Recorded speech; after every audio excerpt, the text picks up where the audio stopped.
Test. That was loud. I'm sorry.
Like I said, I chew.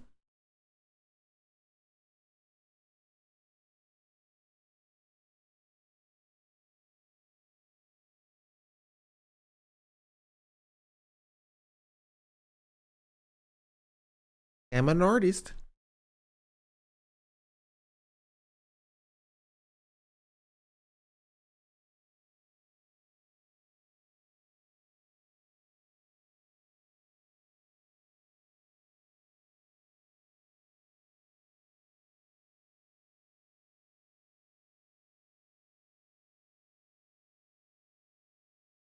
I thought it was least. Haters resting in peace.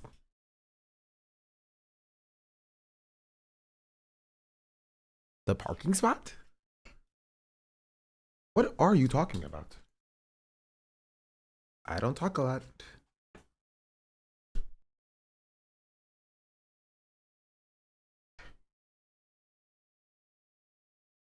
What's up, chat?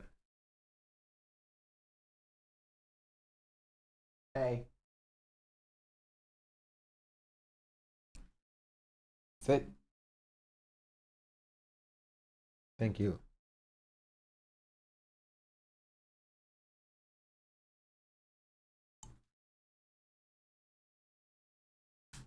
What's good, chat? Hold on, I think I need to feed Nix. Hey, Nix, you want to be fed? You hungry, doggy? Look at her. You hungry, doggy? You hungry? You hungry? You hungry?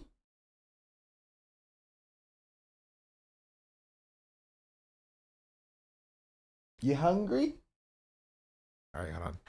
Enjoy the music. Come on, baby girl.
Jeez, the freaking Louise, bro.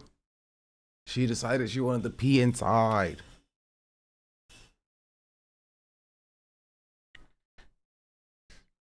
What's up, chat? Hello, everybody. I hope you're all doing well.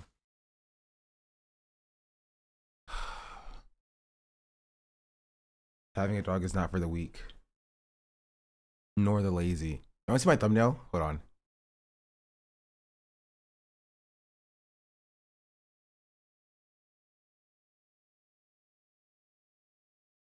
Close.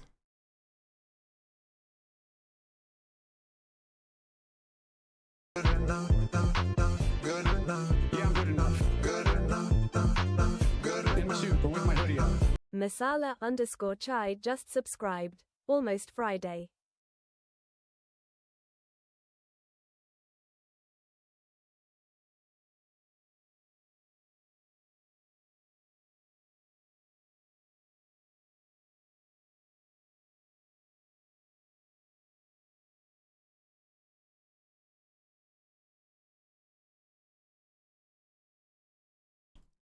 Hold on. Bow. Bow.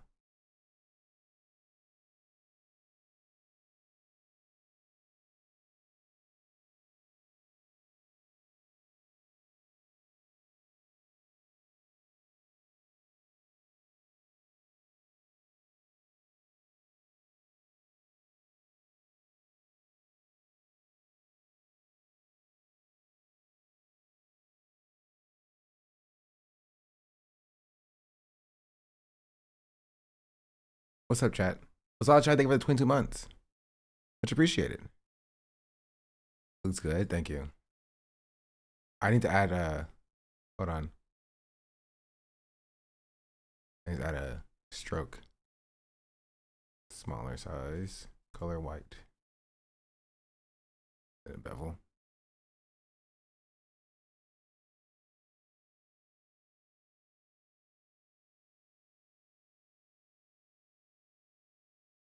Maybe a different color too.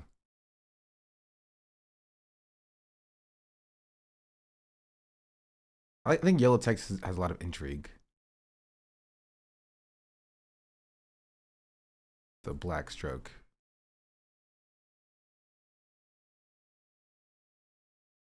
I don't like the contour though.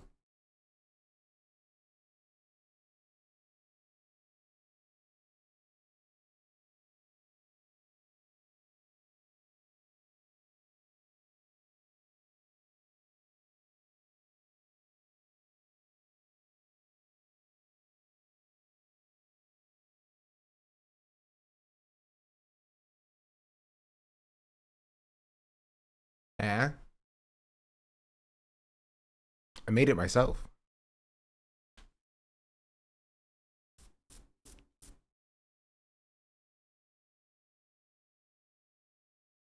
I think the background could be darker though. So what if I do this?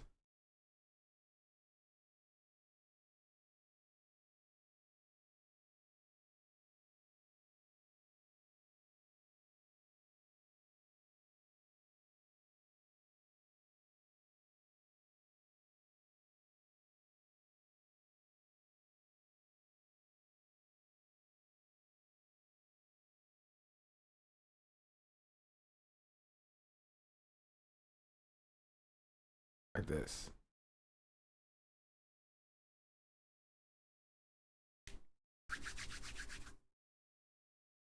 Is our combo too small possibly? No, it's supposed to be small. She's not the subject of the video. Honestly, she could be smaller here, honestly, if you think about it.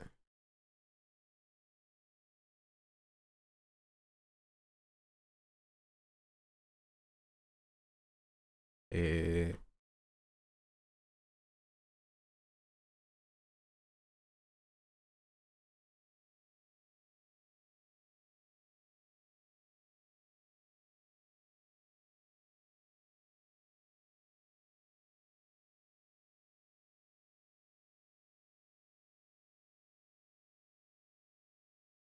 Also, I love, hold on.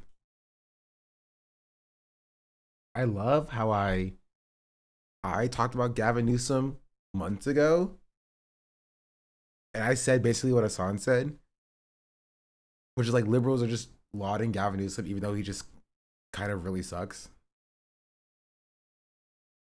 You know?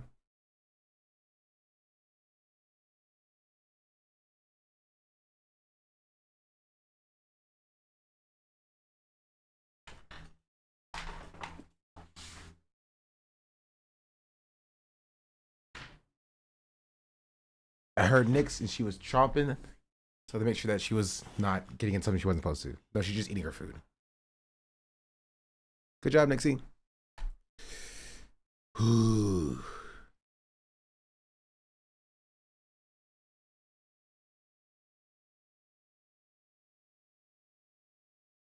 should I title the video? We not voting for Gavin Newsom. I like kind of like that.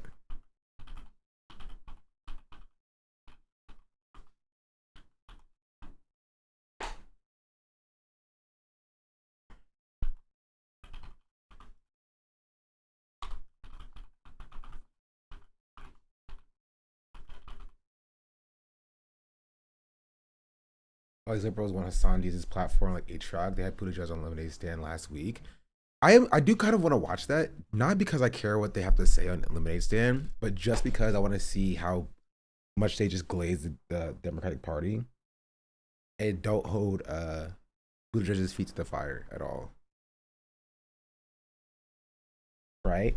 The question that I would ask Pete Buttigieg is why did when he was the transportation secretary, did he and Biden team up to force the rail workers to take a contract that did not benefit them? Right? Even though they claim to be pro-union. You know. Is your question about Israel as usual? Yeah, or that. Well, it's because they don't think you control the entire left in this country. Yeah, but so they don't control the entire left in this country though, you know? It's like, you know, it's this that's the craziest part. I still hate that my call sheet video is one of my hold on. Let me go live on YouTube real quick. Before I post this video. You know what? I'll post it and I'll go live at the same time. I was saying that I still hate that my call sheet video is one of my worst performing videos out of my last 10. That's a little bit frustrating. Because I think it's literally my most important video. Why did you put late? I was here when the prediction ended. Because y'all are cheaters and y'all are liars and y'all hate me.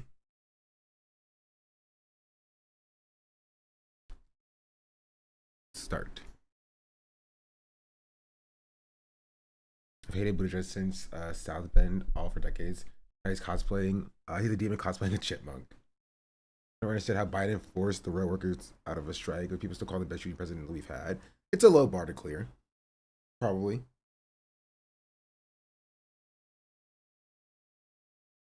He's like, well, other presidents would have killed them all, so he didn't kill them. Also, they try to sweep that under the rug. People like to pretend like Biden's like the JFK of our time, when holistically he was, you know, another milquetoast Democratic president that promised progressive policies and didn't follow through. He only looks good because he's sandwiched between 2 Trump administrations, and that's it. You know what I mean?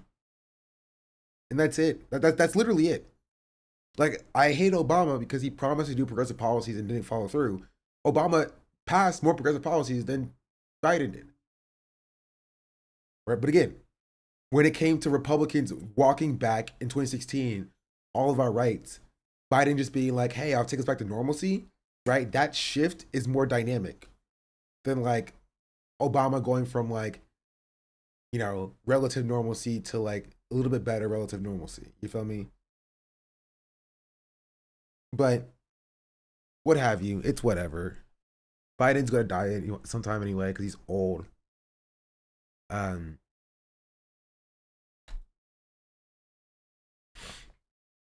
yeah. What's up, chat? I hope you all are doing well. At most, the progressive thing was Lina Khan, but Biden had to be forced to put her in that place. And the Democrats never want to say this because they want to take credit for Lina Khan's accomplishments. They wanted to replace Lina Khan. He did pull out of Afghanistan. This is true, right? But like they were planning on replacing her if Kamala or Biden were elected again. So they can't even take credit for that because they were planning on replacing her. I don't even get me started, bro. Don't even get me started. Anyway, I could give you art update a little bit. Art update is I didn't really do much except for draw on this my sketchbook a little bit, just a little bit of a doodle. None of it, I don't really like any of it except for the bottom one. This is my sketchbook. It's just some miscellaneous stuff. Don't look at this stuff. This stuff is bad and poor. But I like this part right here. Right, I should get JJK vibes because that's what I copied it from. I gotta figure out how to do that on a head.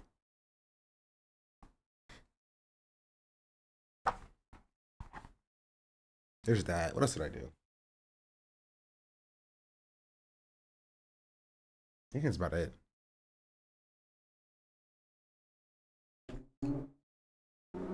Simply place the eyes on the head. See, the problem is that that's not how it works. I have to draw them again on a head, you know, and I don't know if I can do that.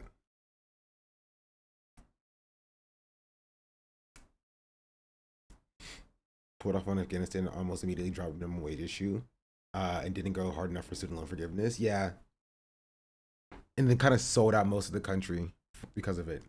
Because they let two random people hold up literally all student loan forgiveness, basically.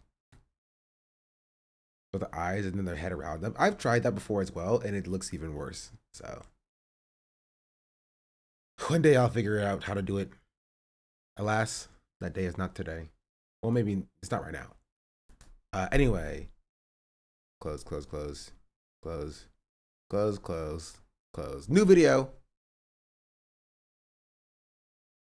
New video.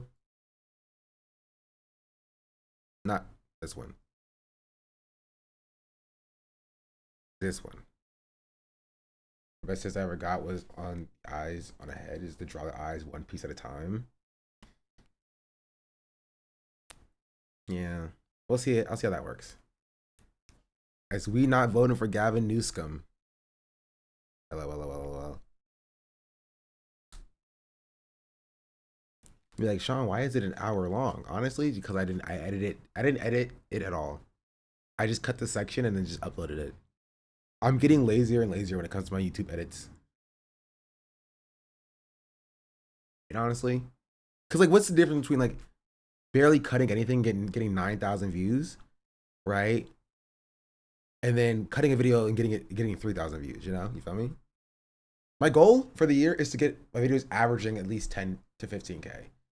I have videos that hit 15K, 16K, 10K, 12K. The Linus video did very well. I just gotta keep pushing it. Draw One Piece. Can I just say that I won't say it. One Piece is fine. I don't have any beef with One Piece.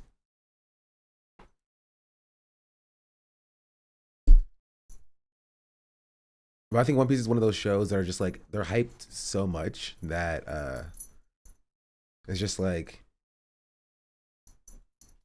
it's all right, you know. Not listening. Again, I don't know if it aren't you a Dragon Ball fan? Yeah, I feel the same way about Dragon Ball. I like Dragon Ball because of what it did for my my childhood, not because it's like the most sophisticated show. It objectively isn't. See, that's right, Nix. Let him know, girl. Let him know, girl. Can I have it? Can I have it? Can I have it?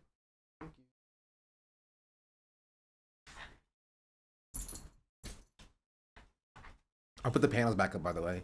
They're gonna fall off at some point again. Nobody says the ugly art style. I think it's fine.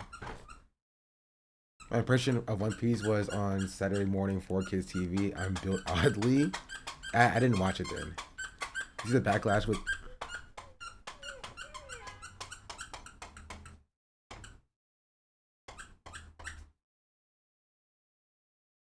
Hey. Hey. Hey. Sit down. Sit down.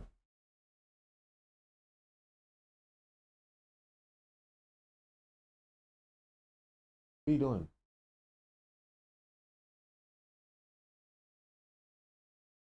Thank you.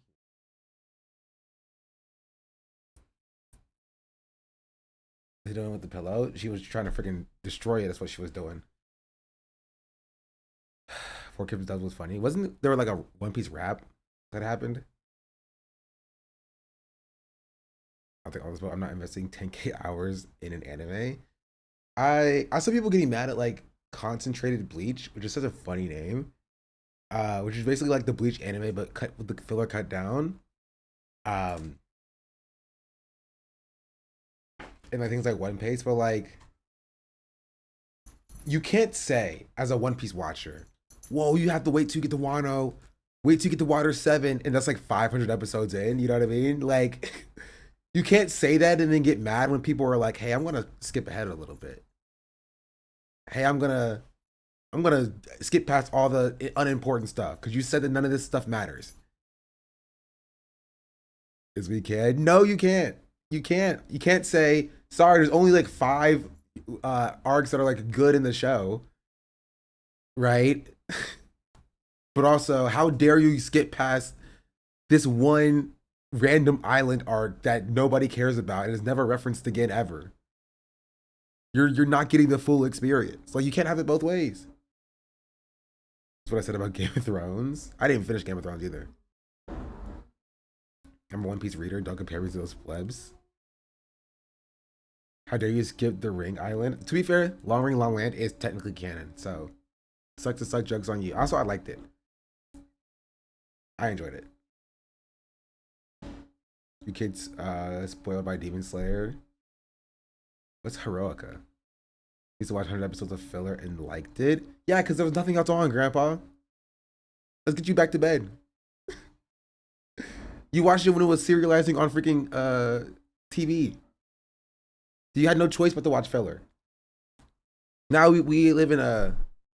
Oh, Hero Academia. Oh, Hero Aka. Oh, I never heard it abbreviated like that.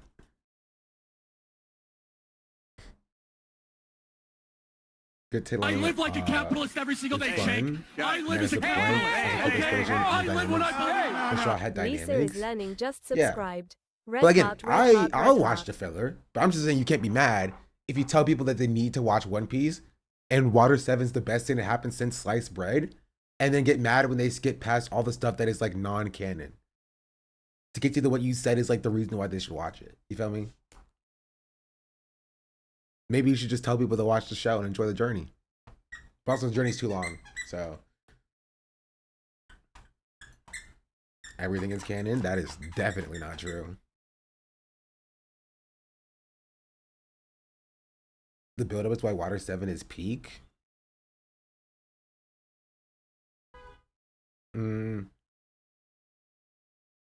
Let's get the it's Long Ring Long Land best arc. Do people just like hate that arc? Is it like a meme or something? I liked it. That was not the worst filler I've seen in One Piece. Inside Balls. I think it's just a meme. It literally is not the worst arc in One Piece that I've experienced. Hot take, I would rather watch Long Ring Long Land than Jaya.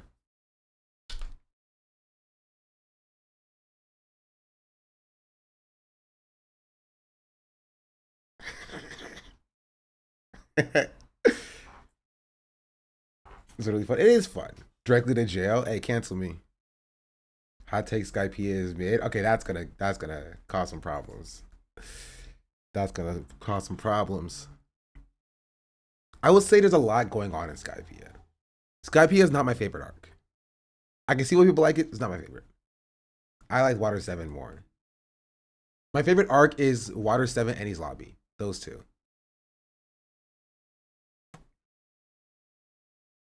Just because, like, I understand the political undertones of Skypiea and like why like leftists like it. You aren't even caught up. Yeah, I'm telling you what my favorite is so far.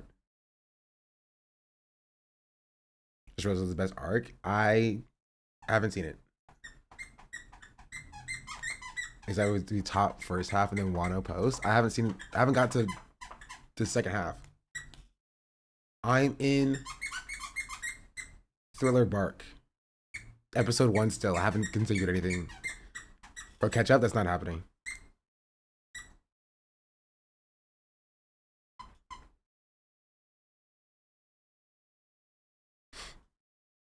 Thriller Bark is great. Thriller Bark is jokes. I don't hate Brooke, the character. Who's my least favorite Straw Hat?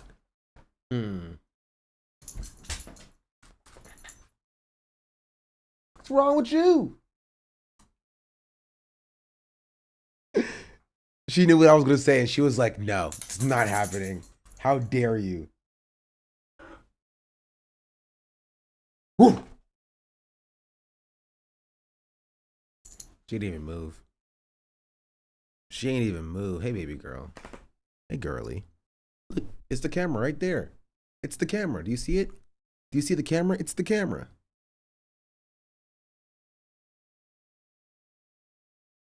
All right, get down.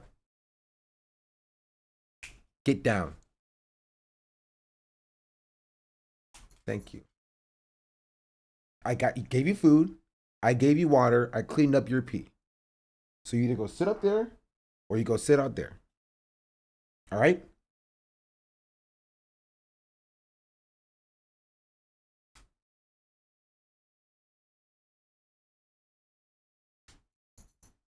I guess that's what she chose. Pam Bondi looked so bad yesterday. Yeah. You see Eugenics developer defending using Ethan and Hila as voice actors to counterbalance Ian and Anissa. No, I didn't see that, but it sounds like loser shit. I saw people playing it. I was just like, I saw the name in the Twitch categories for some streamers that I watch. I didn't know what it was, but I just didn't really care enough to click on it.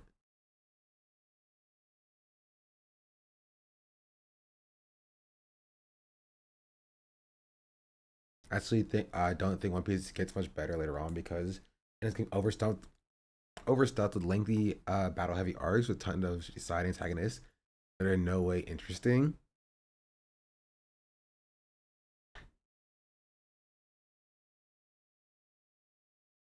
It was like a mobile game low key. Oh. I just don't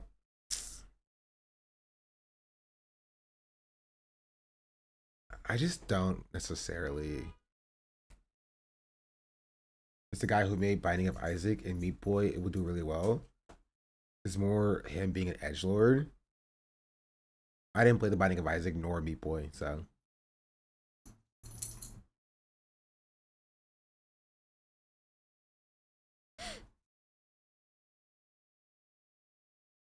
I know One Piece's issue, but it will forever be my favorite. Cause I grew up with it. Honestly, honestly still less problematic than Dragon Ball. What do you mean less problematic than Dragon Ball? Nothing is less problematic than Dragon Ball. Time to read Lord of Mysteries. I dropped it. It was boring. I dropped it. It was boring.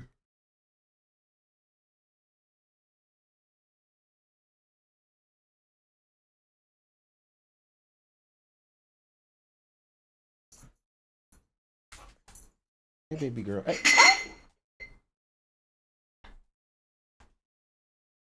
Jeez Louise. That was my fault. That was my fault.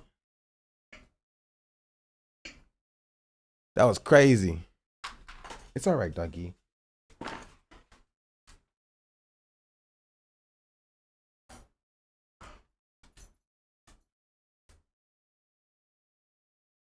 It's all right, Dougie. Come on. That's his desk. It was a mason jar. It was 2 mason jars actually.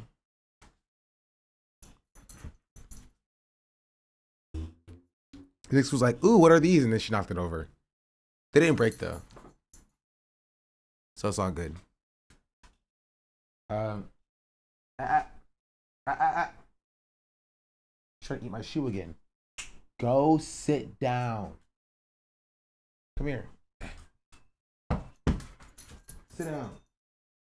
Lay down. Lay down. Hey.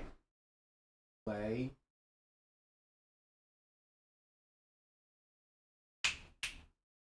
Lay down.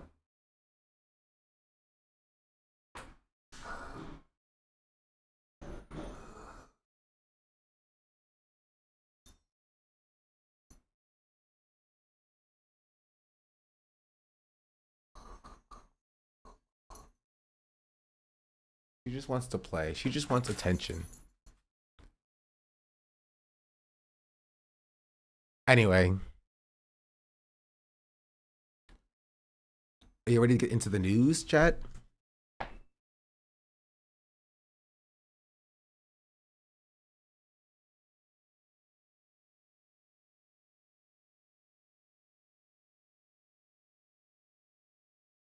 Second of all, watch my video. Why do they all look like different versions of their streamer? Yeah, I saw this. I responded to it. I think I ratioed him.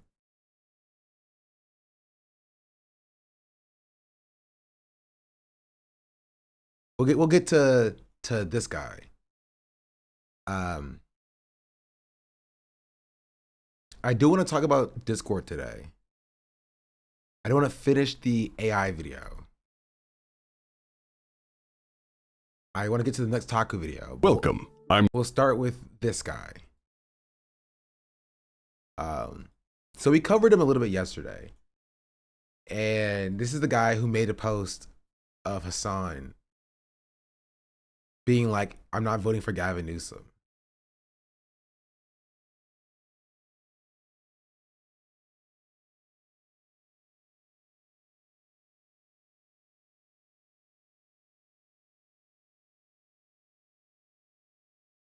Next video is insane. Would Hassan ever talk to this dork? He wouldn't. Tell me they don't all look the same.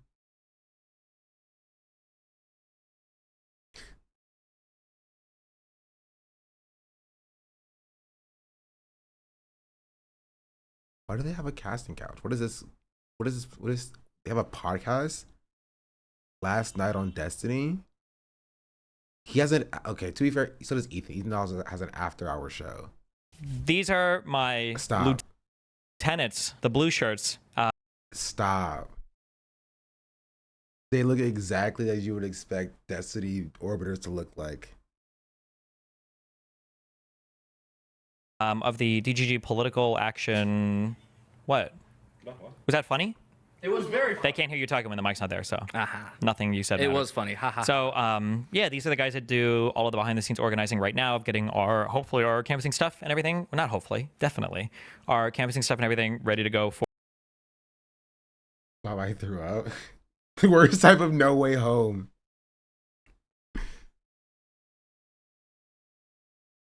Different skins of the same character, yeah. And then you have this guy. Where's he at? Hey, son. How you doing? I'm happy I was finally able to wake you out of your slump.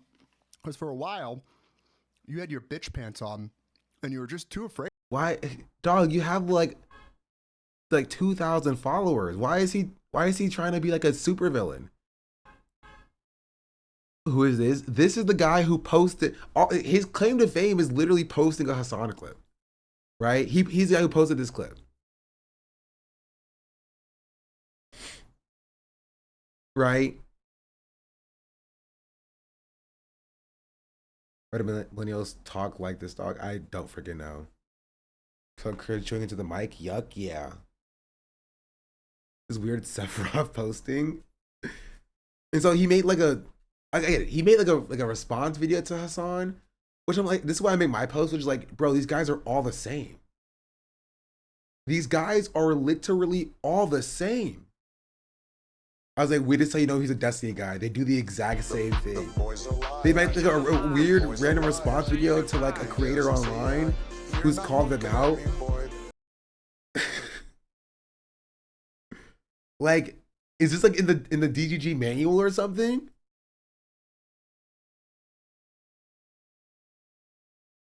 Hey. Nix, don't make me get up. Don't make me get up. All right, go sit down. Sit. Good girl. Lay down. Play. Play. Lay down. Lay down. Lay down. Hey, lay down. Hey. She's pretending she doesn't know it. Lay down. Play. Hey, here. Come here. Meow. Lay down. See? You know how to do it. Good girl.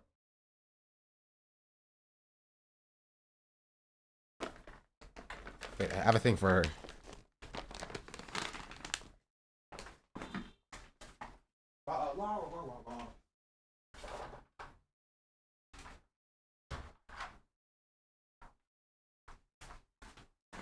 Hopefully she won't.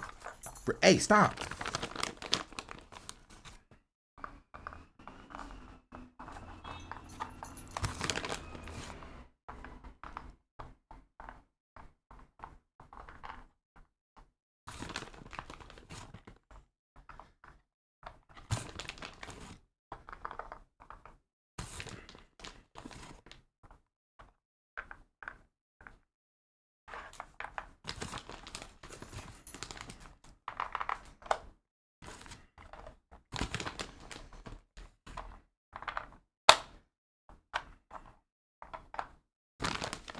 Okay, I got her one of these that she keeps tearing into before.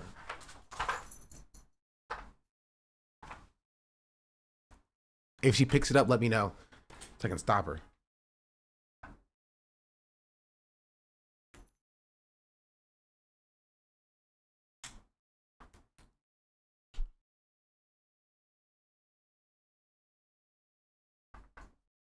Hey, son, how you doing? I'm happy I was finally. She's gonna throw it at your head. Yeah. You won't see you're blocking it.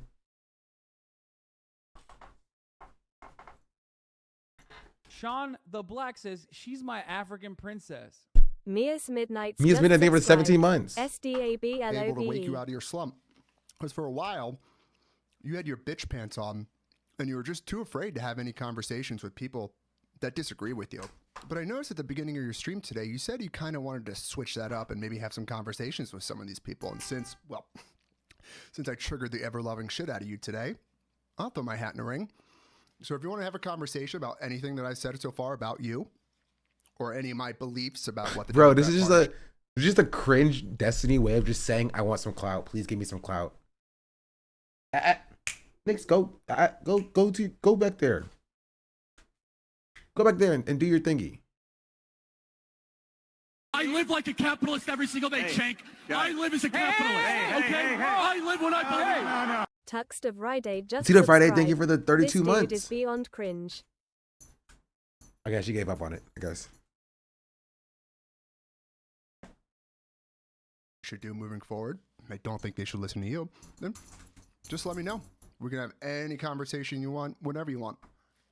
But that is. I don't know what Hassan said on his stream about like having conversations with people. I don't think he meant like cloutless losers who are trying to farm off of his name online. You know what I mean? I assumed he meant like people with relevant, like, you know, actual influence. Not like random people who tweet at him. He's like, yo, pick me, Hassan, please. Pick me, please. Honest earlier, and you're actually not still a pussy like you have been for the past, what, 4 or 5 years, refusing to have conversations with people? With Just let me people. know. With people. I wonder who he's talking about. Oh, man. Hey, Also, son. all the eating it the whole time in a 53-second video is actually insane. It's supposed to come off as like being unbothered. You know? He's supposed to come off as being like unbothered.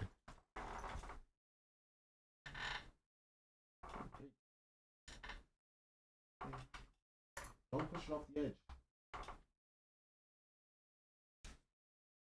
It's like, yeah, see, this is nothing to me. Comes off as try hard millennial boohoo or boo-hoo. I said boohoo. Nixie, go back and go get your thingy before I take it away from you.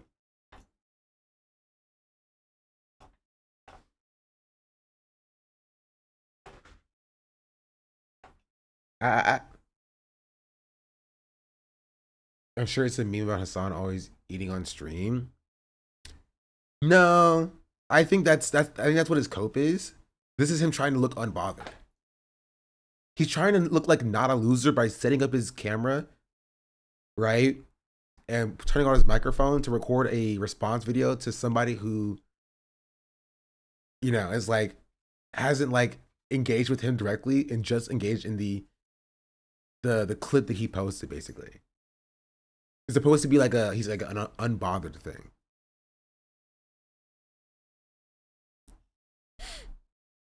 It's funny how the loops will vote for any den. The left has standards, so why they let the left decide the candidate? Because they are liars.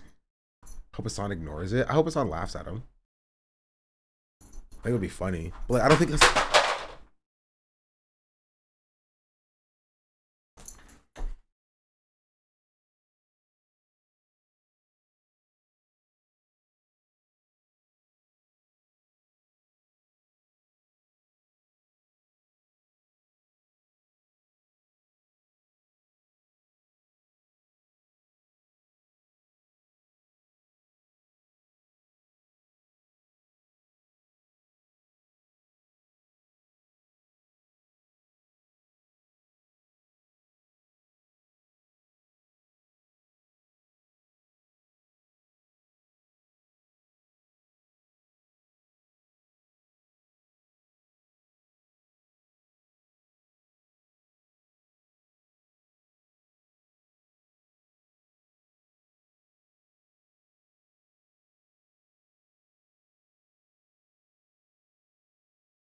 You freaks, you didn't tell me.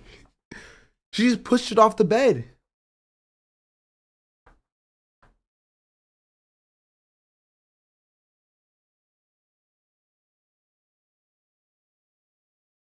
I did? No, you did. I don't believe you.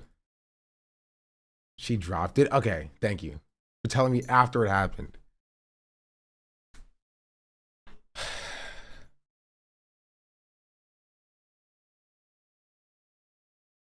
How you doing?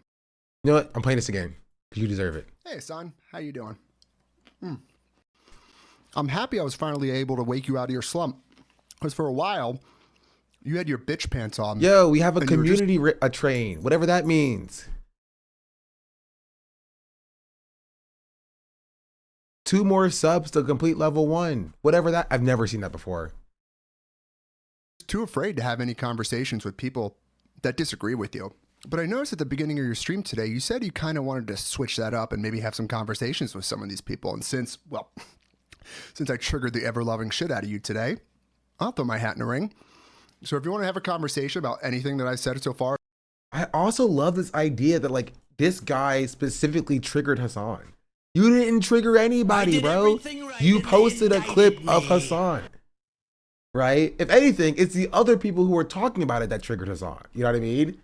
It's the other like chorus liberals, not somebody with 2,000 followers who has no influence.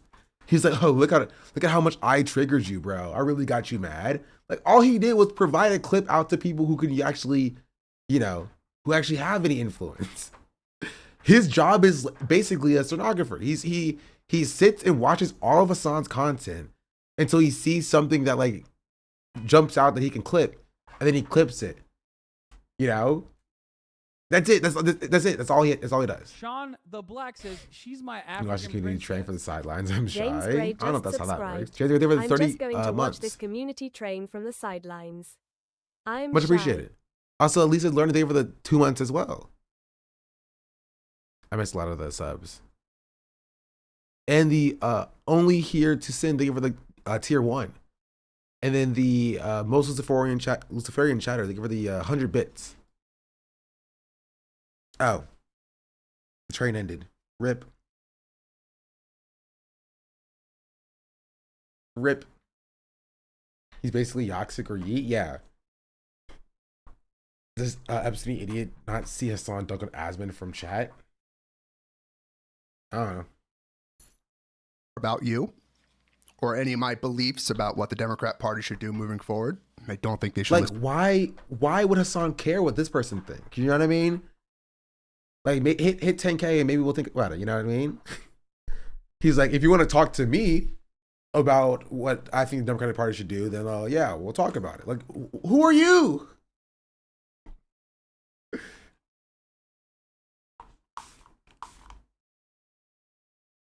To you, then just let me know.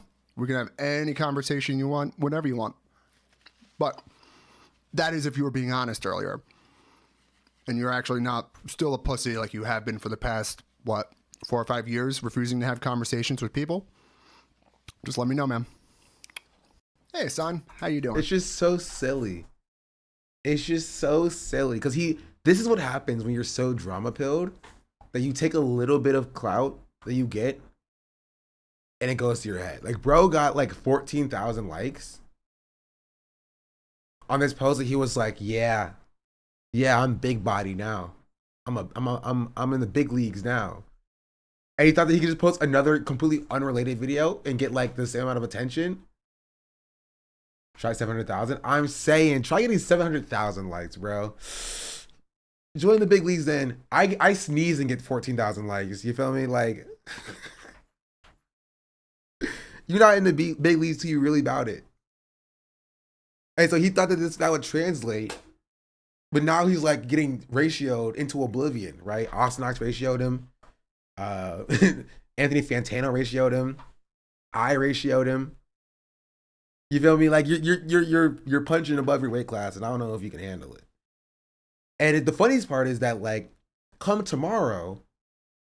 First of all, I don't even know his name, but come tomorrow, nobody's gonna be talking about this person at all.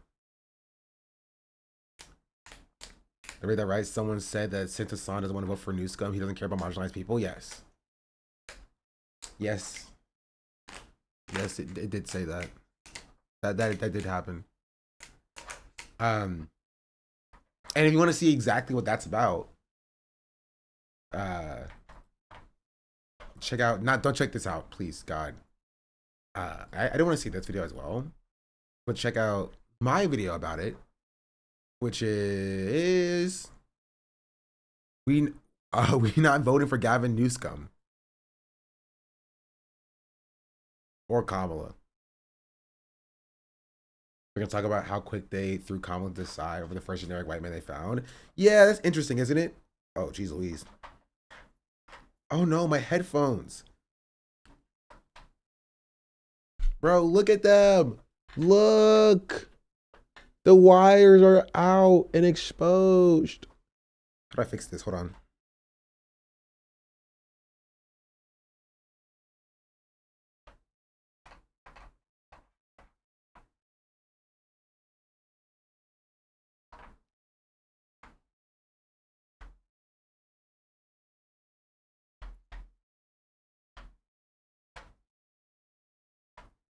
Well, they lasted me 3 years, at least. Do I have any electrical tape? Let's see.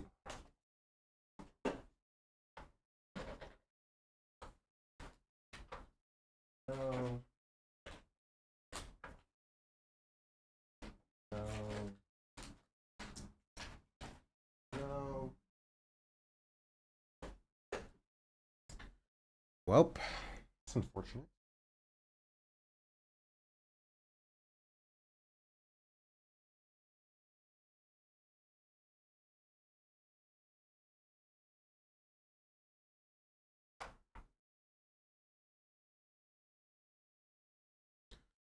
I don't think I have any regular tape either.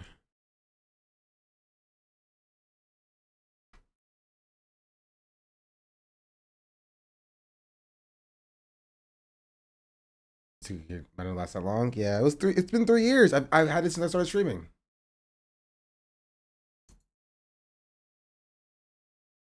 I live like a capitalist every single day, Shank. I live as a capitalist. Okay? I live when I believe. Drew I don't have the price. You know what? I'll add some to my Amazon cart right now so I don't Half forget. year, let's go.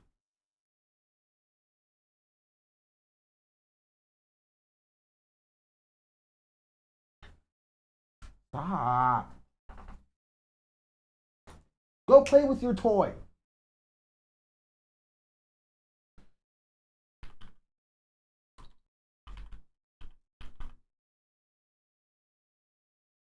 Gosh freaking darn it.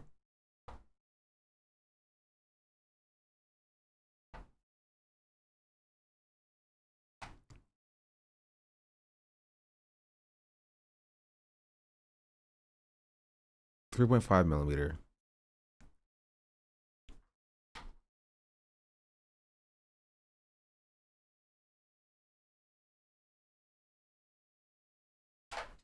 $10? That seems kind of expensive.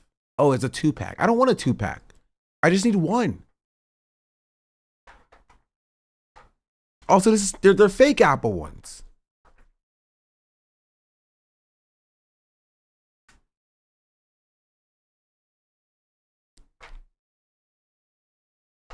Wait, okay.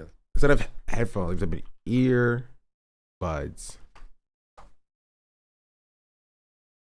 No. I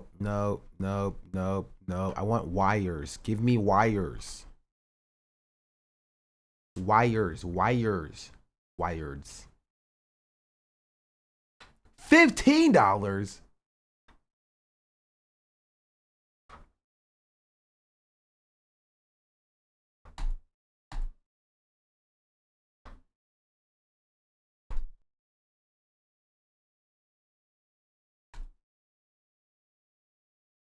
10 for 2 isn't a big, bad deal. Yeah, but it won't be here till tomorrow. These will be here today. I guess these will probably last for today. I hope. Because if they don't, I'm cooked. I don't have any more. Yeah, I think this should be fine. Wait, let me make sure. No. Stop. Stop. Ugh. Make sure I don't have any electrical tape in here. No, these are just a bunch of wires.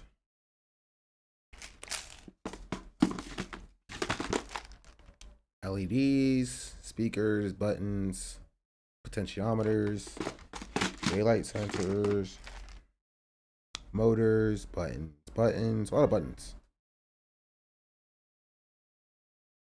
It's a water sensor. And a bunch of RFID tags. Nope. Normal tape may work for now. I don't have any normal tape. That's kind of the problem. Excuse me, doggy. The only normal tape that I have is this roll of giant 2-sided tape. And I don't know if that will work.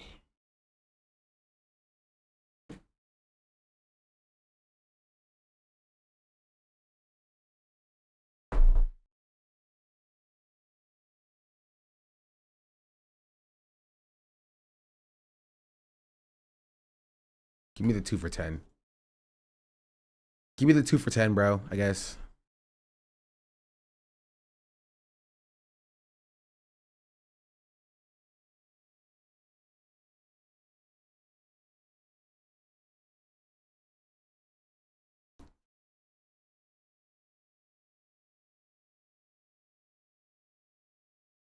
It's fine. They still work. I still hear stuff. Chat, say something real quick so I can hear you.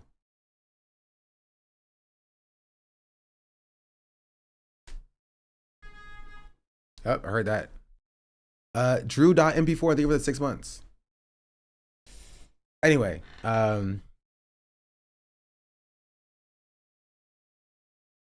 what else was there? Oh, there was a few other things that I responded to as well. Where, so you can't see it here, bro, but I there was something that was right here. I said I get 8.1 million impressions. I'm just like, dog, he wants to be me so bad. Oh, it was this one. This person said, can we move on from these left-wing creators that have built a business on just hating Democrats? It helps no one but themselves. To which I responded and I said, bro, why are we listening to the to career losers? Bro had Hillary for America in his bio.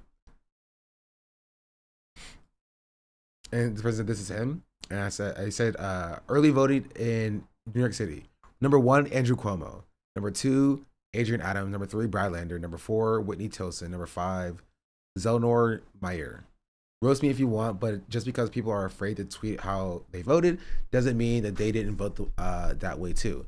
Don't be surprised by the outcome. Zohran Mamdani is not even on here, bro. Not even on here. Career loser. This guy and Hutch are the same, right? To the extent of, like, you have to think either they're getting paid or they have the political instincts of a anteater, bro.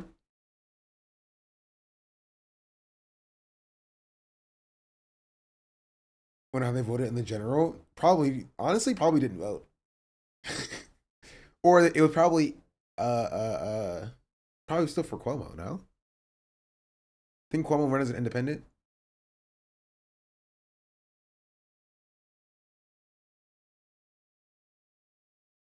I'm thinking Cuomo, yeah. He probably was like, you know what, voted for Cuomo in the general too. Which shows what vote blue no matter who does. And he still lost. But these are these people. Or this guy who responded to Dead Domain, who said, if you don't vote for the performative live who started last year agreeing with Charlie Kirk about trans women, you hate marginalized groups. The person said, yes, because trans people, Latinos, and every other marginalized group would be worse if a Republican wins. Right, to which I said, these people can only imagine a world where marginalized people are in a perpetual state of torment, saddled between both parties, bad and worse. We need to have a very real conversation that the continual offering of this choice is in and of itself bigoted. I said, we are 2 years out and you are not even able to imagine a good candidate for the Democratic Party. Perfectly demonstrates why normal working class marginalized people feel so disenfranchised. To respond to the backlash, haven't watched it yet.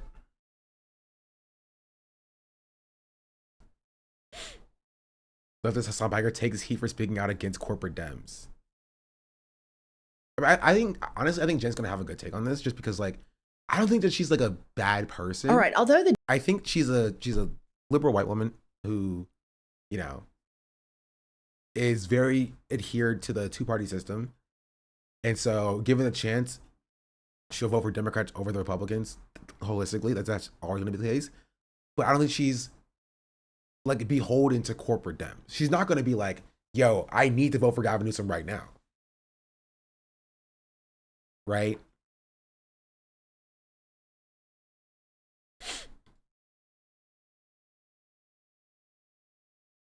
Here, let's see what she says. All right, although the Democratic Party is winning right now, they're winning because MAGA is so horrible. They're polling historically low. And within the Democratic Party, you have a couple of different sects. You have the corporate Democrats, the vote blue no matter who, and then you have real progressive Democrats who kind of feel homeless but end up voting with the Democrats because of harm reduction. And I was the former, and I'm morphing into the latter. After Kamala lost, I really started taking a look. Why are the Democrats losing to this man, this moronic, fascist man? How are we losing? So I had a conversation with leftist streamer. And this is the point in how you can identify somebody who's being paid and somebody who's legitimately just like a little bit ignorant and and means well, but doesn't have the full breadth of the information, right? Because I genuinely don't see how you can see what happened in 2024 and not question, do the Democrats even want to win? You know what I mean? Even people who are like, "Oh no, you need to vote for Democrats every election because Republicans are worse." Like, you know what? That's one thing, right? But like, you cannot watch what happened in 2024 and think, "Okay, this is not a serious party. This is not a serious party." You feel me?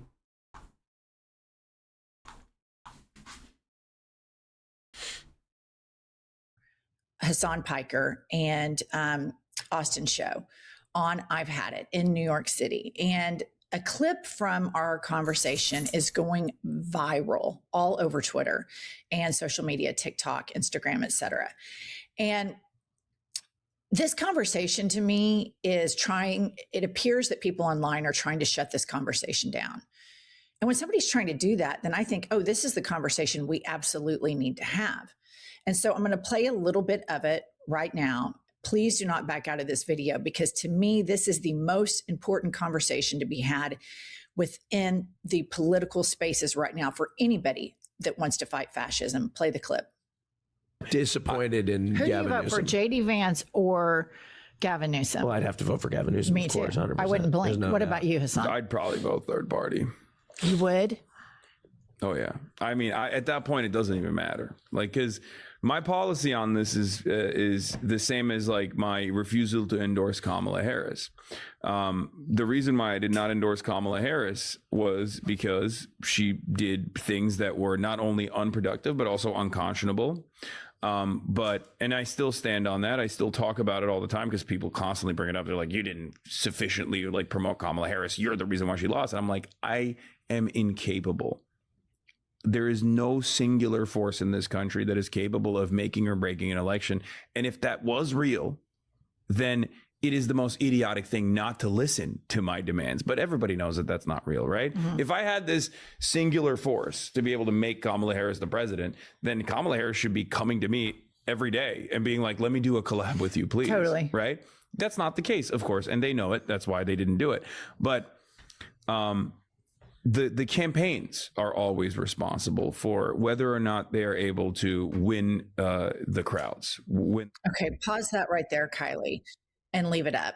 So what he's saying here, I think, is really true. Number one, when it comes to Gavin Newsom, for somebody like Hassan, who has felt very homeless in the American two-party system, you have Gavin. I gave him a hypothetical question: Gavin Newsom or J.D. Vance.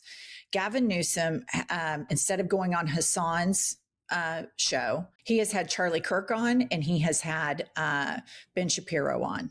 Gavin Newsom has. In each case, he ceded progressive causes. He ceded trans rights, and he ceded ICE to Ben Shapiro very easily. He's fumbled on Israel big time, and he's a huge corporate donor, receives a lot of PAC money, and he has said that he will not tax billionaires. All of these things are very unpopular with Democrats at large, specifically with this group of people that feel homeless in the America two-party system. So from Hassan's perspective here, he's like, I'm going to vote third party because he doesn't see any difference in the help for marginalized people. He sees one person that campaigns as slightly liberal, yet takes all of the same money from these corporate PACs. And so online, the liberals have completely wet the bed, and they're going after Hassan 2.5 years out from a general election, and are trying to pigeonhole him in that he's a terrible American and, you know, all of this could be his fault, which is insane. If we look at historically what's been happening in American politics, Bernie started beating this drum. And his message, in my opinion, and I didn't vote for Bernie, and I have recently said I regret that vote because I have been doing a lot of internal thinking and studying. Comments in a few hours. What are the wine moms saying? I mean, I feel like if they watch this podcast, I think that they'll understand. They'll probably still be like, I would still vote for Gavin Newsom over J.D. Vance, which is like, sure, you feel me? Sure. Right? But like, I think that they'll understand. I think that normal Americans will understand what Hassan is saying here. Right? We have a very skewed perspective of like the liberal online, but talk to your parents, right? Talk to your cousins, talk to your grandparents. And they're like, I hate politics. I hate both the parties. I hate voting. I hate all of this. I hate it all. It all sucks.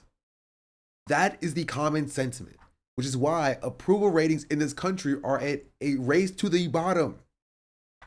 It's who can hit 0% approval rating first. And the Democrats and the Republicans are literally racing to the bottom to get to that point.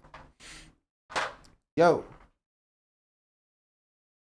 Chill. These are the comments. I would not vote for Newsom. Going backwards is not helping. Hassan is right. Hassan is saying it because he wants a better candidate. If he says Newsom, he's giving a message that Newsom is okay. Newsom is not okay. Democrats have to earn your vote. Newsom's right-wing stance on ICE, trans rights, and the Gaza genocide is not how you earn the votes of progressive independents. They're tired of spineless politicians. That's good to see. Yeah, I'm curious to see if the liberals can mobilize to brigade this video to the point where like that's not the common sentiment, because that's how most people in the country feel. It's just online, these liberals are overrepresented because, you know, they're either paid or they're trying to establish clout in an audience off of having that position. Right? I'm sure it'll get brigaded soon. Yeah, I wonder if they can legitimately, because this video did well initially. Not this one. This one sucked. Not this one. This video did well initially for a second until it got completely overrun by like what the actual people feel, which is that, yo, nobody likes Gavin Newsom. Don't make him the president. Right? And so like the brigading doesn't even have the same amount of emotion as it used to. Jinkies. As to what are my politics, because my politics have typically been my whole adult life. I'm liberal and I vote with Democrats. Well, the Democrats keep losing. And so I started digging beneath that surface. Why are Democrats losing? Specifically during Kamala Harris's campaign, when she started trotting around with Liz Cheney, it really... I told you. People still defend that decision, by the way. I said it when it happened. I was like, this is not good. Struck me. Like, why is she trying to get these people to vote for her that will never, ever vote for her? Why isn't she courting the progressive side of the party? And here's what's so critical. In the last campaign, it's not that Trump grew his vote. It's that less people that typically vote Democrat turned out. So the Democratic Party, instead of courting the progressive side, they go and court the Ben Shapiros, the Liz Cheneys, the Charlie Kirks, these elusive right-wingers that are never, ever, ever going to peel off and vote for a liberal. Because here's the thing. But what if we just talk to them some more? Right? What if we just keep being racist? We do more racism, more transphobia, more anti-homelessness measures. What if we co-sign more genocides? We're just more pro-Israel, right? And then we do it. In middle America, everybody... Also, did y'all see Charlie Kirk's wife took down their marriage picture from his setup? She hated that man, bro. She hated that man. No way. You didn't see it? Bro, okay. I have to find it now.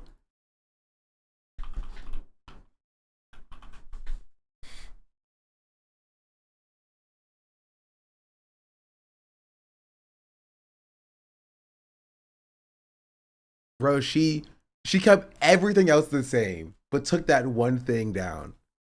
Because Erica Kirk removed her wedding photo from Charlie Kirk's bookshelf. This is from like the conservative space. Right here. It's gone. That's the only thing that changes. The only thing that changes.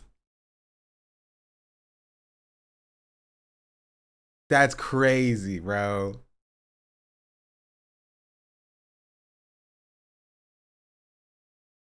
What is that scroll? I think it might be either the 10 Commandments or the Constitution.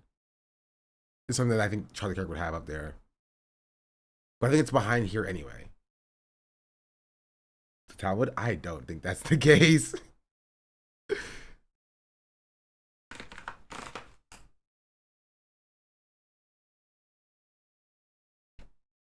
Think for the picture if you can feel his presence with the in the electricity or whatever. True. Hey, baby girl. Hey. Hey. Hey. Hey. Nixie. What you doing? Hey. Come on. Come on, baby girl.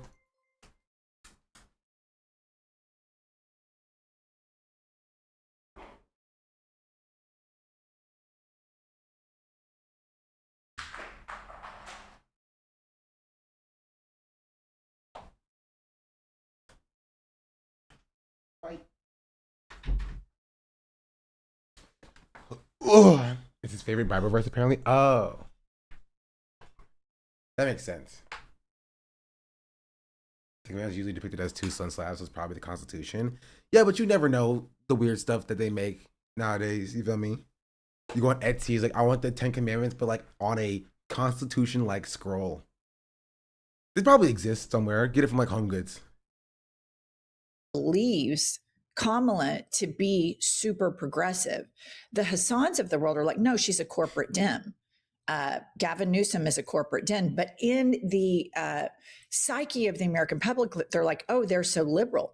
So moving to the center is a fool's errand and is perceived as disingenuous.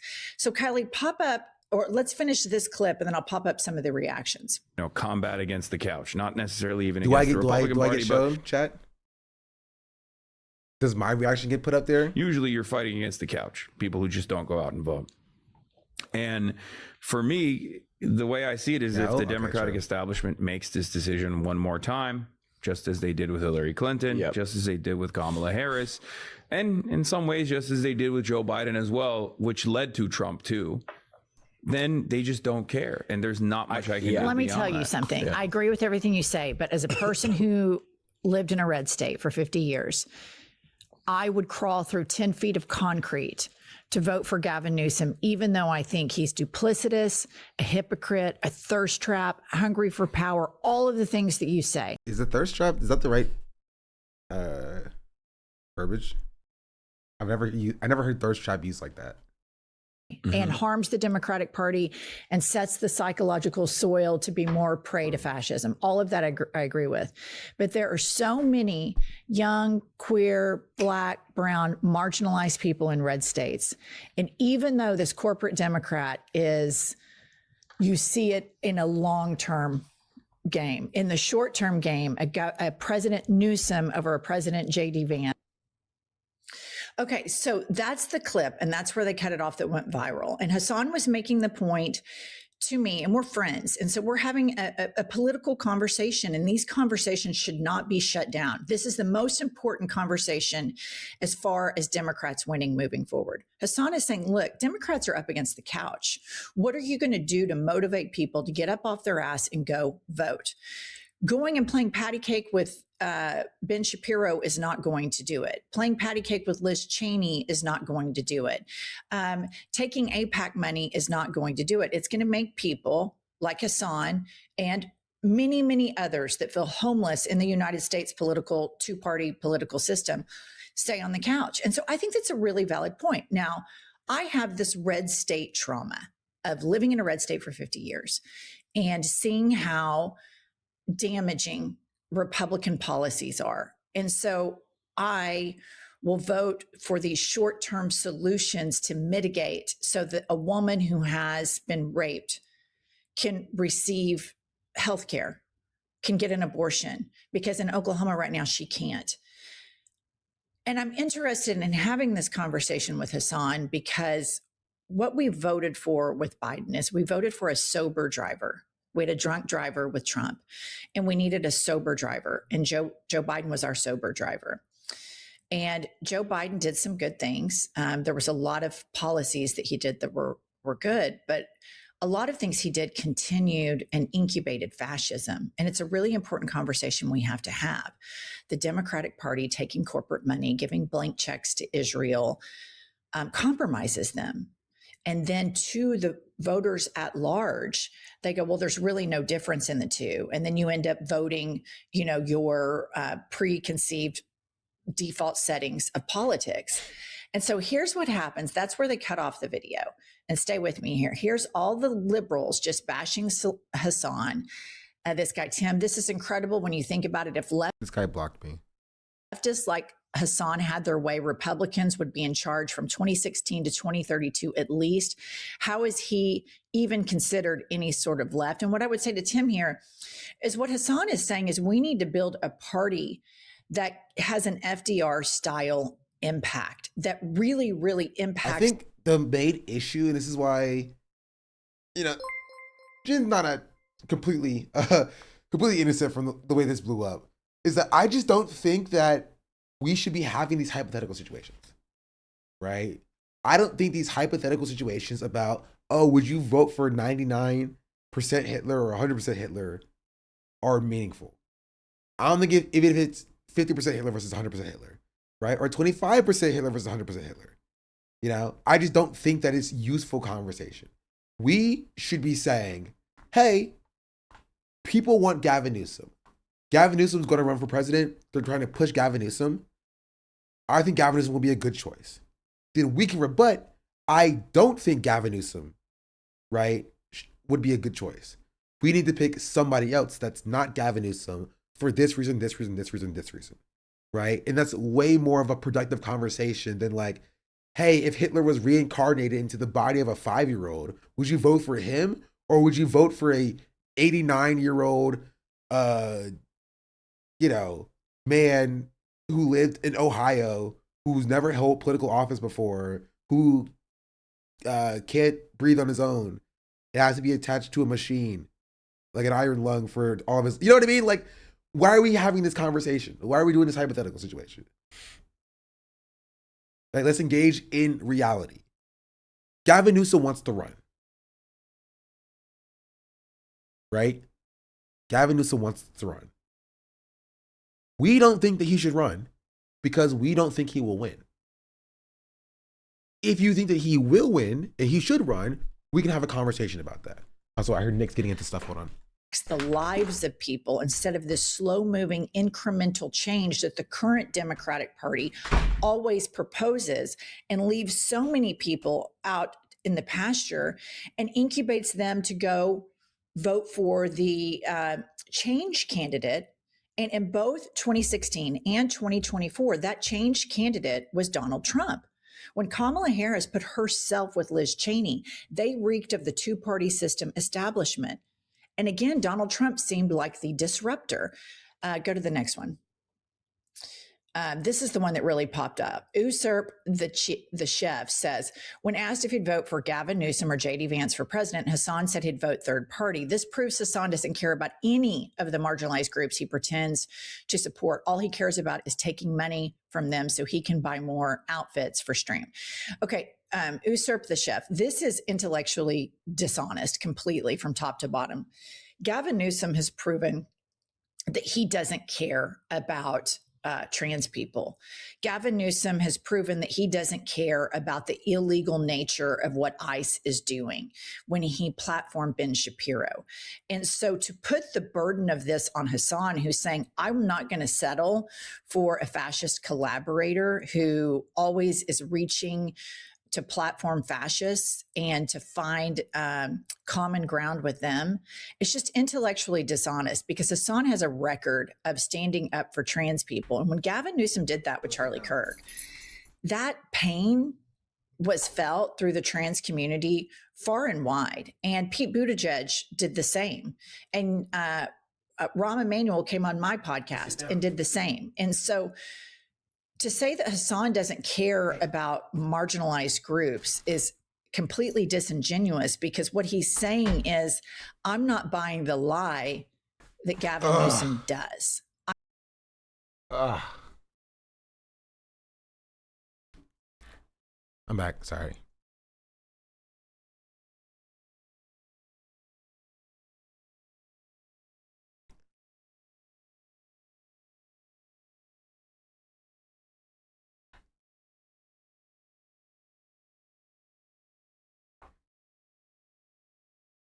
How is he even considered any sort of left? And what I would say to Tim here is what Hassan is saying is we need to build a party that has an FDR style impact that really, really impacts the lives of people instead of this slow moving incremental change that the current Democratic Party always proposes and leaves so many people out in the pasture and incubates them to go vote for the change candidate. And in both 2016 and 2024, that change candidate was Donald Trump. When Kamala Harris put herself with Liz Cheney, they reeked of the two-party system establishment. And again, Donald Trump seemed like the disruptor. Go to the next one. This is the one that really popped up. Usurp the chef says, when asked if he'd vote for Gavin Newsom or J.D. Vance for president, Hassan said he'd vote third party. This proves Hassan doesn't care about any of the marginalized groups he pretends to support. All he cares about is taking money from them so he can buy more outfits for stream. Okay, usurp the chef. This is intellectually dishonest completely from top to bottom. Gavin Newsom has proven that he doesn't care about trans people. Gavin Newsom has proven that he doesn't care about the illegal nature of what ICE is doing when he platformed Ben Shapiro.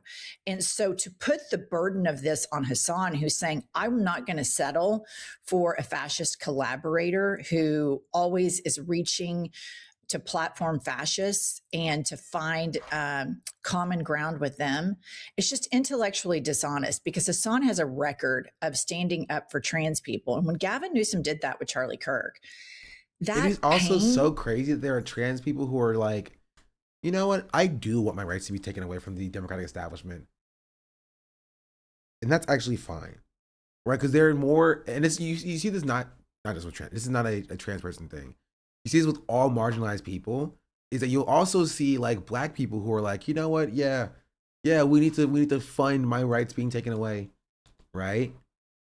We need to do it because they adhere more to the establishment than they do to actual progressive change, right? You see this a lot from like, you know, upper class kind of black people who are trying to you know, hide behind their race to distract from the fact that their class position puts them in opposition to working class people. You feel me? Like stuff like that. Like, hey, it's kind of like how you have like ContraPoints, who is like a unilateral Democratic Party defender, even though the Democratic Party has put like her rights on the chopping block, because she like is, you know, well, she's rich, number one, and number two, because she's parlayed with the Clintons before.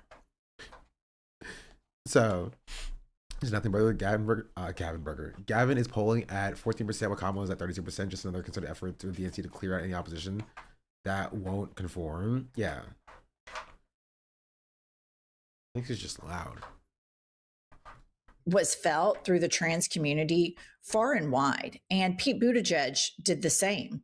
And Rahm Emanuel came on my podcast and did the same. And so to say that Hassan doesn't care about marginalized groups is completely disingenuous because what he's saying is, I'm not buying the lie that Gavin Newsom does. I'm not buying that anymore because each time I do, or each time we do, it incubates a more and more fascist culture.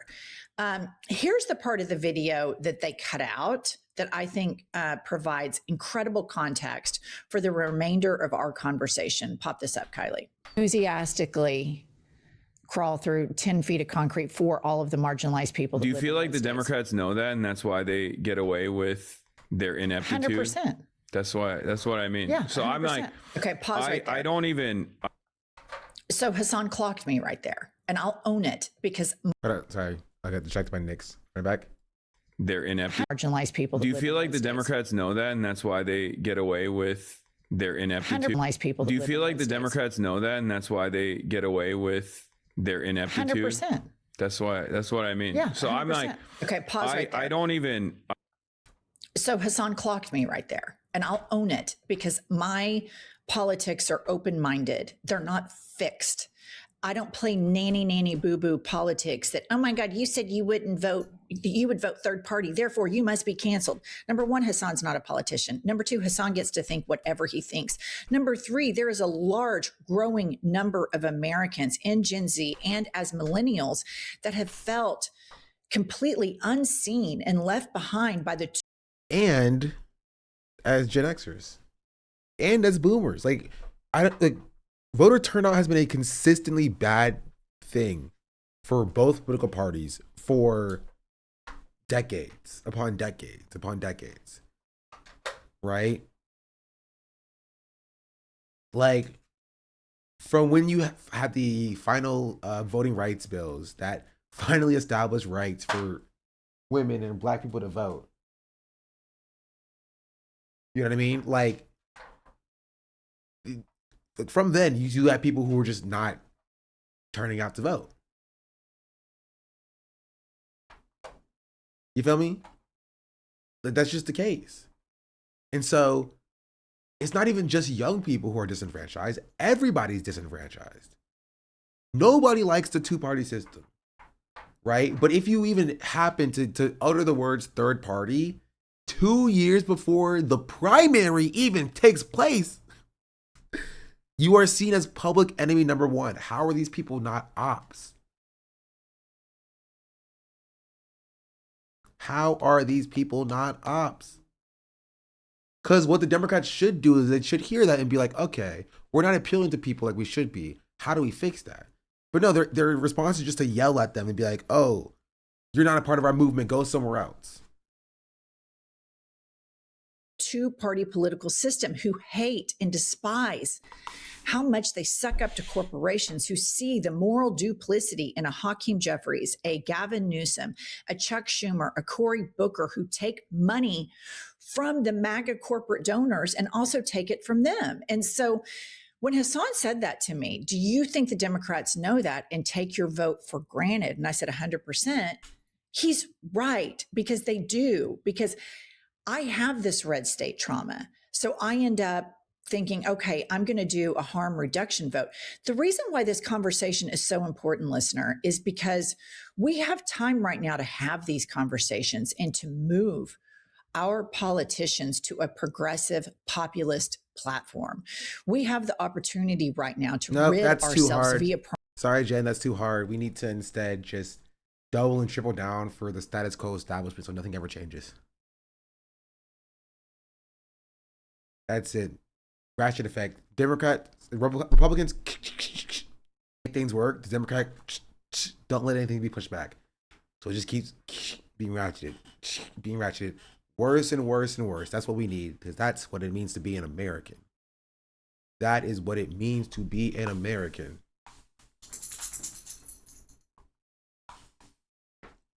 Indeed.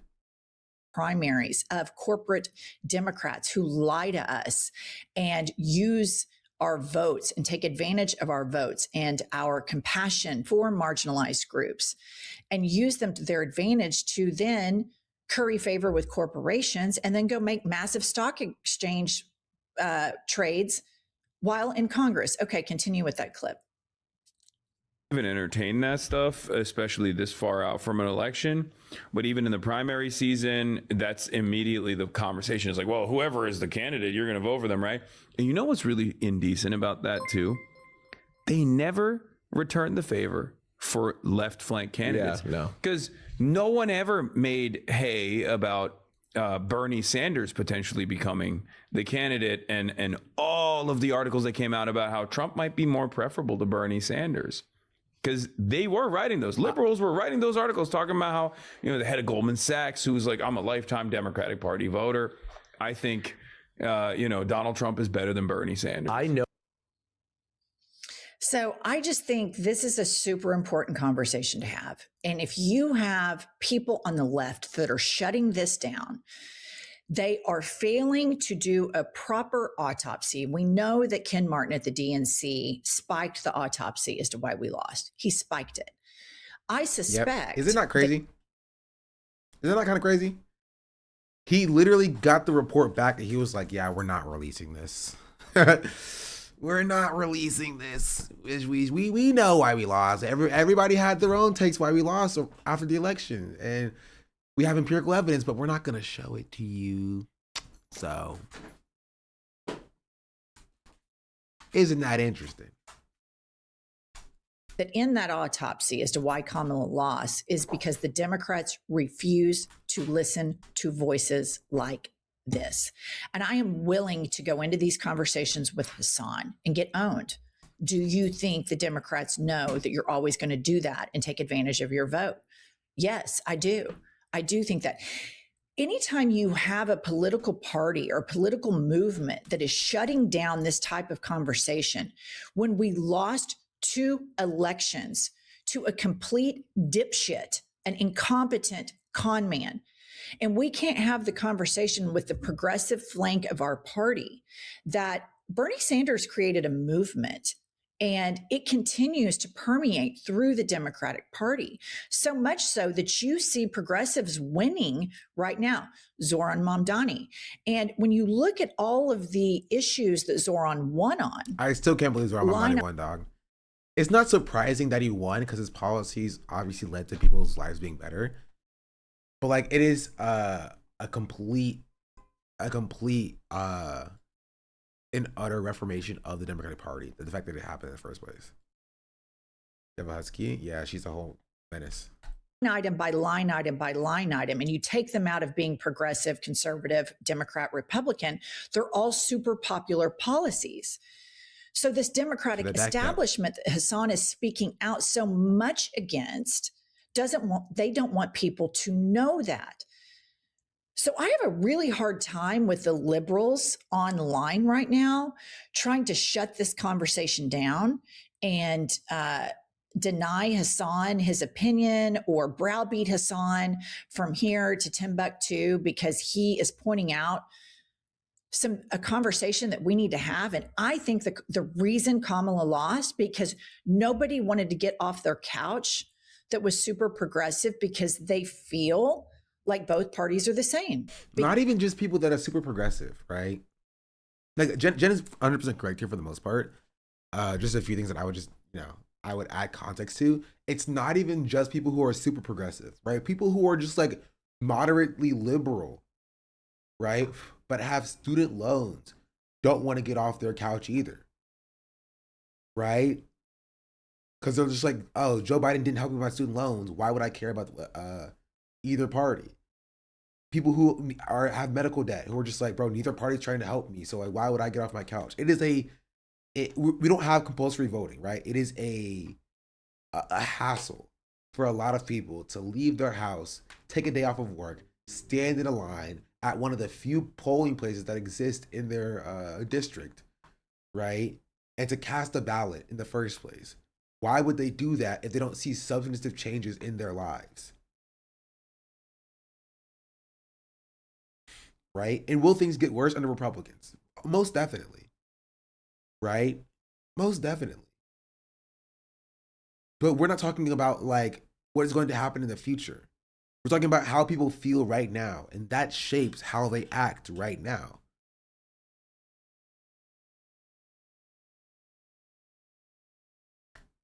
Right? These people have like 2 sick days left by the time November rolls around. And they have to use one of their sick days to go vote. It's like, why would I do this? And then things may change for the worse in the future when I can save this sick day. And if I need it in December and I don't have it, I'll get fired. You know what I mean? Like, these are things that go through people's minds. Right? And we have to address how they interact with the world.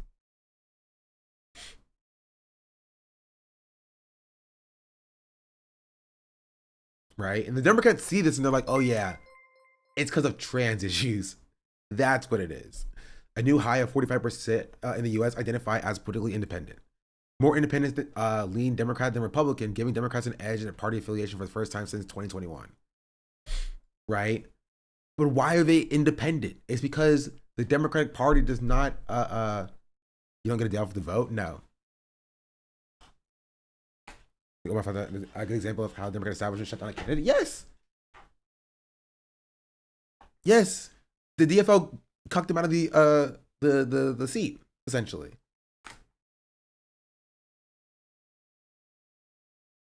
Or the you know what I mean, the position. The companies like mine, let us go vote on company time. Yeah, some companies do, right? But a lot of companies don't, and that's the hardest thing. You know what I mean? You can't leave work early to vote. Just tell most places close when polls close. After early vote. Yeah. Like sometimes you get off of work and polling places are closing. Polling places are closing when you get off of work. Sometimes you go in and your shift starts at like 2 p.m. and you get off at 10 p.m. The polling place has now opened and closed by the time you by the time you arrive. Like your entire workday, basically. Right, there are a lot of hurdles when it comes to people voting. You know, and Save Act's trying to make it so you need to bring a birth certificate or a passport to the polls. Yeah. Oh. Don't even get me started on fucking Linus Tech Tips.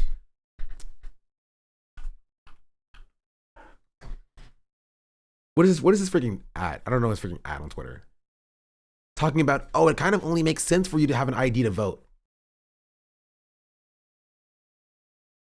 Oh, Lil Yachty apparently deleted his tweet.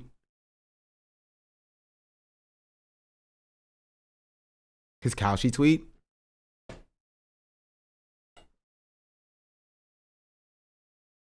Well, we already done seen it.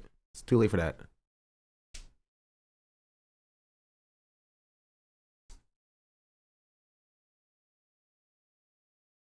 I live like a capitalist every single day, Chank. I live as a capitalist, okay? I live when I believe. Hippie_IDK what is anymore just subscribed. SDABL.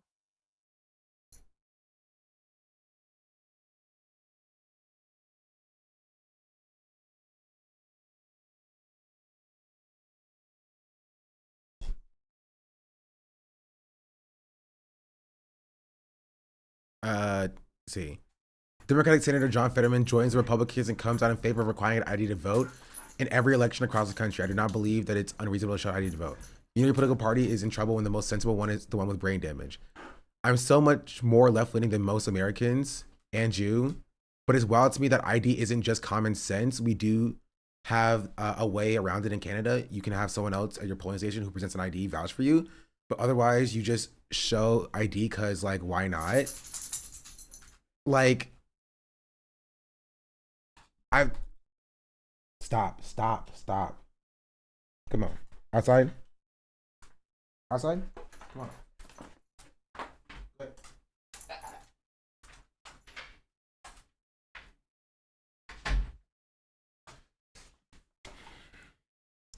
I already saw my ID. I'm confused. But some jurisdictions have you show your ID, right? But voter ID is notoriously racist. It is a notoriously racist policy.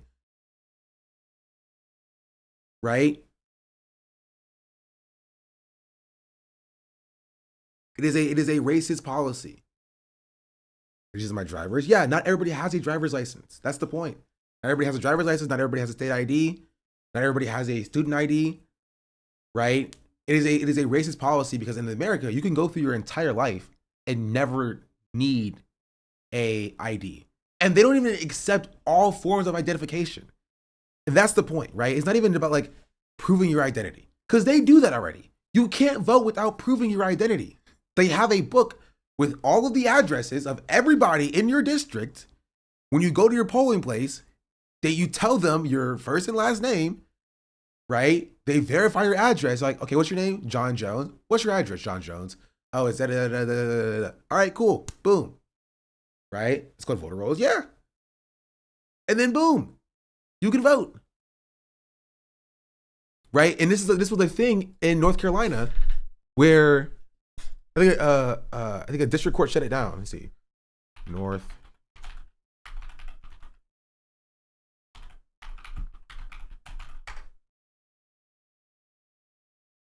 This is in 2021. North Carolina judge strikes down a voter ID law and says it discriminates against black voters. North Carolina judge struck down a state's latest photo voter identification law on Friday, agreeing with minority voters that Republicans rammed through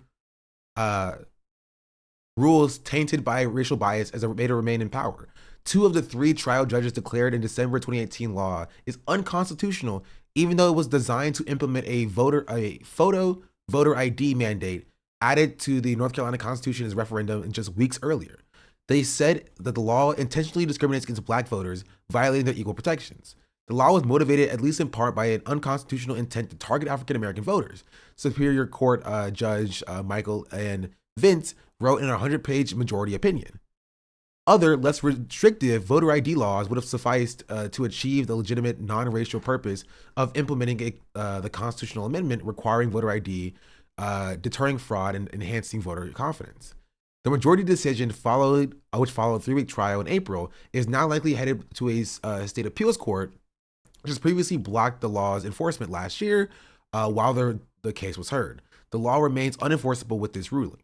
With similar lawsuits in federal court set to go to trial in January and other state court lawsuits now on appeal, it looks like more unlikely a voter mandate for in-person absentee balloting will happen in the 2022 elections. The ruling reflects how state Republicans controlled legislature undeniably implemented this legislation to maintain its power by targeting voters of color. Right here, I want to see what the law actually said.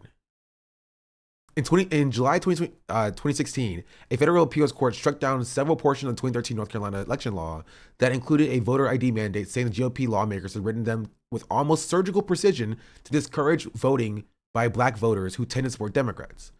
Lawyers for the voters who sued in 2018 law said that it suffered the same racial defects of the 2013 law. Yada, yada, yada, yada, yada. I wanted to get into the racial defects, what actually it is.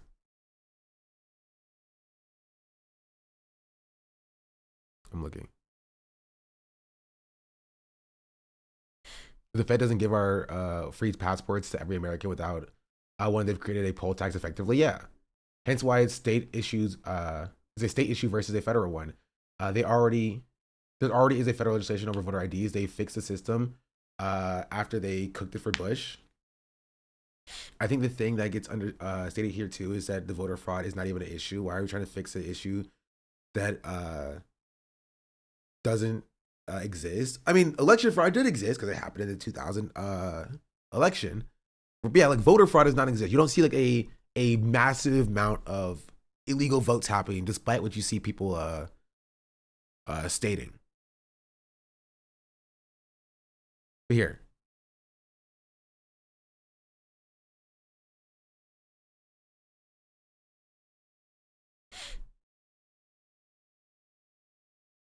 Here's this as well. Oh, hello. There we go. This is the point. This voter law is but one instance of the constant attacks by the North Carolina legislature on the right to vote of African Americans in North Carolina. The law has been upheld. Had the law been upheld, voters in North Carolina would have been required to present certain types of photo IDs before being permitted to vote, which was a burden, as the evidence showed, that weighed more heavily on African American voters. For example, under the law, plaintiff Jabari Holmes, an African American voter with disabilities, would have been prevented from casting his ballot. The 47-year-old born with a severe cerebral palsy that has been confined to a wheelchair, his medical condition required full-time care preventing him from driving, making it difficult for him to travel. Because of his medical condition, he is nonverbal, but he uses a communication board. Voice activator, and an eye gaze computer to communicate with his family. Holmes said the legal team working on this case and fighting for his right to continue to vote. I know I'm not in this case, but I am a dog who loves to fight, he said through his computer. Holmes has voted in person every election since he turned 18, despite the challenges involved in him doing so. He insisted on going to a polling place to vote because this act confirms to him that he is an important part of society and makes him feel like he's a part of his community. He said voting in person brings him great joy. Right? But that's it. Right? And this is what voter ID laws, by and large, always turn into. It's always a targeted thing that targets disabled people, black and brown people, right?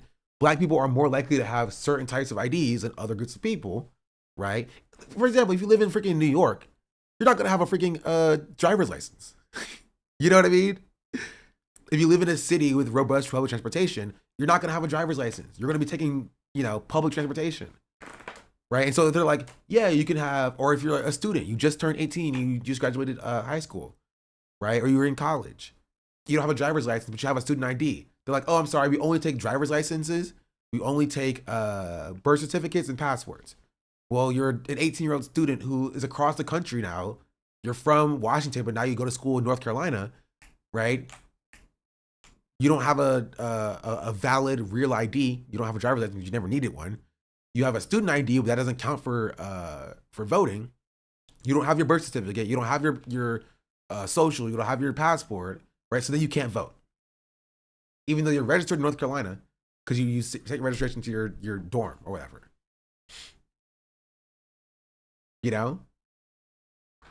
Hey, which is why they did stop and frisk there. The first thing they always ask you for the ID, so they can just detain you and search you. Here, the Help Americans Vote Act in 2002 was a federal law co-authored by Christopher Dodd and passed in the House, and in the Senate was signed into law by President George W. Bush in 2002. The bill was drafted, at least in part, in reaction to the controversy surrounding the 2000 presidential election, when the Supreme Court narrowly ruled that Bush had won the election. Insane, by the way. The impetus of the Supreme Court case stemmed from the controversy surrounding the administration and election in Florida, whether or not votes were cast and counted in a fair and equitable manner. The main point of the contention surrounding the perceived unfairness regarding the millions of votes that were not represented due to mechanical errors and errors due to the manner in which ballots were cast. The goal of the HAVA was to replace the punch card and lever voting-based voting systems, create an elections assistance commission to assist the administration of federal elections, and establish minimum election administration standards. HAVA mandates that all the states and localities upgrade many aspects of their election procedures, including voting machine registration processes and poll worker training, and specifics of implementation have been left up to each state, which allowed for varying interpretations of federal law. Yeah. The first thing that write that one. I vote by mail. So how do IDs work for that? I don't think you need ID to vote by mail.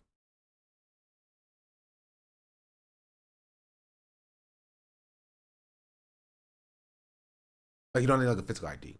I don't know how that would intersect specifically.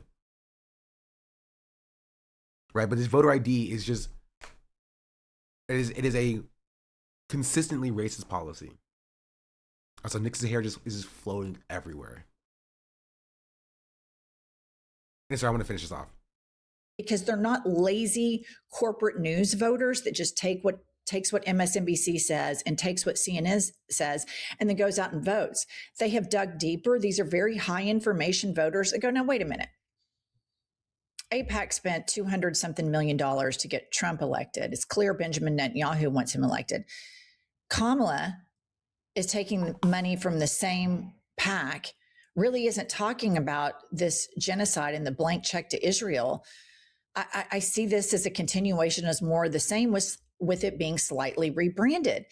And I just think it's very MAGA-esque to shut down a conversation like that with Hassan and me, and to take a side on that, and to not understand that Hassan and I were having a super important conversation that should be front and center of every Democratic conversation right now as we head into midterms.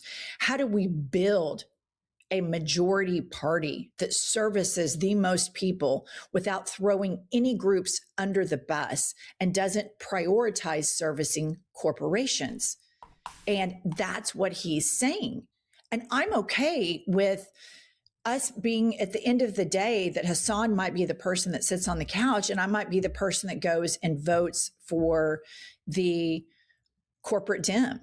And I'm still evolving on that. And I have to keep an open mind about it. But more than anything, Hassan and I are online personalities. We are not politicians. And we both get to have our opinions about this. And we get to succinctly disagree or push each other and evolve. But when I see liberals or people in the Democratic Party trying to completely shut him down and shut down this conversation, it feels very cultist to me. It feels the opposite of what a progressive movement, a resistant movement to fascism should be. And then Kylie, put up the tweet and the graph about where the Democrats are right now. Okay, Hassan says, liberal Twitter has erupted, demanding party loyalty, hitting lesser evilism and harm reduction lines 2 years out from the presidential election. But they refuse to. The funniest part is doing what they're doing here is not a harm reduction. It's not. He's not the nominee. We can have other options. And nominating Gavin Newsom is not harm reduction. It's just harm because he will lose. Reckon with if this we even have elections in the first place. Historic unpopularity for the Dems as Trump is deeply unpopular. Hold your electeds accountable, please. So here we have the Democratic Party. The favorability is 33%, historic lows. And what Hassan is saying is, why do I, as a voter, why did this large voting group, why do we have to concede? Why aren't the politicians conceding that corporations are not in the best interest of the people? And the people in the Democratic Party that are trying to shut this down, all you're doing is giving his platform more power. Because when I see the Democratic establishment behave this way, in a cult-like way, to say that we can't have an honest conversation about this, it makes me really lean in. Nominate a loser and keep losing simple. Indeed. Puerto Rican vegan socialist for 27 months. Nominate a loser and keep losing. Into what Hassan is saying and dive into it more and more, because the worst case scenario is Newsom wins, locks in Trump policies like them presidents usually do, fails, and then Omega Hitler wins in 2032. I don't know if that's worst case scenario. That's like equal case scenario to JD Vance winning, also doing Omega Hitler policies in 2028 or 20 in 2028, and then we get another Omega Hitler in 2032 as well. And then we get Newsom, and then we get Omega Hitler in 2040. We need to nip this in the bud now because it's going to get worse and worse. I don't want to be 50 years old with Democrats still being like, no, vote for me, and we'll only kill 15 homeless people this time. We promise. Please, I don't want to be 50 years old doing the same song and dance. I want to be 50 years old being like, all right, now do we go to socialism or do we just skip straight to communism? You know what I mean? Now in 2040, I already swore my vote for Joe Biden's granddaughter over Barron Trump. I'm sorry, you won't vote for Joe Biden's granddaughter over Barron Trump in 2040? Wow. You hate trans people.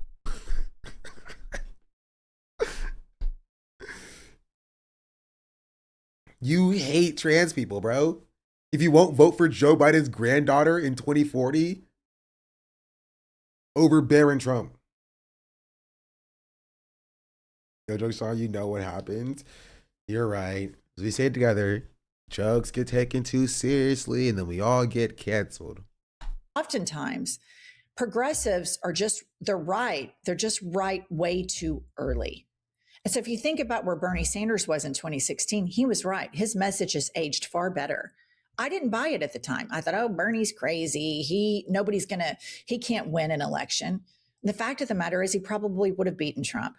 And where would we be now if we would stop listening to corporate Dems and the personalities that prop up this? We have to be a fixed party that preserves this two-party system, and we cannot push our elected officials to service the American people more. So I just wanted to respond to all of this and say that me as a voter and as an online commentator, I'm going to continue to have these conversations. And the more the Democratic Party tells people to shut up, the more I realize how rigged the whole thing is. And then I end up going further and further left. Every Democratic politician should be shutting down corporate money. Every Democratic politician should be going on shows like mine, and especially shows like Hassan's, because that's where the people didn't show up. because they are tired of being lied to by Democrats. All right, that's all I have. Like, subscribe, comment. Be back later with more news. We're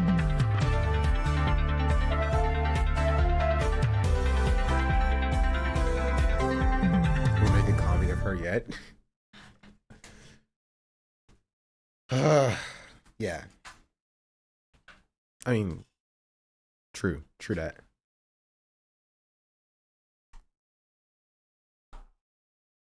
True that indeed. Hold on. Sorry.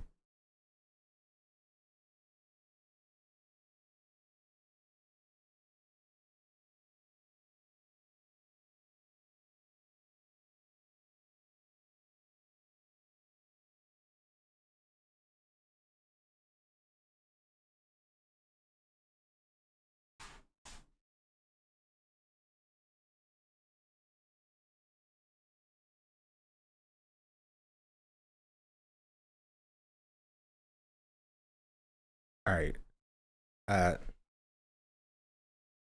Ronald Jen's response. Yeah, it was a good response. June Adam, thank you for the tier 1. Much appreciated. I think that fully covers the Sean the Black says, she's my African princess. June Atom just subscribed.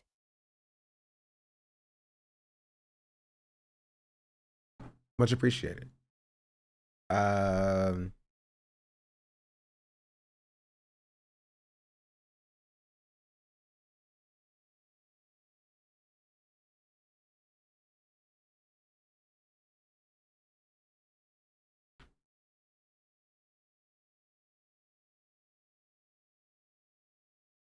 I hate Linus.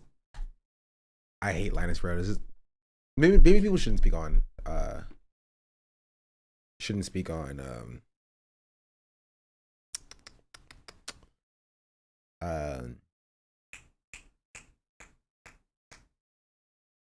politics. But yeah. Covered this, we covered this, we covered this, we covered this, we covered this, covered this. Make sure I got all my tweets. Yeah, said that one. That one. Oh, who has that Hutch tweet? Let me check my bookmarks real quick.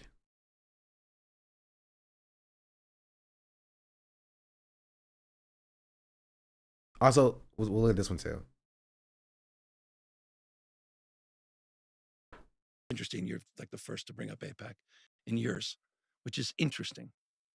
I will not vote for a candidate that takes $1 from AIPAC. It's interesting. I mean, it's interesting. I haven't thought about AIPAC, and it's interesting. You're like the first to bring up AIPAC in years, which is interesting.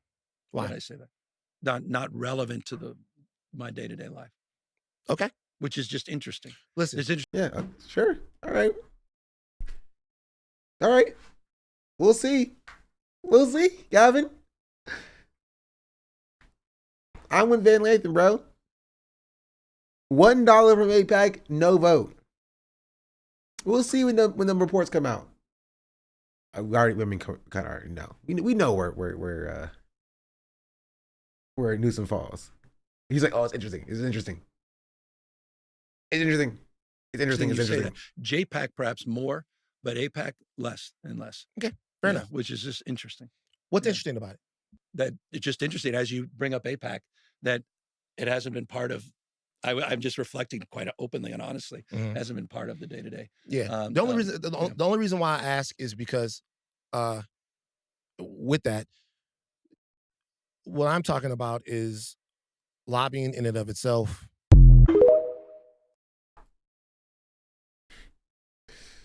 Yeah.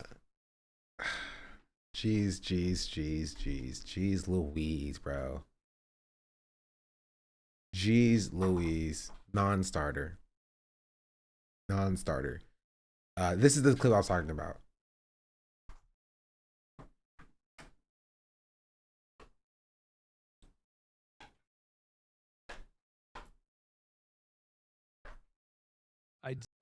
Jeffrey Epstein, yes or no, Hutch? I do. Jeffrey Epstein, yes or no, Hutch? I do. Yeah. But if he had a D next to his name and he was running for a Texas Senate seat, Oh my God. I would probably vote for him. I'm just saying. That'd be a tough one. Wild. Not kidding. Wild. We're just gonna let that one Not go. a joke. Not a joke. But Jeffrey Epstein, yes or no, Hutch? I do. Yeah. But if he had a D next to his name and he was running for a Texas Senate seat, Oh my God. I would probably vote for him. I'm just saying. Yeah, he's doing it on purpose, right? I'm telling you, I think he's trolling. I think Hutch is one of those people who is insecure in their own like political knowledge, and so his only response is to like make himself a meme. That's the only way he gets talked about. He won't be taken seriously, but at least he'll be discussed. You know what I mean? Like I don't think he's serious. I don't think he's serious about any of this. You feel me? So the thing about segregation is, yeah, again, I don't think he's serious about any of this. I don't think he takes politics seriously. I think it's as simple as he flipped the coin, picked a side, and he's just like, all right, I'm here now. I'm going to be pro-democratic establishment until I die. It's a game to him? Yeah. It's a game to him. It literally doesn't matter. For him, these hypotheticals are all his politics turns out to. Like, oh, would I vote for Hitler if he had a mustache or Hitler if he had a top hat? This is a hard question. Well, Hitler always has a mustache, or maybe Hitler with a top hat. That's it. That's literally all he does. That's all politics is for him. It's these hypotheticals because it's a game. It doesn't affect his day-to-day life. Right? I'm not saying he's not stupid. I'm just saying that, like, I don't think he takes it seriously at all.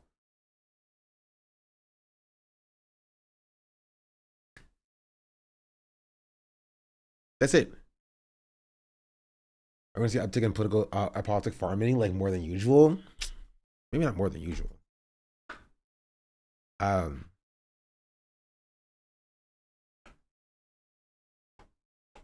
Yeah, okay, I think that covers most of what I wanted to talk about from here. So the hypothetical tweet I found amusing.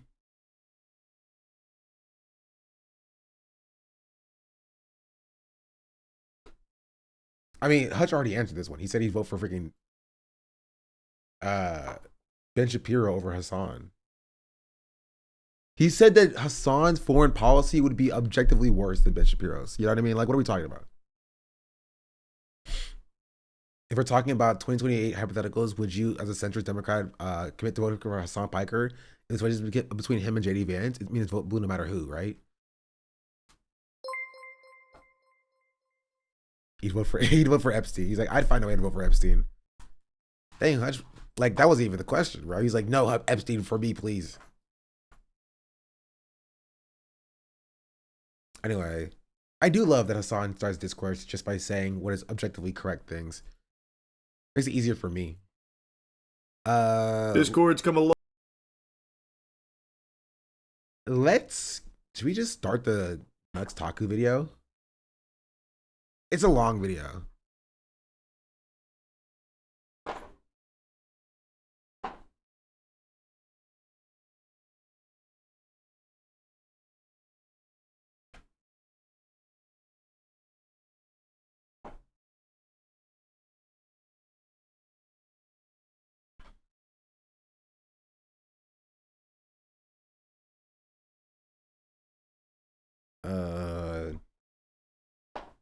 There's a lot.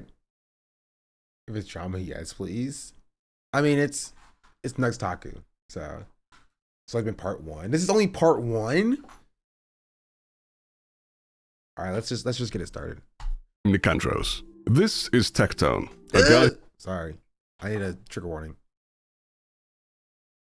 Who used to follow 900 hentai accounts on Twitter. When likes were still public, people found out that Tectone had liked an animation depicting a Genshin Impact character called Venti getting their back door blown wide open by a BB Hilichurl C. For context, Venti is an effeminate male character with the body of a 15-year-old boy. So Tectone has a history of what is wrong with Genshin Impact? It's to gay porn involving 15-year-old boys. This is more speculative, but photographic evidence suggests that Tectone lives by the slogan, "He who beats it, eats it." In case you don't know what that means, now you might be disgusted by this, right, but given Tectone's physiology, that's actually a very impressive feat. Is that all? Me when I show her my penis. I'm 6'8". I don't know why I would lie about that. My penis isn't that small where I feel the need to lie about my height. But I'm 6'8". I'm 6'8". I'm 6'8". Are you 6'8"? I'm 6'8". 6'7". I'm 6'6". I'm 6'7". I'm 6'7". 6'6" man. He shrinks. He just keeps. He started at 6'8". I guess he's just. Does he shrunk? BMI. Now, for reference, I'm 6'7". I've sometimes claimed to be 200 and sometimes 201 centimeters, but I've never claimed to be 2 whole inches taller. You might say that lying about 2 inches is not a big deal, but to some people, that's all they've got. Thankfully, I have a very small cock.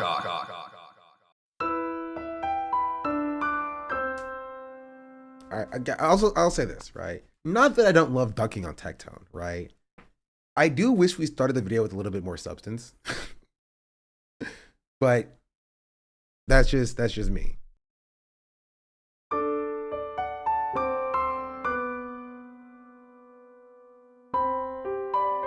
Tectone was recently served a 10-year protective order to stay at least 200 yards away from his ex-girlfriend Pinkachu for sexually assaulting and stalking her. He's also been forced to give up all of his guns. Before this all came out, he also had some really deep thoughts. So you need to give me a trigger warning for somebody who is this bald. All right. My eyes hurt from the shine that is gleaming off of his dome. You are aware of what's going on in the world. The more that you are aware of these people that are lying, the more that these people will try to I know. I was prepared for that. I wasn't expecting this. Also, he's outside, so like the sun is glistening off of his dome, and it's shining into my eye holes.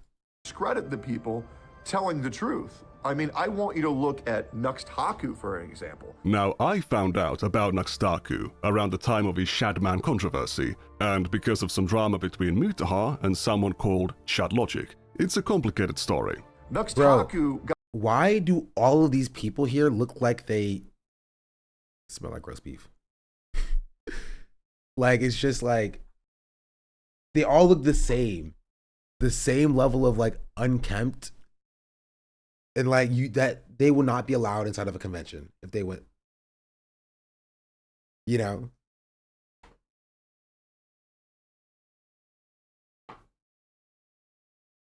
There's that smoke. You're right. got his entire career temporarily destroyed, which he bounced back from. Unwashed scalp is crazy. The goats. God bless you, Nux. Yes, the post-Nux Clarity incident. So this video that was uploaded with, again, Nux Taku as Jeffrey Epstein and me as, I assume, Ghislaine Maxwell over here. Since then, Nux Taku has re-established himself as one of many populistic right-wing commentators, such as Tectone himself, who tried to orbit Asmongold. It's really like, I mean, this part right here, right? And then there's this. And then there's a little bit of that, too. I was apparently recently hired as Asmongold's thumbnail editor. Why wasn't Asmongold nominated at the Streamer Awards? And it's me holding up a fucking thing of I'm white, you're black, and I'm pointing a gun at somebody? Damn, bro, like, that's what it was. This is a top tier thumbnail? I think it is. Honestly, like, we should have just used this one. Oh my god. Hire this guy? Yeah. Yeah, this is great.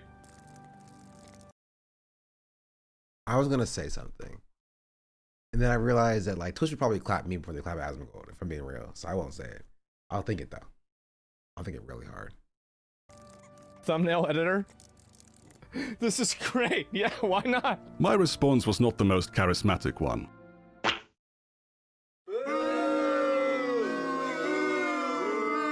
He never actually intended to hire me. That was merely a stunt he did for his livestream. Given his recent defending of Tectone, it was probably for the best. As a Forbes magazine featured commentator, I can't be associating with people like this. However, this video isn't about Asmongold or Tectone. It's about the rumors circulating Nux Taku. The amount of misinformation put out on this guy is insane. I mean, dude, I get told that Nux is a pedophile daily.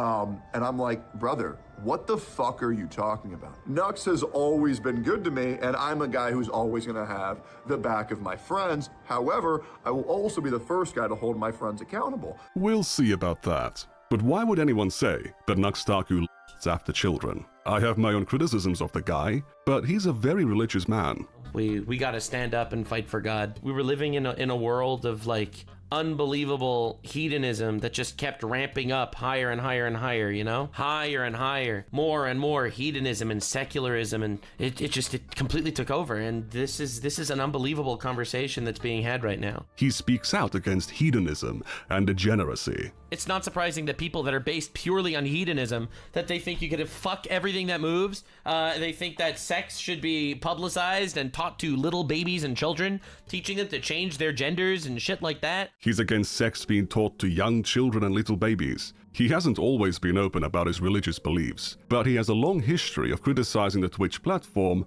for making adult content available to minors. Crazy. Chill on overbites. I have a slight overbite, okay? Chill on me, bro. Twitch can't decide whether they want to be a 13+ gaming website or an 18+ porn website. Twitch wants to rake in all that advertiser bucks for being a 13+ gaming website. They want to be on every single freaking smart television in America because that's how they get so many of their little young impressionable viewers. They are trying to be a 13+ gaming website as well as a porn site at the same exact fucking time. Just recently, you had the implied nudity meta on Twitch where they allowed artistic nudity, which is, again, still mind-blowing to me that they even thought this was a good idea on a 13+ gaming website, by the way. Making adult content available to children is totally inappropriate, and Nuxtaku has known this for a while. Hentai ain't for kids under 18, let alone under 13. Some insist that it is solely the parents' responsibility to stop their children from seeing that stuff. End of story. I think that's a very dumb perspective, so I'm going to back up Nuxtaku on this one. Parents do have the primary responsibility to protect their children, but that responsibility isn't on them alone. If you're publishing content on a 13+ website, the creators, the parents, and the platform have a shared responsibility. Bro, that's like saying you hate all Nazis, you know what I mean? Like, I don't know how brave that is. To protect the children using that site from being exposed to harmful content. In the case of Twitch, the creators are knowingly streaming inappropriate content, and Twitch isn't cracking down on it. As Nuxtaku clearly understands, it is supposed to be a 13+ platform. If you're allowing or uploading adult content onto that platform, you're clearly doing something wrong, and should be held responsible if kids come across that content. Parents can easily block actual adult websites, and some even teach you how to do it. But when adult content is hidden on a 13+ website, the parents might not even suspect it to be there. Take for example, Mutahar's aunt. Here's the fucking wildest thing about her, okay? So she has every fucking parental filter. If you walk into her house, it's like fucking North Korea. However, she hasn't done anything for YouTube. She hasn't looked at parental controls. So in her mind, she's like, I'm a good parent. I'm making sure they don't watch porn. And then their kids are watching like Andrew Tate and shit. So she's blocked this one possibly dangerous avenue of like, you know, psych infiltrating shit. But she hasn't locked the other one. I actually haven't heard about him since the engineer video. And guess what? This guy who made this video also did the engineer video. I found it out when I yesterday when I looked at his channel. Where's it at? Mutahar has been a fake engineer for 10 years, but not illegally. So.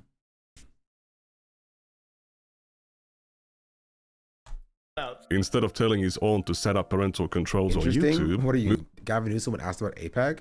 Got it. Sorry. Mutahar decided to shit-talk her parenting on his massive podcast. Very normal behavior. So when adult content is on an adult website, it's easily blocked. When it's on Twitch or YouTube, it can go unnoticed and in the worst cases, subvert those parental controls. That's why it's important for creators on these platforms to keep in mind that their content is going to be available to and be seen by children. As an example, you shouldn't have a hentai reviewer on your podcast and then shout them out by pitching their content as a method to circumvent parental controls. Ladies and gentlemen, please check out our friend Hartwagen, friend of the show. Wait, Mutahar?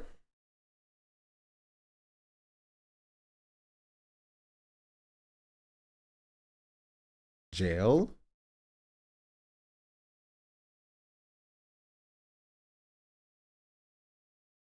absolutely With amazing Ethan. creator. Oh, right. Yeah, that never happened. Because Noah Sampson's a man. And Ethan Klein never sues men.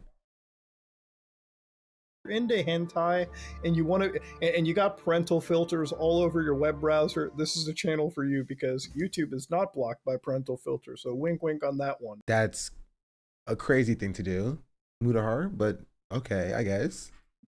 Before you run off calling Mutahar some early porn introduction mogul, this is just a single, irresponsible one-off comment from years ago. It was a dumb thing to say, but there is no broad pattern of Mutahar engaging in this behavior. To return to Nux's critique of Twitch, another problem with adult content being on a 13+ website is its potential to funnel children to adult websites and services. Every single freaking ASMR streamer on Twitch is linking their OnlyFans because ultimately Twitch is a massive funnel to that stuff, and Twitch knows that. Most of Twitch these days is a literal funnel to OnlyFans. Remember, this is a 13+ gaming website where 90% of just chatting streams are boobs, funneling people to the OnlyFans of the streamers, because it's not like there's any discoverability on OnlyFans. And the recommended page and It's every not even thumbnail.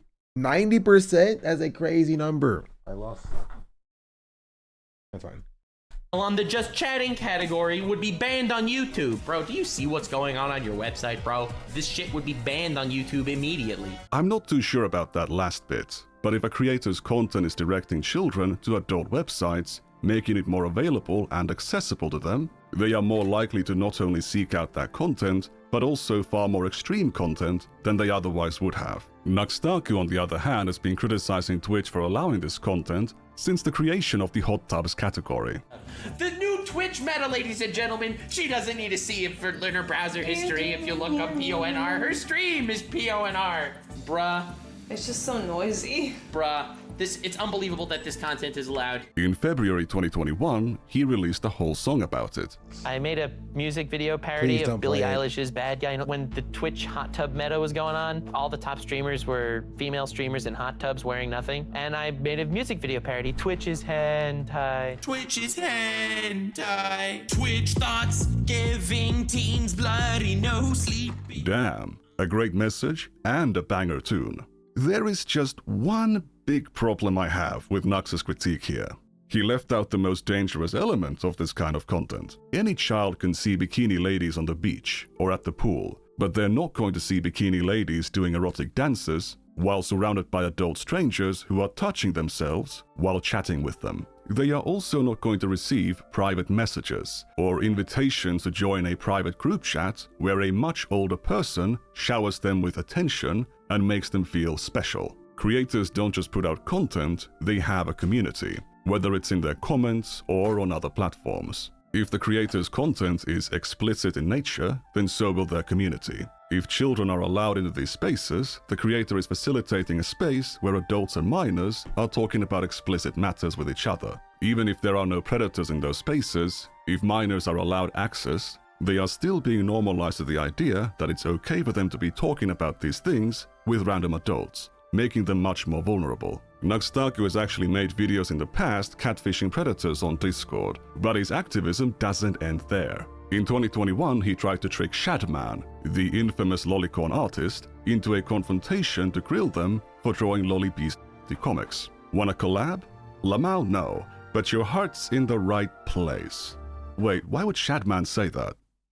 Anyway, these statements and instances where Nuxtaku actually mocked messages he received from Shadman have been misconstrued by bad faith actors to claim that Nuxtaku had some connection with Shadman or a desire to work with him. I mean, look at the timeline. We're supposed to believe that 3 days after catfishing predators, Nuxtaku was trying to get on Shadman's good side. It is such easily debunkable nonsense. I mean, you never know, you know? This whole controversy was just an offshoot of the early Mr. Beast drama, when Ava Chris Tyson's fandom of Shadman was exposed. Nuxtaku was among the people calling her out on it, but also for running a Discord server where NSFW content was available to minors. Ayo. Despite his consistent, long-term opposition to children being exposed to adult content, and criticism of multiple creators who have blurred the line between adults and children, Nuxtaku continues to be smeared as some kind of because of his old videos. My videos were showing people weird shit that came out of Japan to get funny reactions. And I, to this day, do not think that they were harmful videos. I don't. It really isn't necessary, but let's take a look at one of those examples. If we go to May of 2021, a couple months after releasing the song about Twitch, and a few months before the Shadman collab request, he released this video.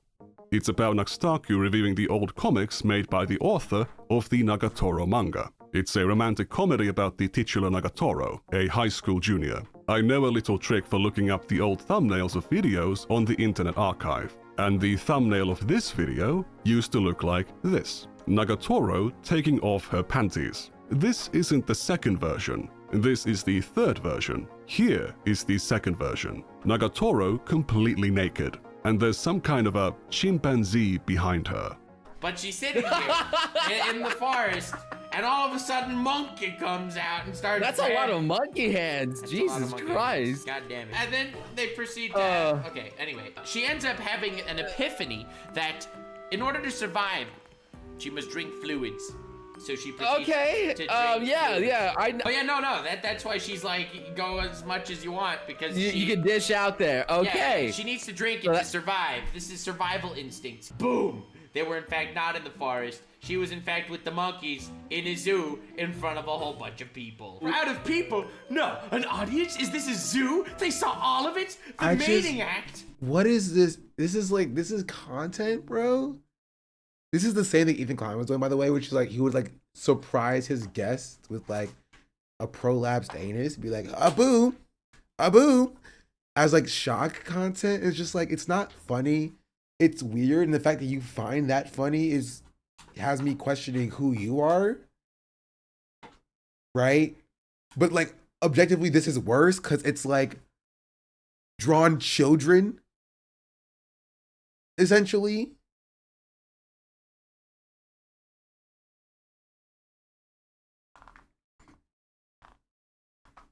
Like,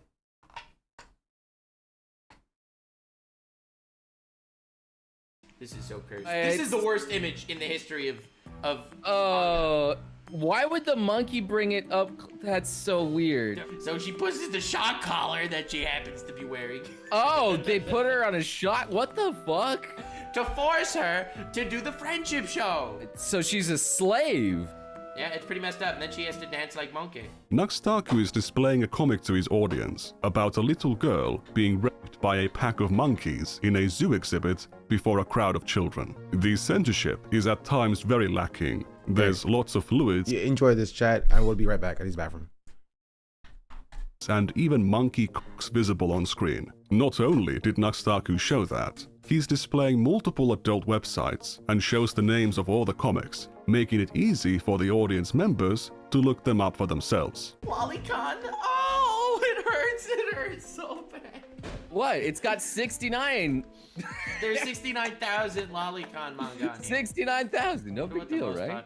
This is far worse than anything I've seen on Twitch. How is this sponsored by Raycon? Wasn't Nuxtaku supposed to confront Shadman for this stuff? I thought he was against hedonism and degeneracy. The video was also not age restricted, meaning that he made it visible to his own crowd of children. And the comment section had many children on it. Some of them were asking for Nuxtaku to reduce the censorship, and others were asking for the source of these adult comics. When I say children, I'm not just making a blind guess. Many of these children had videos of themselves on their channel. So while Nuxtaku was railing against Twitch for letting children see bikini ladies, he was uploading content like this, with thumbnails like this, to a 13+ website. Which is, again, still mind-blowing to me that they even thought this was a good idea on a 13+ gaming website, by the way. And nowadays he presents himself as this fighter for God and this opponent of degeneracy and hedonism. This video isn't publicly available anymore,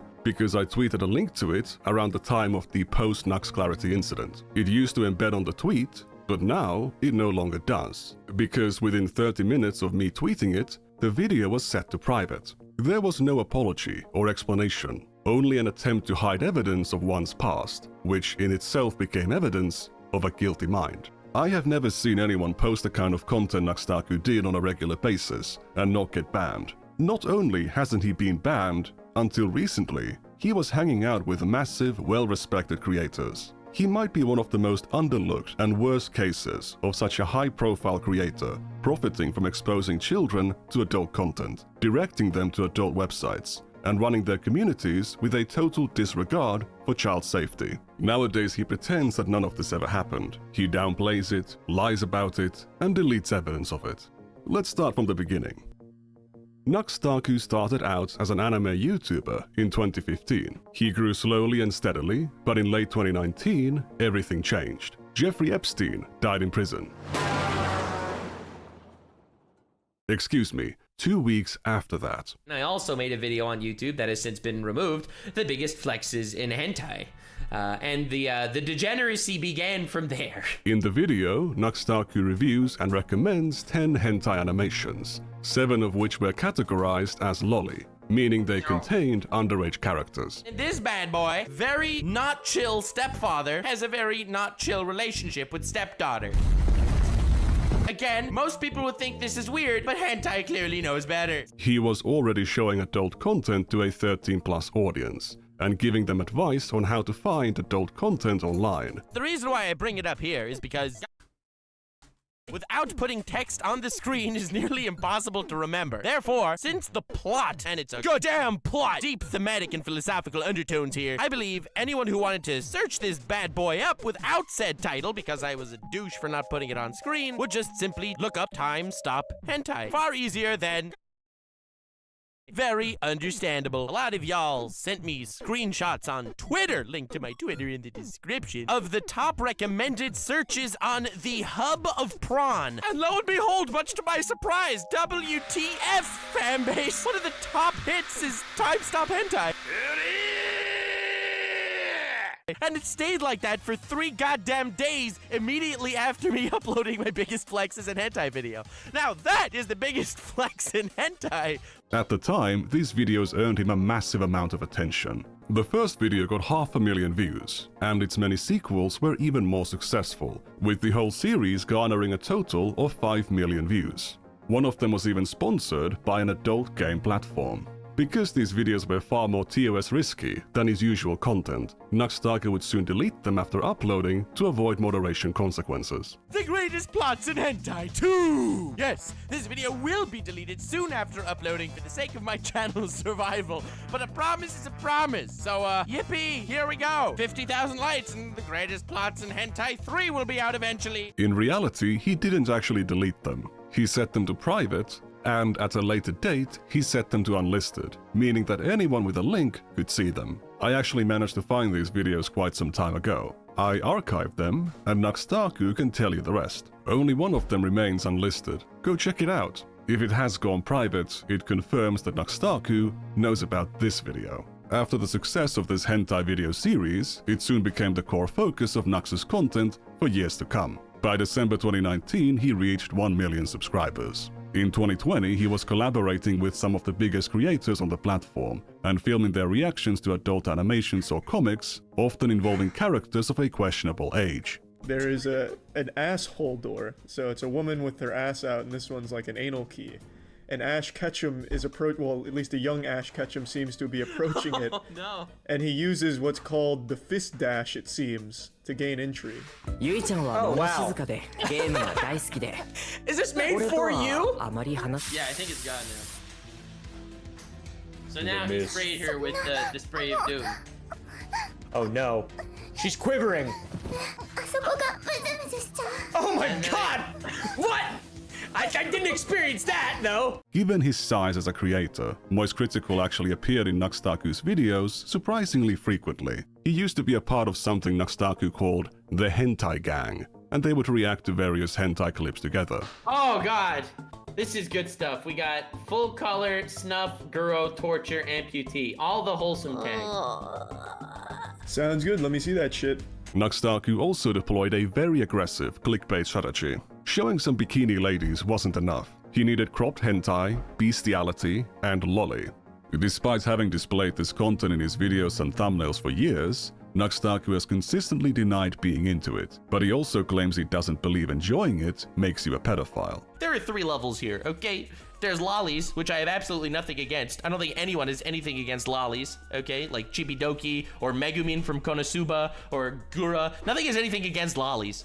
It's lolly that's the gray zone. Nuxtaku would begin to signal anti-lolicon sentiments in 2022, causing drama between him and Rev Says Desu. They couldn't believe the guy who has used lolly-related content in his thumbnails, videos, and the same guy who has openly befriended lolicons, followed and praised lolicons on Twitter, could be making such a statement under glaring hypocrisy. I don't like Rev, but they are making a sound point. Have you seen your thumbnail? This thumbnail, lolly likers are pedos. This is in quotes, like it's something I actually said. It's a pretty reasonable inference of your position based on the content of your tweet. I did not say this. I didn't even say this a little. Not even a little. And this dude's like, oh, dude, we're gonna make this thumbnail. So, dude, when it comes to thumbnails, you can be quiet. Instead of engaging, Nuxtaku acts incredulous that how could someone possibly be saying this? Then he goes on this whole rant. He's like, dude, you should have your legs broken then because you like lollies. See, you have Gura in the thumbnail. Like, dude, what is going on? What is going on? So, constantly taking me out of context, constantly making me look like a hypocrite for things that I've never been a hypocrite about. Nux's response to Rev was set to private around the time of the post-Nux Clarity incident. Despite his history, in early 2024, Nuxtaku had no problem calling Vosh a pedophile for flashing his lolly horse folder on stream for a couple seconds. Meanwhile, he had his own horse folder on his public YouTube channel. He also forgot to censor the contents of Vosh's folder in his coverage. Old habits die hard, I guess. I am the one that gets canceled daily for being a gooner on Twitter, by the way. And I have never saved a porn image. One of the more shocking images in Vosh's folder depicted a lolicon VTuber that Nux had reacted to.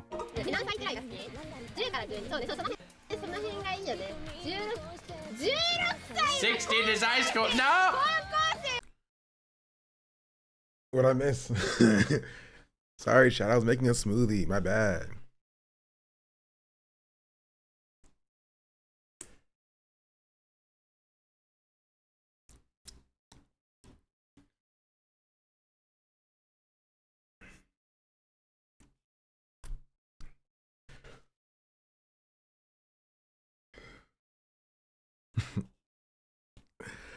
You know what I'm gonna do, dog.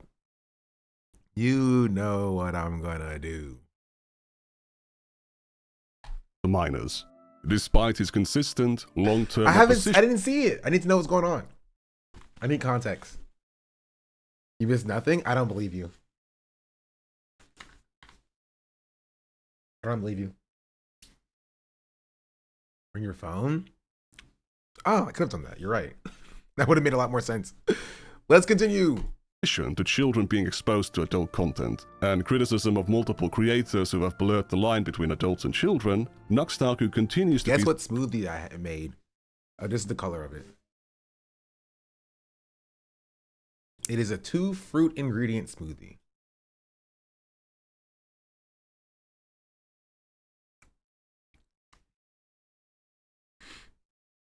Blueberry is correct. It's not acai. It's not banana.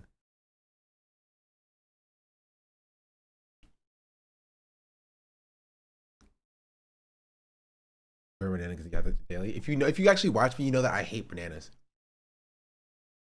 Not strawberry. Good choice though. Apple is also a good choice. It's not apple. Is pepper a fruit? Is that blueberry and Pokemon cookies? Avocado? I don't like avocado. But these smoothies are gray and look like concrete. This looks so much better. Thank you. This is delicious, doesn't it? This looks good, doesn't it? It's tasty. It's mango. Correct. Blueberry mango.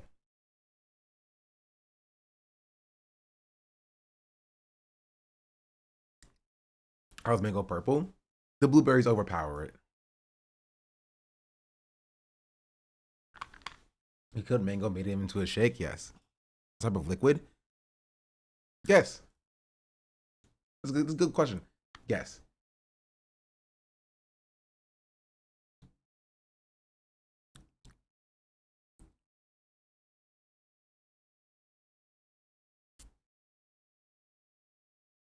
high fructose corn syrup. Decent guess, I guess, but no.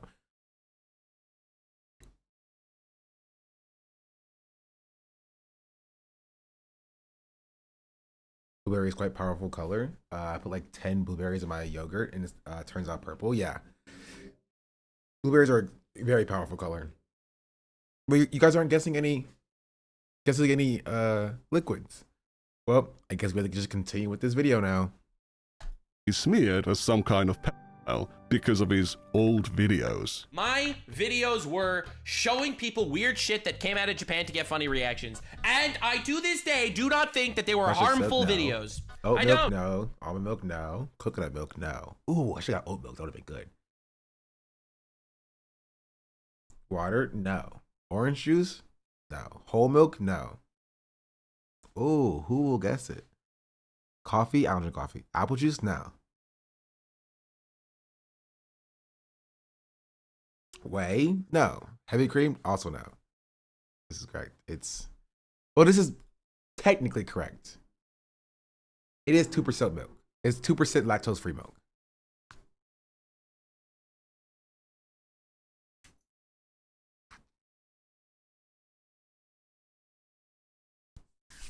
Whatever. Don't be mad because you didn't get it.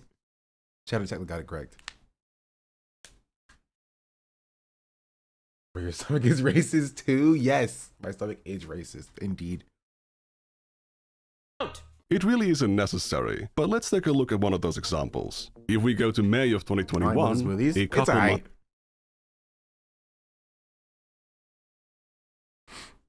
It's calcium. Ayo. After releasing the song, we have seen this. We've seen this part. We've seen this part. Yeah, out there, in fact, people. Yeah. What that she had her being raped by a at times very lacking. There's lots of fluids and displaying multiple adult websites and shows the names of all the comics, making it easy for the audience members to look them up for themselves. Lolicon. Oh, it hurts so bad. What? It's got 69. There's 69,000 Lolicon manga. 69,000. No big deal, right? This is far worse than anything I've seen on Twitch. How is this sponsored by Raycon? Wasn't Nux supposed to confront Shadman for this stuff? I thought he was against hedonism and degeneracy. The video was also not age restricted, meaning that he made it visible to his own crowd of children. And the comment section had many children on it. Some of them were asking for Nux to reduce the censorship, and others were asking for the source of these adult comics. When I say children, I'm not just making a blind guess. Many of these children had videos of themselves on their channel. So while Nux was railing against Twitch for letting children see bikini ladies, he was uploading content like this, with thumbnails like this, to a 13+ website. Which is hey, ain't that crazy?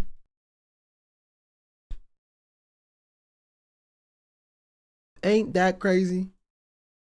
It's almost like it's entirely projection.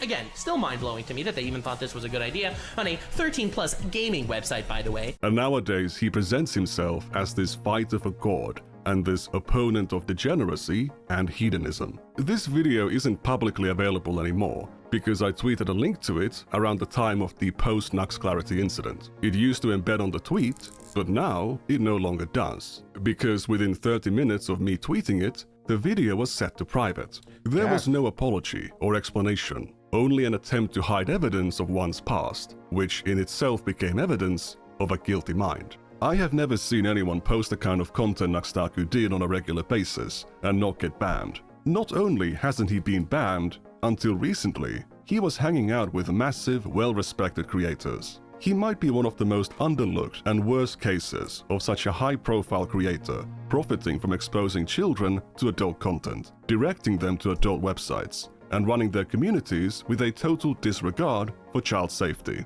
Nowadays, he pretends that none of this ever happened. He downplays it, lies about it, and deletes evidence of it. Let's start from the beginning. That wasn't the beginning? Started out as an anime YouTuber in 2015. He grew slowly and steadily, but in late 2019, everything changed. Jeffrey Epstein died in prison. Hold on. Excuse me. She needs to go out, outside. Enjoy this, doggy. 2 weeks after that. I also made a video on YouTube that has since been removed, the biggest flexes in hentai. And the degeneracy began from there. In the video, Nuxtaku reviews and recommends 10 hentai animations, 7 of which were categorized as lolly, meaning they contained underage characters. And this bad boy, very not chill stepfather, has a very not chill relationship with stepdaughter. Again, most people would think this is weird, but hentai clearly knows better. He was already showing adult content to a 13+ audience, and giving them advice on how to find adult content online. The reason why I bring it up here is because... I wasn't gone for long. Jeez Louise, calm yourselves. Excuse me, 2 weeks after that. I also made a video on YouTube that has since been removed, the biggest flexes in hentai. And the degeneracy began from there. In the video, Nuxtaku reviews and recommends 10 hentai animations, 7 of which were categorized as lolly, meaning they contained underage characters. And this bad boy, very not chill stepfather, has a very not chill relationship with stepdaughter. Again, most people would think this is weird, but hentai clearly knows better. He was already showing adult content to a 13+ audience, and giving them advice on how to find adult content online. The reason why I bring it up here is because without putting text on the screen is nearly impossible to remember. Therefore, since the plot, and it's a goddamn plot, deep thematic and philosophical undertones here, I believe anyone who wanted to search this bad boy up without said title, because I was a douche for not putting it on screen, would just simply look up time stop hentai. Far easier than... Very understandable. A lot of you... Bro, it's like, what? How are you like the Twitch dot guy who is like, these OnlyFans Twitch thoughts are sending people to their OnlyFans from Twitch. And it's like your first, like, you know, mainstay in content is like directing your child fan base, right? Or at least the children in your fan base to like illegal anime drawn children porn stuff. Like, what are we talking about here?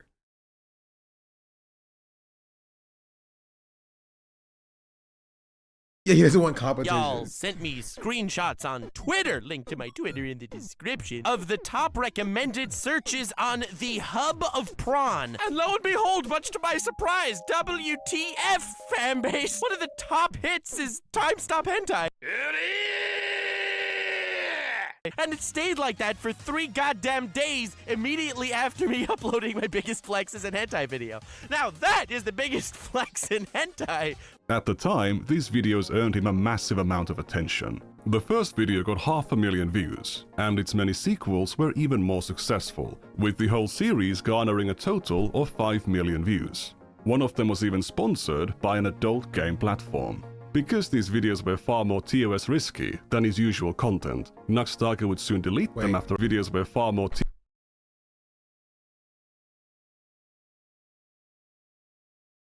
I don't have any resident gooners, so.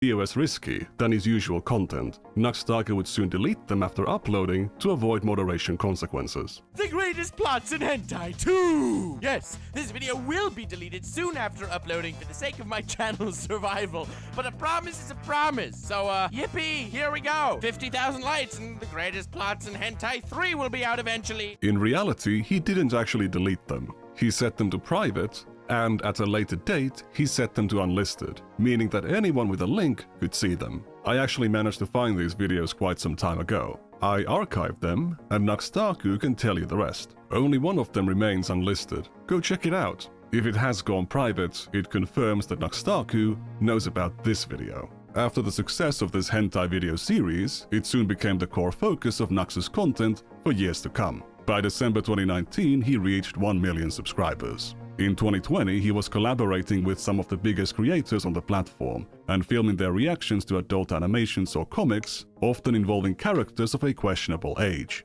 There is an asshole door, so it's a woman with her ass out, and this one's like an anal key. and Ash Ketchum is well, at least a young Ash Ketchum seems to be approaching it. Oh no. And he uses what's called the fist dash, it seems, to gain entry. Oh, wow.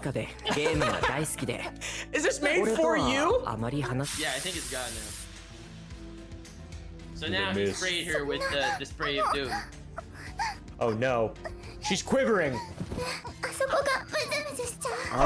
Creator, Moist Critical actually appeared in Nuxtaku's videos surprisingly frequently. He used to be a part of something Nuxtaku called the Hentai Gang, and they would react to various hentai clips together. Oh god.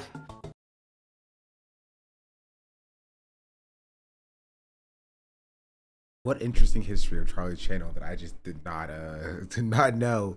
Honestly, probably did not need to know. If you think about it.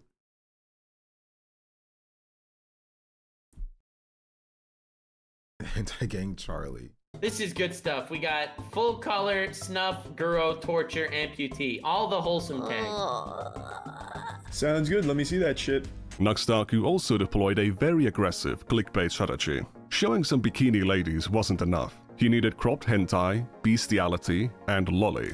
Despite having displayed this content in his videos and thumbnails for years, Nuxtaku has consistently denied being into it, but he also claims he doesn't believe enjoying it makes you a pedophile. There are 3 levels here, okay?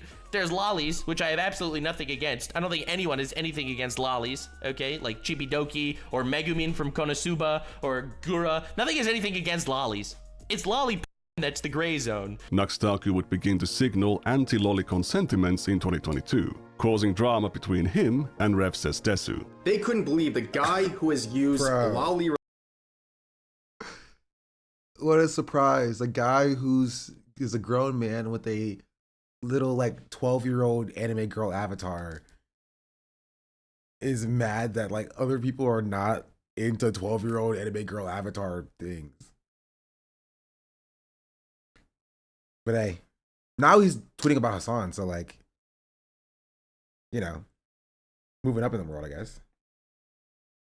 Related content in his thumbnails, videos, and the same guy who has openly befriended lolicons, followed and praised lolicons on Twitter, could be making such a statement under glaring hypocrisy. I don't like Rev, but they are making a sound point. Have you seen your thumbnail? This thumbnail, lolly likers are pedos. This is in quotes, like it's something I actually said. It's a pretty reasonable inference of your position based on the content of your tweet.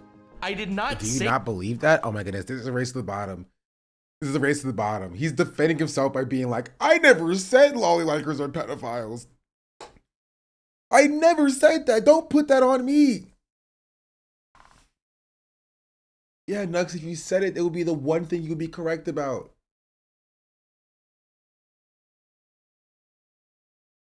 Say this. I didn't even say this a little.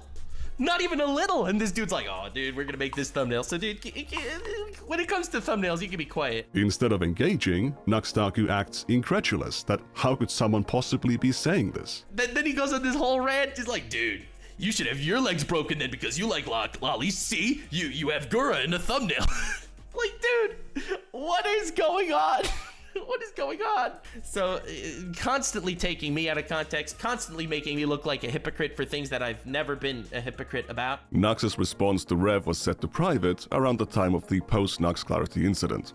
Despite his history, in early 2024, Nuxtaku had no problem calling Vosh a pedophile for flashing his lolly horse folder on stream for a couple seconds. Meanwhile, he had his own horse folder on his public YouTube channel. Bro, what are we talking about? How is this allowed on YouTube?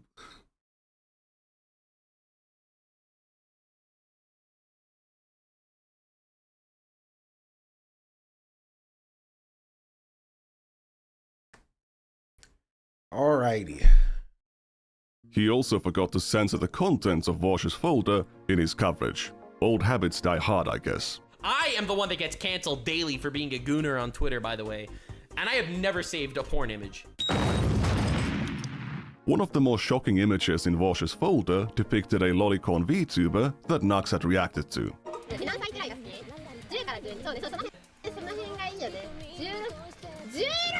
16 is high school. No! Wait, high schoolers aren't lollies. I agree. Lollies are 1,000-year-old cum vampires. I agree.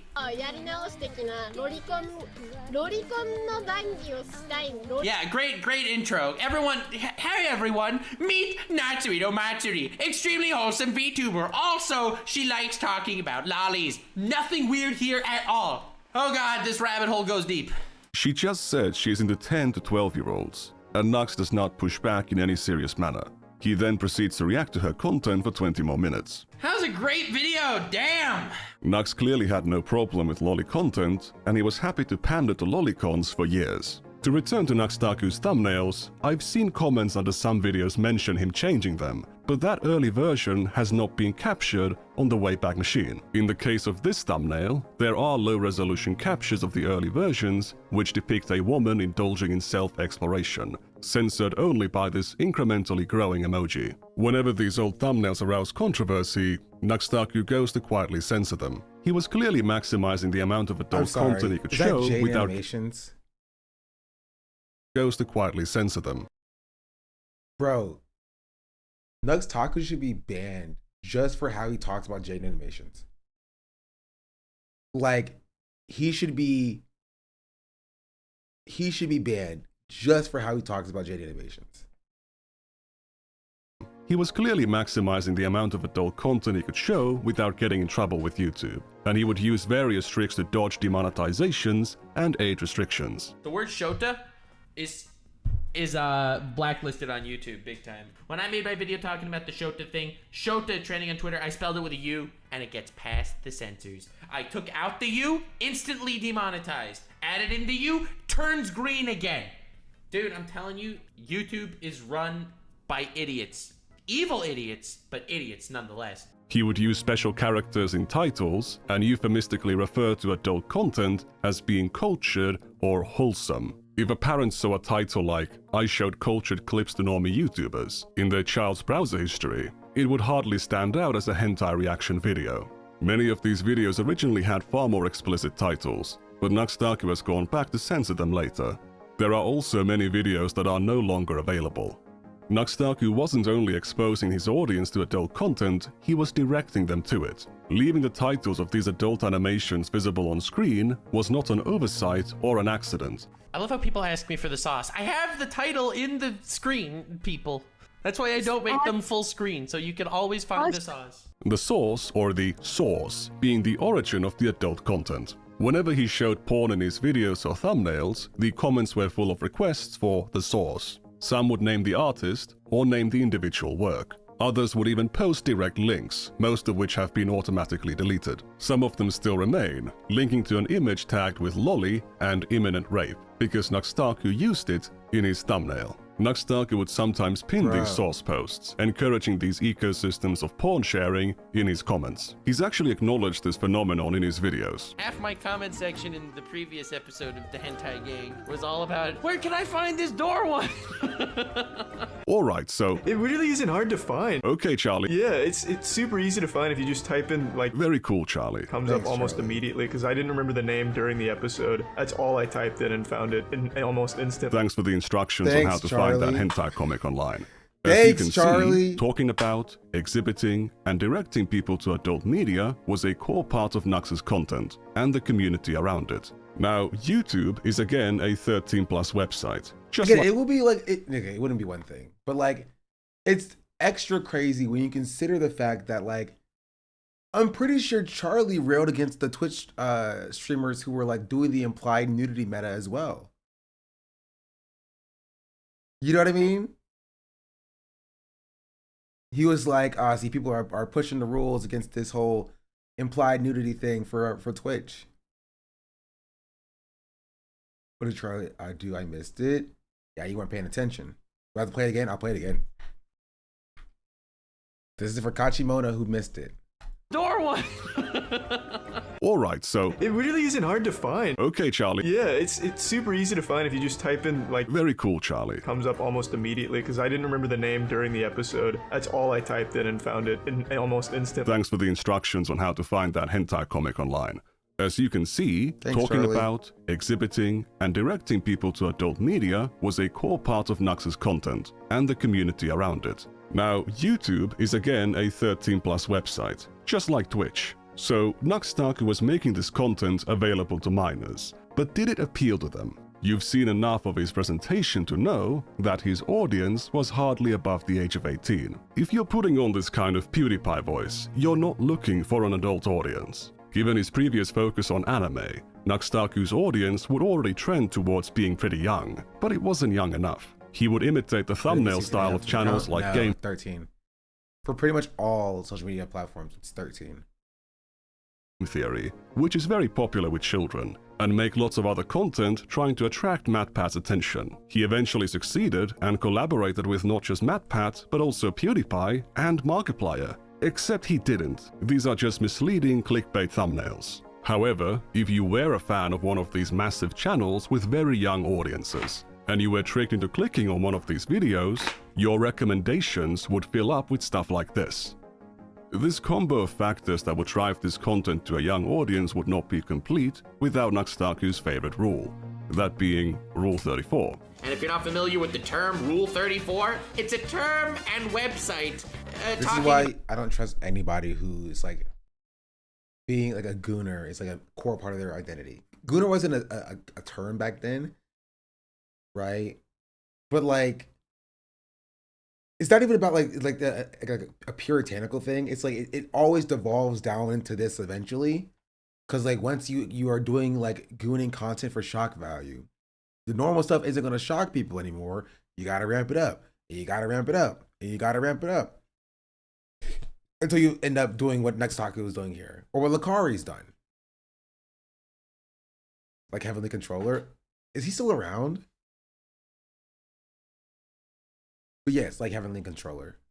about how if anything exists, there is porn of it. Nux being obsessed with it is a meme by itself. He was making videos about Pokemon, anime, and other children's IPs while using Rule 34 of them as clickbait, or as the subject of the entire video. The most popular video on his second channel was a reaction to a viral Animal Crossing adult animation with very minimal censorship. There are small blurs around the genital areas, but you could still make out what's going on.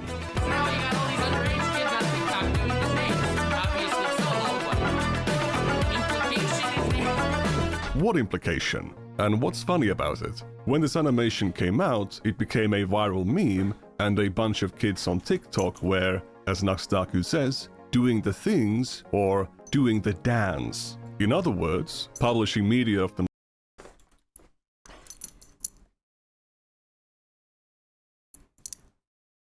How do you feel about Nux careful.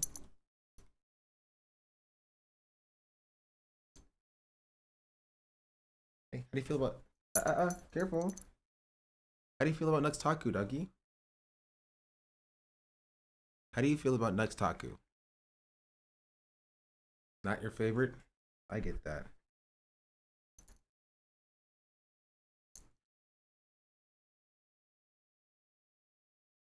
Hey, look, right there. Right there. Look, up here. Hey, up here. See? I want to see your smile. No? Want to get down? Okay, hold on. Don't jump yet. Okay. Go ahead. Come on. Come on. Come here. Hey. See? All good. All good. There you go.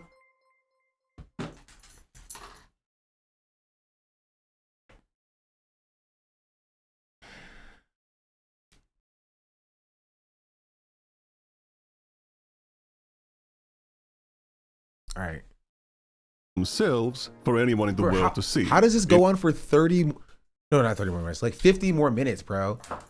Does it get worse than like Nux is just directing his child fan base to like lolly porn on like adult websites? Much? What? All right, let's just keep going. in which they are replicating moves from an adult animation they had been exposed to. Very understandably, some people considered this to be a risk to those children's safety. This is currently the most concerning trend on TikTok. Is it really the most concerning trend on TikTok? There's literally a trend right now called devious licks, where people break into schools or are in schools and steal stuff. Like, Yes, I think that this is worse. I think children mimicking sexual dances is way worse than kids like taking a soap dispenser.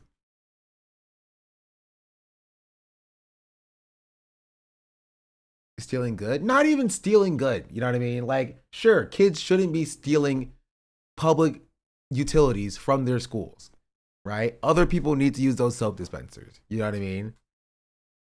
But like, you can't, they're not even close to the same. Stealing is normal. We all did it, leave them alone. We did not all steal the doors to the freaking bathrooms. The trend got a little bit wild, okay? It did. It got a little bit wild. We did. I don't know who we is, bro. Yes, we stole the ceilings out. That's a little bit different than stealing the doors to the bathroom, Chad. Stealing the ceiling tiles is a bit different than taking the doors off the bathroom and taking them home. That is, I don't know if we did that. You know what I mean?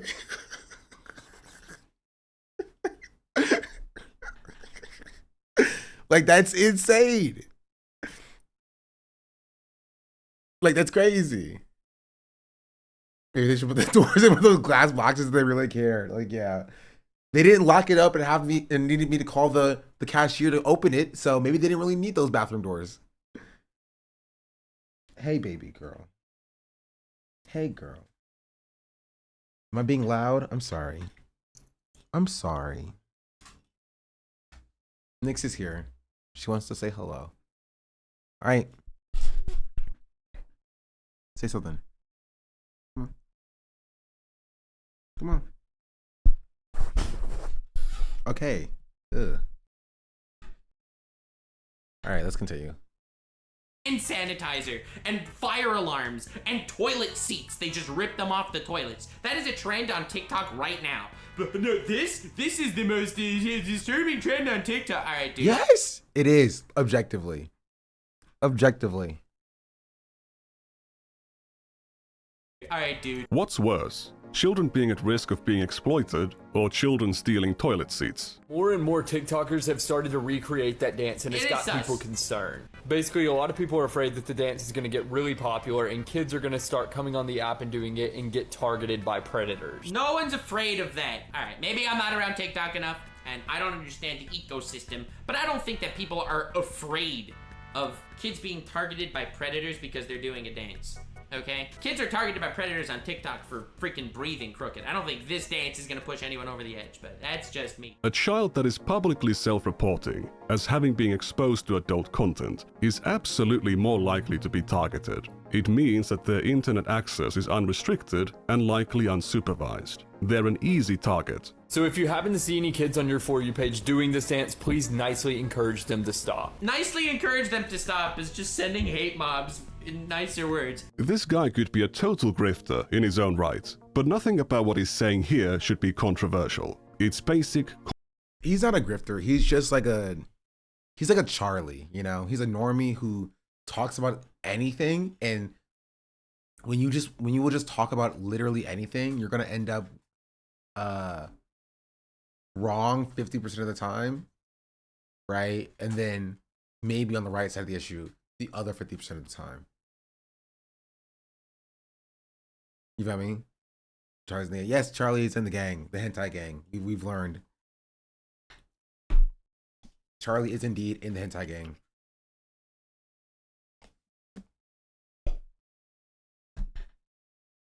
Common sense internet child safety, but Nuxtaku takes it as some existential threat, which makes sense when you think about what he's doing for 2 seconds. He's regularly uploading content sexualizing children's cartoon characters onto a 13+ platform, characters designed to appeal to children and more likely to be recommended to children. If you look at this video's comments, you see dozens of children explicitly reporting their ages, many of them being under 13. These are not adults pretending to be children as a joke. I've seen what's on their channels. They are uploading videos of themselves onto their channels and then leaving public comments under Nuxtaku's videos for anyone in the world to see. There are thousands of comments like this scattered all over Nuxtaku's backlog, some new, some old, but many of them are from children who are still minors. Nuxtaku obviously doesn't directly control who watches his videos or what they upload onto their channels, but he was choosing to upload this content onto a 13+ platform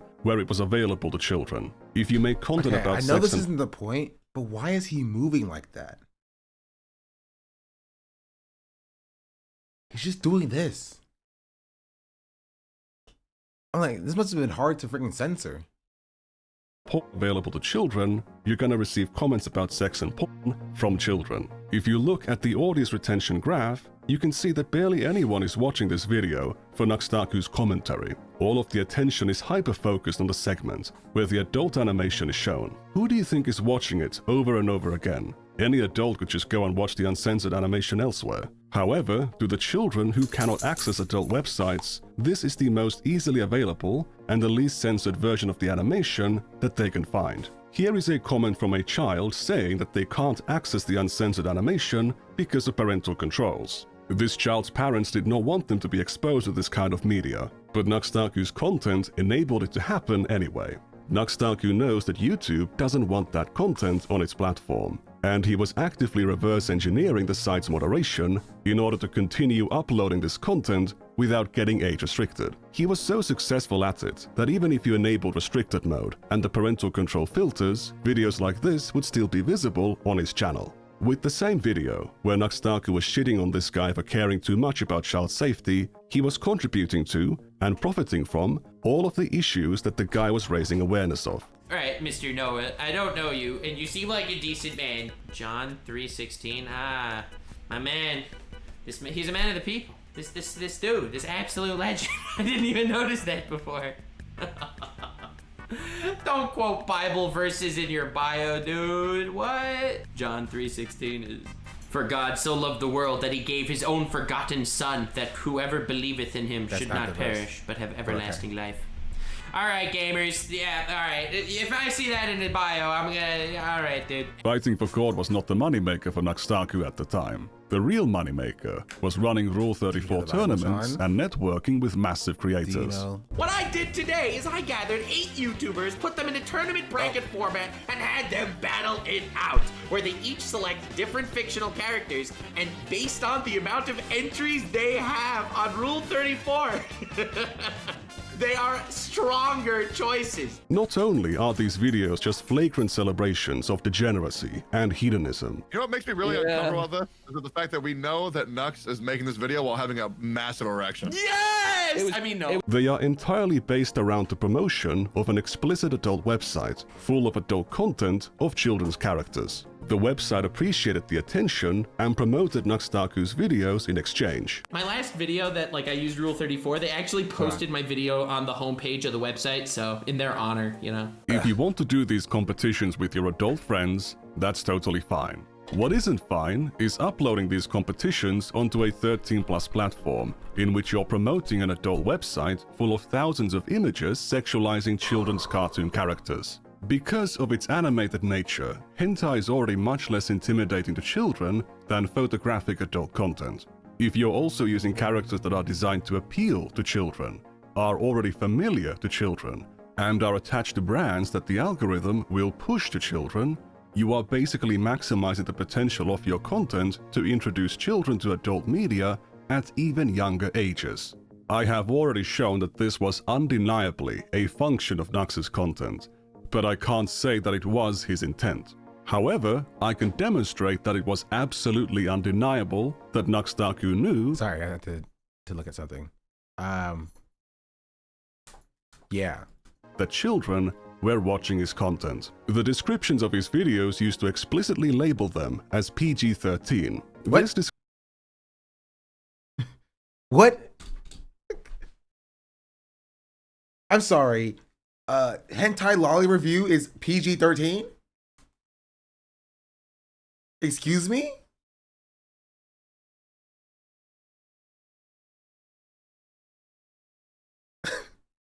I was really trying to keep it PG.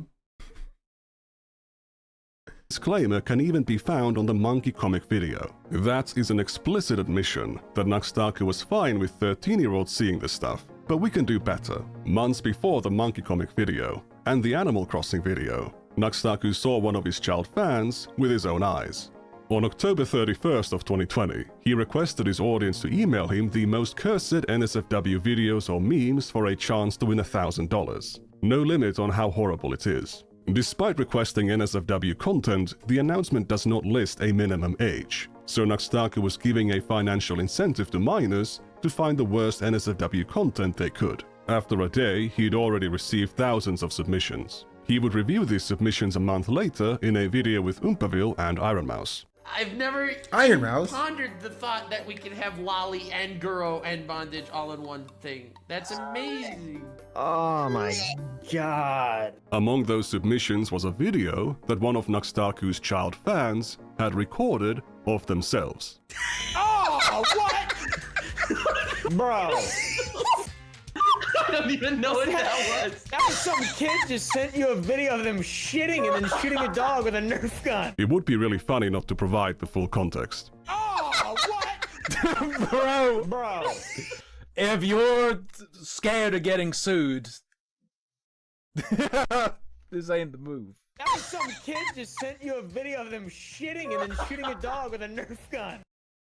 Wait, what the fuck? But I'll do so anyway. It's not CSAM. It's some little boy farting into their phone camera. Then they shoot at their dog with a Nerf gun. There's no nudity, and you can't even see their face. However, they are clearly a child, and based on the size of their hand, a very young one at that. There's also no sign of Nuxtaku getting parental consent to publish this video. So he's published a video of someone's child without consent and mixed it in with a bunch of reactions to Lolly Bondage Guro comics. Oh my god. This competition was not a one-time thing. It was a whole series, and the total number of emails they received in the end was around 10,000. Whether he intends it or not, by showing this video, Nuxtaku is signaling to the children in his audience that they are welcome to participate. In the rest of the series, Nuxtaku shows lots of adult websites and links to them fully uncensored. Not only that, there are many instances in these videos where Nuxtaku fails to hide the names of the people sending these emails. So he has solicited children to send him porn, and now he's doxing them to his audience. But that's besides the point here. Nuxtaku absolutely knew that children were not only watching, but engaging with his content and his community. Did that cause him to reconsider his content decisions? No. A couple months later, he released a Twitch song. Gaming platform. To be fair, he's not even on Twitch. I think he got banned a while ago. Or he just wasn't on Twitch for the principle of it. So, in comparison, Twitch is the more normal platform for sure. His collaborators were? Yeah, that's true. Then the monkey comic video, and then the Animal Crossing video. Not only did he not change, he began criticizing Twitch for exposing minors to adult content, despite exposing minors to far worse things. So there's a rough outline of the mass child mind poisoning machine that Nuxtaku operated and made a ton of money from.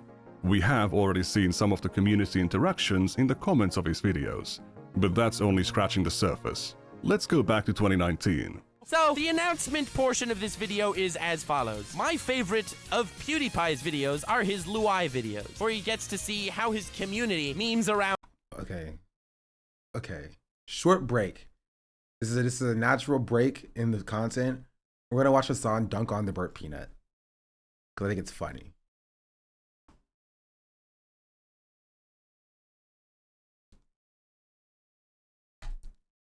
This person follows me. It's so weird seeing people follow me on Twitter. It shows that I'm kind of popping like that.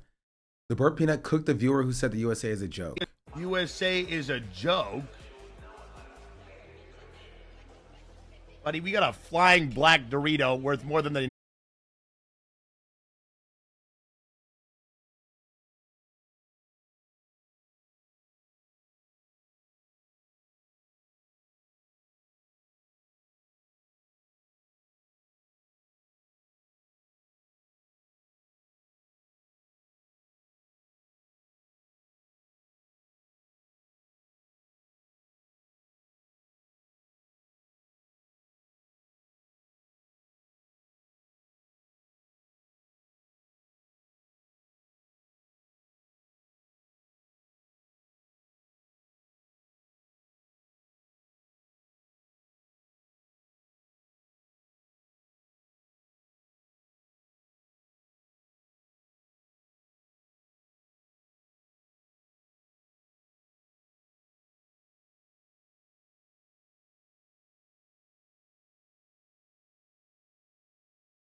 A moral obligation. Every time XQC is in your game, you just have to do this.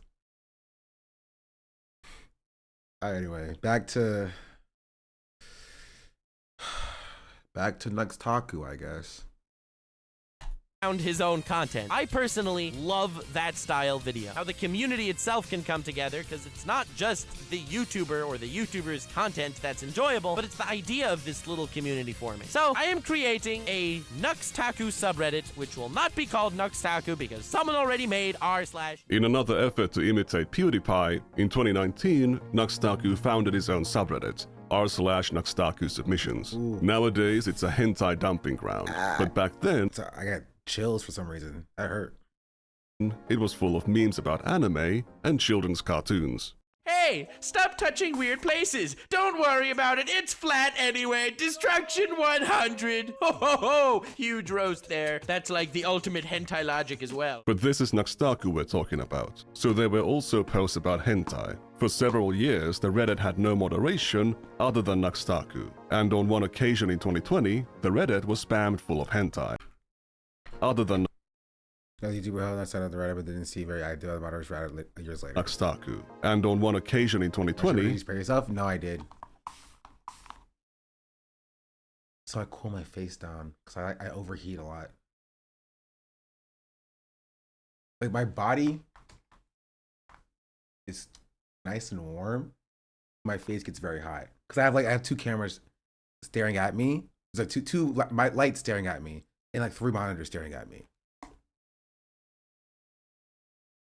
the Reddit was spammed full of hentai. There were thousands, nay, tens of thousands of posts of Sakura hentai. The Reddit was also not marked as 18+, and there was no minimum age listed in the rules.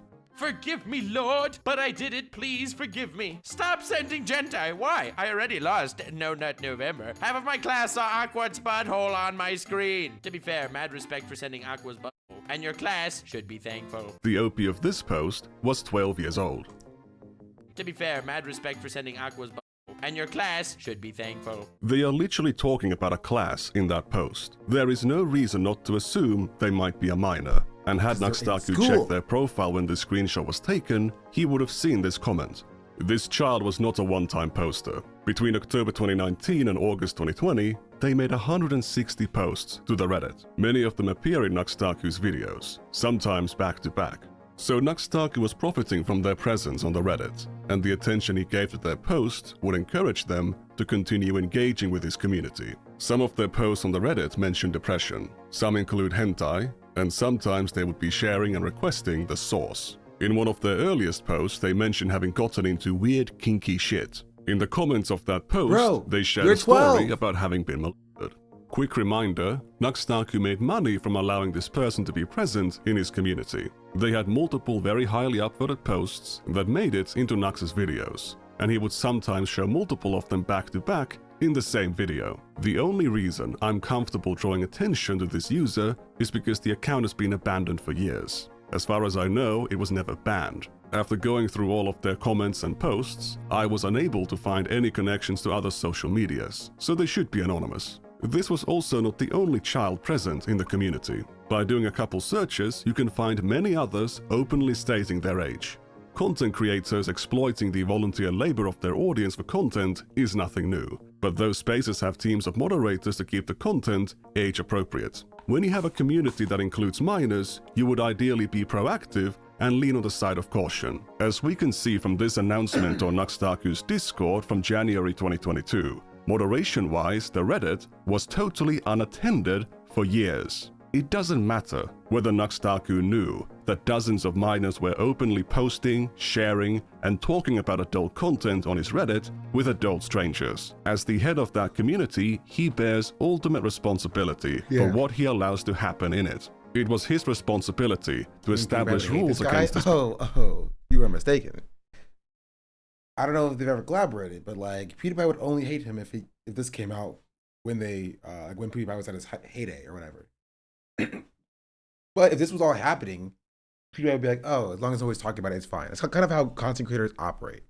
As long as nobody's talking about it, it's fine. You know? That's why you see Charlie in here.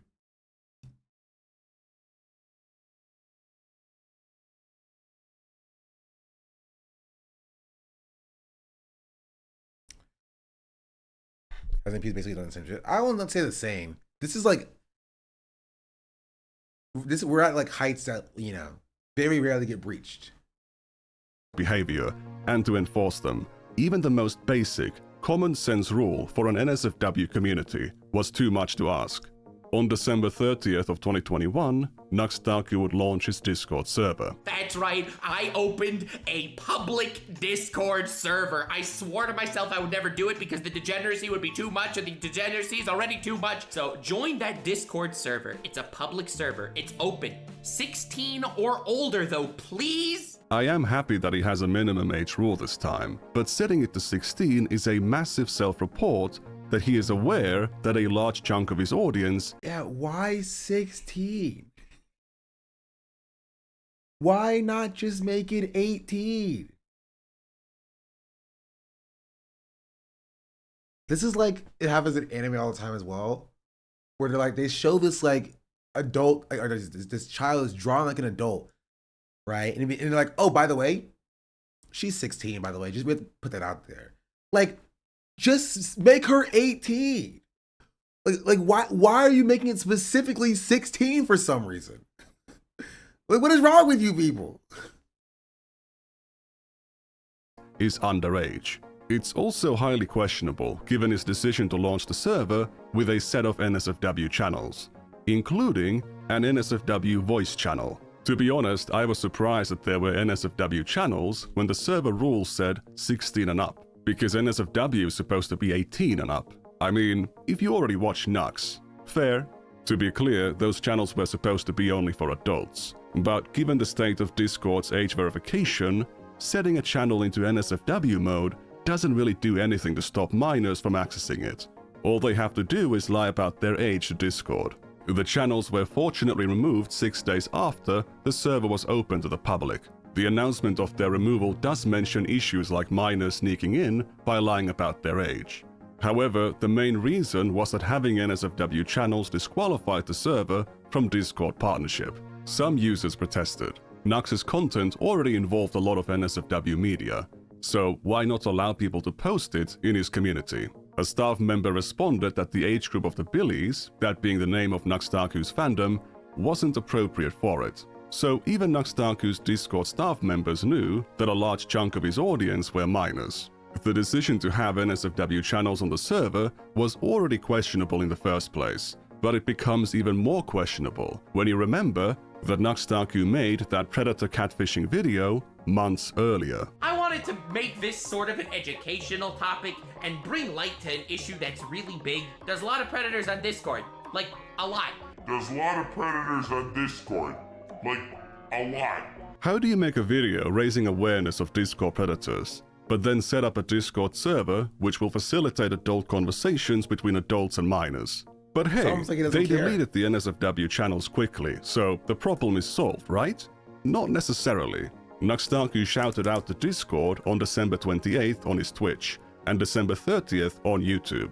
His audience floods in, there's problems with minors showing up in the NSFW channels, and then they find out that having them at all would disqualify them from Discord partnership. Instead of wiping them out instantly, they announce they'll be deleted in 2 days. Why? So that people can pay their respects to a Discord goon channel? I saw a member of the council mention that the users on the NSFW channels set up their own fan NSFW server, which I have to guess the staff allowed them to promote on those channels. I can't confirm that since those channels are now gone, but I saw one user even in the general channel promoting their own NSFW server. So all of those minors who were lying about their age in the first place and accessing the NSFW channel on Nux's server would just get funneled to that fan server instead. Who was moderating it? Who knows? What age verification standards were they going to uphold, assuming the admins are not minors themselves, or even worse, adult predators? There's a lot of those on Discord apparently. I'd like to remind you at this point that Ava Chris Tyson's Discord server was private when the NSFW channels were open in 2018. It was closed when the server was open to the public in January 2019. In Tyson's case, the drama was about LavaGS, Nathan, and apparently a handful of other minors being present on the server while it was private. The initial accusations made by Prism42 also included claims of Tyson grooming LavaGS, but no evidence for that was ever found. The Discord just had NSFW content available to minors. By those standards, Nuxtaku's Reddit was already way worse, and his Discord way worse 4 years after Tyson's Discord, when there was more of a general awareness of have these you issues. considered that Nuxtaku isn't trans, so they can't push the trans people are groomers narrative, even though this is happening with this VTuber lolly anime guy, I guess, for years after, and it's not really such a big deal. I will also say is like Nux is not working with Mr. Beast, the biggest YouTuber in the world, so like that's also a part of it for sure. But like, yeah, no, he's gotten away with a lot of stuff for a very long time, and it just hasn't been spoken about for so long. Issues. Tyson's Also server- because he's right wing. He's a right winger. apparently still had sexual chats or juvenile banter after it went public. But looking at the kinds of terms that were frequently used on Nux's Discord, there was plenty of that to go around. If NSFW content was now banned from Nuxtaku's Discord, how did they handle Nuxtaku's NSFW content? If the thumbnails contained NSFW content, the staff members would remove their embeds. Darn Nux using blatantly NSFW thumbnails that stay in the Discord cache after he censors them. Some users would still post NSFW images from Nux's content or the content of his friends, and the staff, despite reacting to them, wouldn't delete them. God damn it, Nux. We're trying to keep the order. In a recent one, he used a thumbnail from an actual porn video. Ah, okay, so Nux again with the nip slip, I see. This is Pokemon-branded Lolly Bestiality in January 2022. According to the Wayback Machine, this thumbnail was left like this for months. This is on par with his idea to make Twitch streamers say the N-word. We removed the embed. Nux is pushing the limits, Lamau. What is he pushing the limits of? The thumbnail of his latest video. Then why he do it non-censored then? That's the big question. Here's a bigger question. If the age group of Nux's audience is too young for his Discord community to have NSFW channels, but most of the people on... Why do people keep posting it in the Discord? Who knows? That would be a good question. This server came from Nux's channel, why is the content of that channel too NSFW for the demographic of the Discord? Isn't this massively self-incriminating? Despite having this long history of running communities where minors were exposed to adult content, and that being the very core of his YouTube content for years, in 2024, Nuxtaku wasn't only criticizing, but grandstanding over Ava Chris Tyson. He was also putting lolly-bestiality into his content before and after he was supposed to confront Shadman for drawing lolly-bestiality on September 30th of 2021. However, Nuxtaku's numerous lies about his association with Shadman... No, he's not a Mossad agent. He's not smart enough for that. But that's a little hard to clear. He's just a lolly YouTuber. That's it. He's a lolly VTuber. Is something for a different video. There's also the V-Shoujo drama to cover, which lots of people think he was in the right about. That is not the case at all, but again, different video. It's a real shame because what I'm going to reveal next is likely going to kill his career. Not to imply what I presented earlier isn't already bad enough, but this is just beyond forgiveness. What? Did we watch a different 50-minute video so far?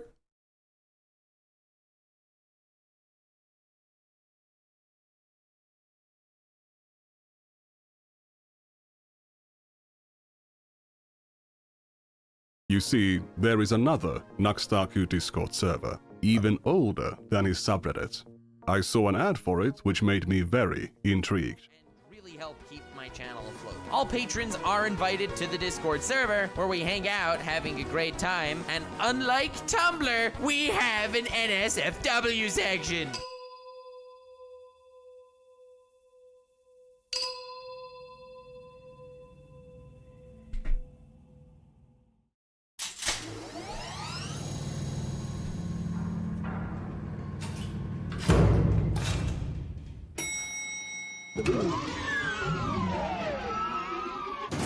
Welcome to the Nexus, Nuxtaku's Patreon Discord, founded in April of 2018. In its current state, the server is almost totally inactive, but the NSFW channel is still here. Despite having an NSFW channel, the server's rules mention nothing about a minimum age, and there is nothing about it being 18+ on the Patreon side either. What's special about this community is Nux's level of engagement. He wasn't talking to people on his Reddit, and he kept the interactions on the public Discord to a minimum. However, on the Patreon Discord, at least in 2018-2019, he would actually talk to people and even hang out in voice chats with them. Here we can actually see him talking with the artist. If you're in my Discord and you're in a voice chat, I will silently lurk, or I don't go to the voice chats. Did I see Soka picture with him? How do you Hisoka with him? Oh yeah, he had a picture with Hisoka. Behind his 2019 era character. The original high-resolution files are here as well.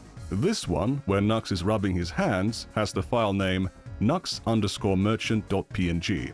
Very interesting. The NSFW channel wasn't there from the start. We can trace its creation to this exchange from October 15th, 2018, where we can see this user, who from now on will be called Red, repeatedly asking Nux to create it. If we look at the time and date of these messages, the NSFW channel was made 2 minutes later.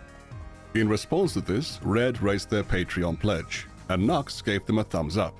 For a brief moment, let me take you to August of 2024. Nuxtaku is finally being pressed about his past content, and he was actually pushed into making a response. The biggest shock to me to this day entering the broader commentary sphere was the dangers lurking around every corner in regards to children. Children are not safe on the internet. I only became chronically online after high school, but I couldn't imagine what it would do to me if I was in some YouTuber's Discord server at the age of 12 or 14. You couldn't imagine. You don't need to.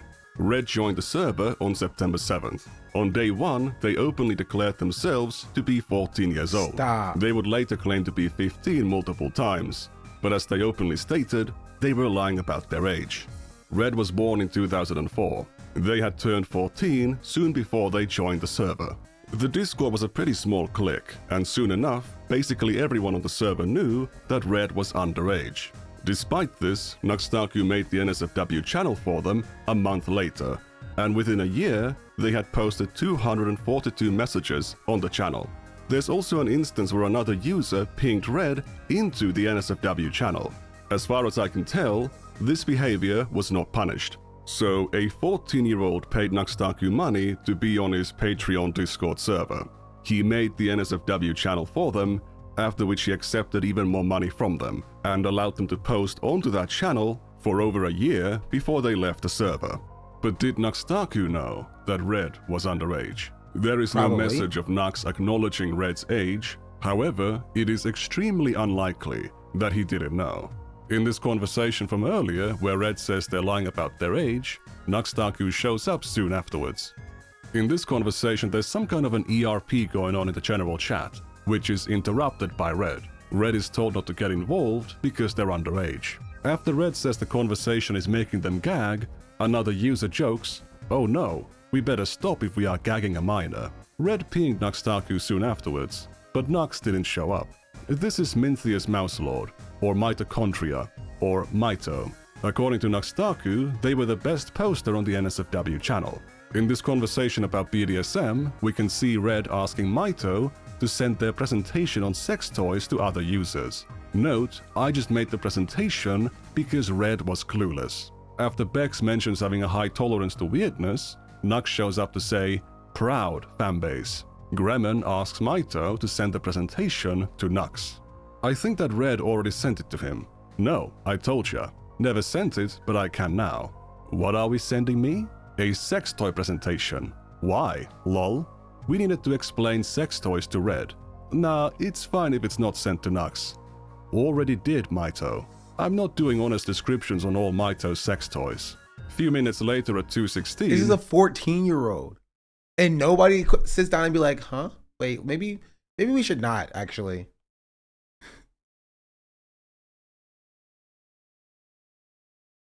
No, nobody's like, hey, maybe we should, let's not, actually. Nux says, "Very cool, Mito, very cool." Nuxtaku has now received a direct message from a minor on his server, containing a link to a sex toy presentation that was made for them. What adult is clueless about sex toys? That's a massive red flag that Red is a minor. There was a previous time a month earlier when users in the voice chat text channel begged Nuxtaku to join the VC because they needed help explaining sex toys to Red. Again, what adult doesn't know what sex toys are? In this example, Nuxtaku declined the invitation to join the VC, but he absolutely was in voice chats with Red multiple times. One of my agents reached out to Red and asked them about their time on the server. They were willing to share their DMs with Nux to show that they did actually send him the sex toy presentation. So that actually happened. It wasn't just a joke.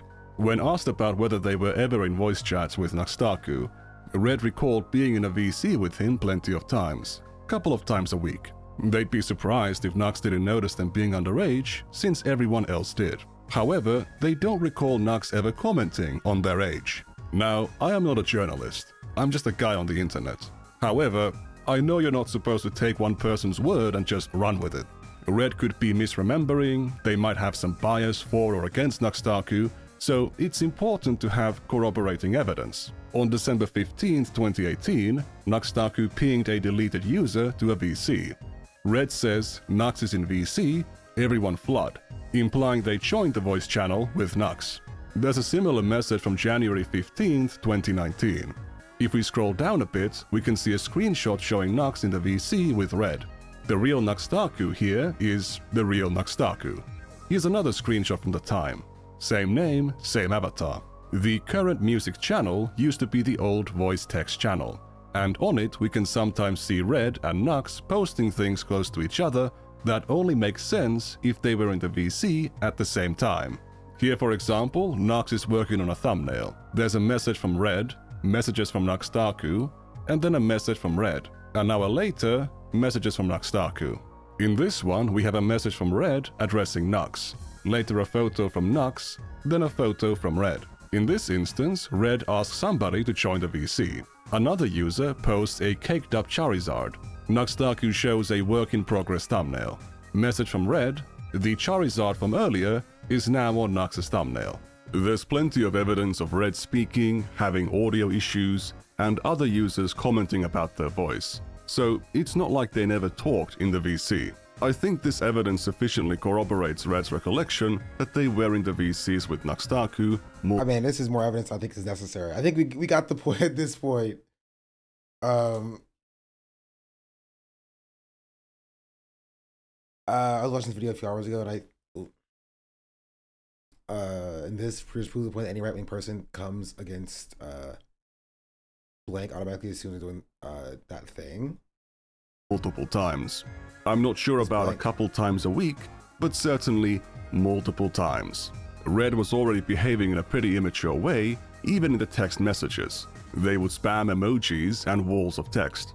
To believe that Nuxtaku didn't know Red's age, you'd have to believe he missed all of the instances when their age was mentioned. You'd have to believe no one told him Red was a minor in chats, VCs, or DMs, and that Nux didn't realize it from their voice when talking to them in VCs.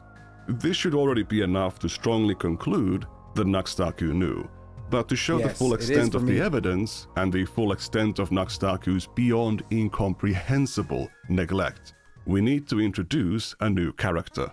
After joining the server, Red quickly made friends with another user called Alan Vebus. I know that Alan's avatar here looks an awful lot like Mr. Obvious from my engineer video, but they are not the same person. Alan was a small anime creator at the time and would promote his videos on Nux's Discord. The metadata of his channel reveals that he is from Romania, and he would often mention things about it on the server. There's a lot of conversations between them and Nuxtaku on the server, and Nux has mentioned Alan's name 100 times. He even shouted out Alan's channel in a video from October 22nd, 2018.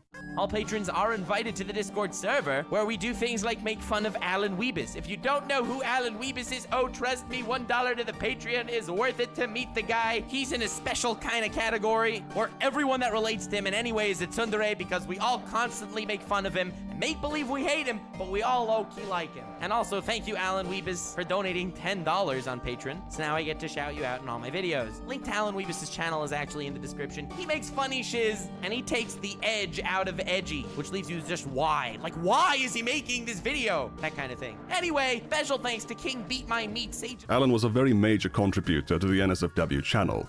However, according to Nux, they were still inferior to mitochondria. He apparently got his material from following more than 300 hentai artists on Twitter.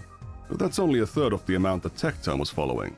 Alan has made a lot of claims about their age, including saying that he was as young as 15. Plenty of users, including Nuxtaku, have also claimed Alan to be underage. Alan is a lolly, no can do. Alan is underage. Does that mean Nux is grooming Alan? What's going on here? According to Red's recollection, Alan was around 19 at the time. In this tweet, they claim to be 19 in 2019. So, if they're telling the truth here, they would have been 18. Another former member believed Alan to be around 21. According to Red's recollection, no one on the server genuinely believed Alan was underage. These statements about Nux grooming Alan or Nux calling Alan a lolly are simply jokes. Very optically bad Okay. Jokes, but jokes nonetheless.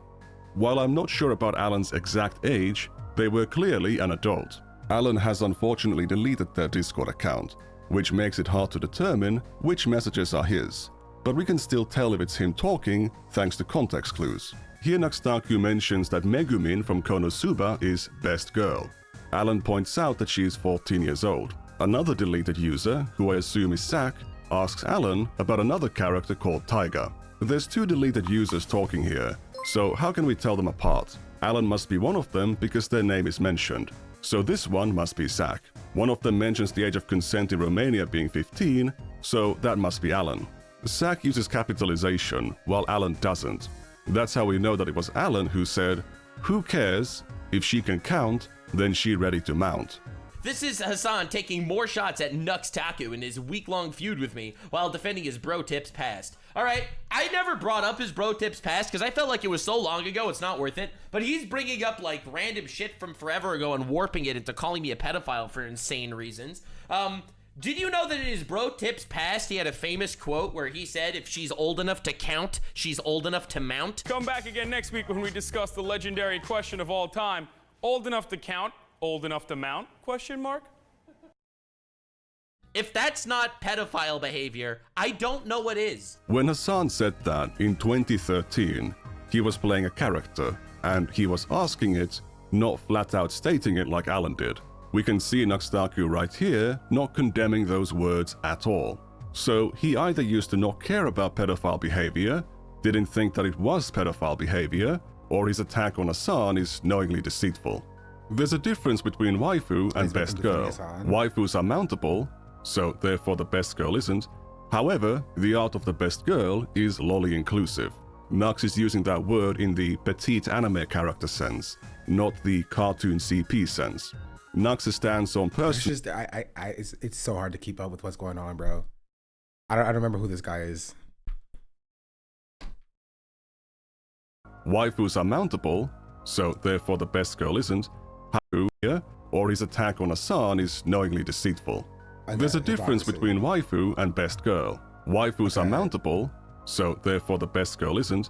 However, the art of the best girl is lolly inclusive. Nux is using that word in the petite anime character sense, not the cartoon CP sense. Nux's stance on personally not being into lolly hentai has been consistent for years, but it didn't stop him from posting it onto YouTube. Then Alan says, "Lollies are very mountable." Nuxtaku responds, "You're terrifying, Alan," and moves on. This was 12 days before Nux gave Alan that shout out on his channel, so Alan saying things like this didn't seem to be a problem to him. And he takes the edge out of edgy. Look at this art. This art is better, and it's Alan posting a comic about some boy kissing his dog. I wish I would be able to get sick from stuff like this again. By the way, don't ask why do I have that. Why do you have that? Red sent it to me. He always sends me fucked up shit like this. That guy's a sociopath, I tell ya. Red shows up and claims Red's the 14-year-old. Alan is the one who sent it, and shows a screenshot from their DMs. Wow, you resort to Photoshop to make me look bad? Shame. Red shares another screenshot, showing some of Alan's earlier messages. People have no shame, shake my head. Also, I hope someone at school sees you watching this. Is that Minecraft? Yes, I'm 15. Deal with it. Oof, I feel old. He's literally the youngest guy here. I am the youngest? Oh, he is. Makes sense. Yep, Red is 15-year-olds personified. Huh, I'm still underage. So, cause you're talking to me, you are all technically pedophiles. Not me. Yup. Remember, the age of consent in Romania is 15, so I can smack your ass all I want. It's only been 26 minutes since the last time Alan brought up the Romanian age of consent. Alan would make similarly inappropriate comments about Red on the 16th of December. But let's return to October 8th. You are willing to send me the most fucking disgusting shit you have. Bro, what is wrong with these people? I only send it to you because you're 15. Exactly. Nobody else would. I initially planned to traumatize you because you were acting tough, but I underestimated you. Who, me? I'm not tough. I guess edgy instead of tough. I am edgy. Not that tough though. Yeah, I got that. I need to train you to become tough. Okay. At this point, Nuxtaku or the moderators should be intervening and investigating what's happening in the DMs between saying is turtles all the way down. Yes, I am aware of the saying. Between Alan and Red. That's right, I got tough. I'm confused. Disgusting shit you are. But let's return to October 8th. Sorry, I got distracted reading the chatter's message. You are willing to send me the most fucking disgusting shit you have. I only send it to you because you're 15. Exactly. Nobody else would. I initially planned to traumatize you because you were acting tough, but I underestimated you. Who, me? I'm not tough. I guess edgy instead of tough. I am edgy. Not that tough though. Yeah, I got that. I need to train you to become tough. Okay. At this point, I mean, this is just textbook grooming. Like, this is just textbook grooming. There's no other way to describe it. Or the moderators should be intervening and investigating what's happening in the DMs between Alan and Red. However, there wouldn't be any moderators or rules on the server until 2020. In late 2019, the server was raided by gore spammers multiple times, and Nux did nothing about it. What finally made him appoint moderators is when his patrons pulled their pledges. This is one of his own newly appointed moderators saying it at the time.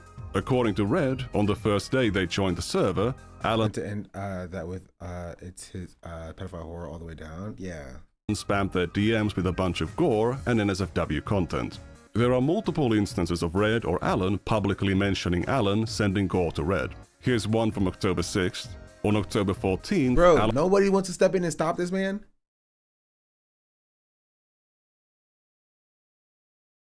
He's just like openly being like, yeah, dog, I'm grooming this 15-year-old. No one's like, okay, hold on, Alan. We gotta kick you out of the server, bro. You're gone. Alan mentioned showing his personal collection to Red. On January 1st, 2019, Alan actually posted a gore image into the voice chat channel and pinged Red. In February 2019, Red reacted to a meme by saying, I can take pictures of men's penises being cut in half, but this is too much even for me.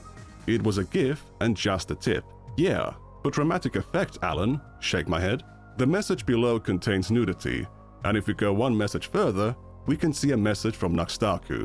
Alan having a fascination with gore seemed to be pretty well known on the server. One regular user made this meme about the various quirks of the other regular members. Alan's comedic summary was, posting extreme mutilation pics. Notice that Nux was pinged on this message. Sending this kind of material to a minor is very harmful and a crime, and it's been going on for 5 months and Nux has done nothing. Red would sometimes ask Alan to send him things. Send me the most fucked up shit you have. Look for it yourself. I want my friend to know you are worse than the dark web. Soyboy here is another adult user and also a small anime creator. He already knows that Red is underage. Despite this, he asks Red if he can send them something truly disturbing. Okay, Soy, send it to me. BT? Come on. I expected at least nugget. If you don't know what that word means, don't look it up. Alan proceeds to drop codes to some extremely obscene comics. Thanks, Alan. Soy, I am extremely disappointed. Red, you scare me. That is actual animal rape and murder. I know. How is that not the most fucked up thing? Alan sent me a video of a man getting his head off by a machete. Real life, of course.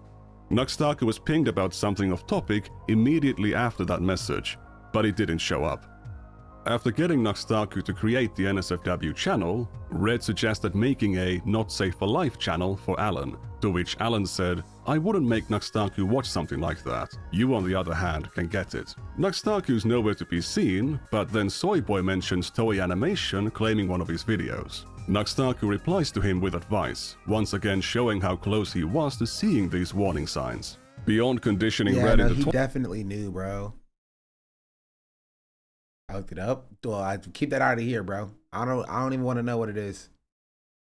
Tolerating extremely shocking and obscene imagery, Alan also encouraged them to drop out of school. On Tuesday, October 9th, Red mentioned skipping school to binge watch anime. Also, I don't even know this is a real site, but we're not even trying it. Alan cheers them on and says that skipping school is badass, and that he's doing it as well, because he's a badass like Red. On October 10th, Nux pings various users, including Red, to inform them that he finished reading the Black Clover manga. It doesn't matter, I don't want it in my chat. In one day. School got cancelled for the rest of the week for me because the head teacher got stabbed, so I shall be around lots. Words like head teacher and school are used by children, not college students. Another clear red flag that Red is a minor, right in Nux's face. What? Go to sleep, kid. Another clear indication that Red is a minor. Yeah, lol, 176 chapters in a day. This is 5 days before Red got Nux to create the NSFW channel. If you're worried about that stabbing story, it's something that Red made up at the time. On Thursday, October 11th, Red mentions having skipped 4 days of school to binge anime. Another user cheers him on. School is a waste of time. On Monday, October 15th... What great role models are in this Nux Discord, grooming this 14-year-old kid and telling him not to go to school and spend more time with them. Totally normal behavior. Red thinks about joining a VC because there's a lot of people on. But he says that school starts in 30 minutes. Alan once again encourages Red to skip school. On Thursday, October 18th, Red asks Alan for advice on how to lie to their parents to get out of school. Anyone here a good liar? Alan makes multiple suggestions. On October 30th, Red pinged Alan because he wants to speak to someone that he trusts. Red mentions having the problem of no longer going to school. Alan asks if they quit like a badass mad lad. Once again encouraging Red... They're just explaining maybe his child not to be a stickler for grammar. Yeah, I mean, it's true. ...to drop out of school. On December 9th, Violet asks, "Are you guys students or out of school?" Alan says he and Red dropped out. Red says that Alan Like, that's inspired insane. That's crazy. him. On January 4th, 2019, Red once again says he quit school. He doesn't care about it anymore. On April 10th, 2019, Red described themselves as a 15-year-old dropout. Alan shows up and says, "Agreed," and that's coming from an older dropout. So how did Red manage to drop out of school? Let's go to February 2019. Red is talking to Bex, who seems to be having some form of breakdown caused by opiate withdrawals. Many of Beck's messages actually mention them being addicted to drugs, spending all their money on drugs, and having various mental illnesses. Please keep that in mind when passing judgment about what I'm going to show next. I might be overly cautious here because YouTube does not like when certain things are discussed, such as SH. And in this exchange, knowing they're in the presence of a minor, Bex explains how it works and basically makes it sound really cool. Red mentions having used SH to manipulate their parents into letting them quit school. Really? That's impressive.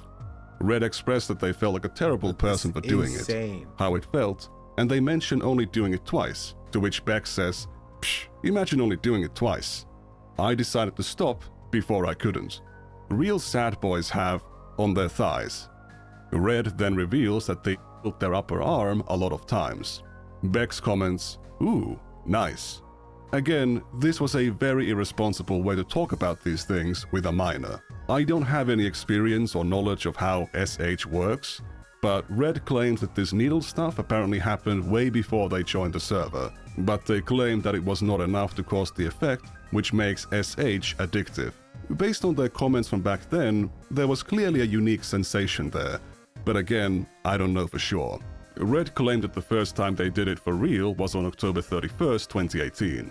They had a fight with their family, which led to them dropping out. On the day before, Red asked Alan for advice on how to get over their fear of the pain of SH. I'm not sure if Alan is jokingly suggesting that Red should try flipping, as in juggling knives, or if he should try using a folding knife, and he used the word flipping by mistake.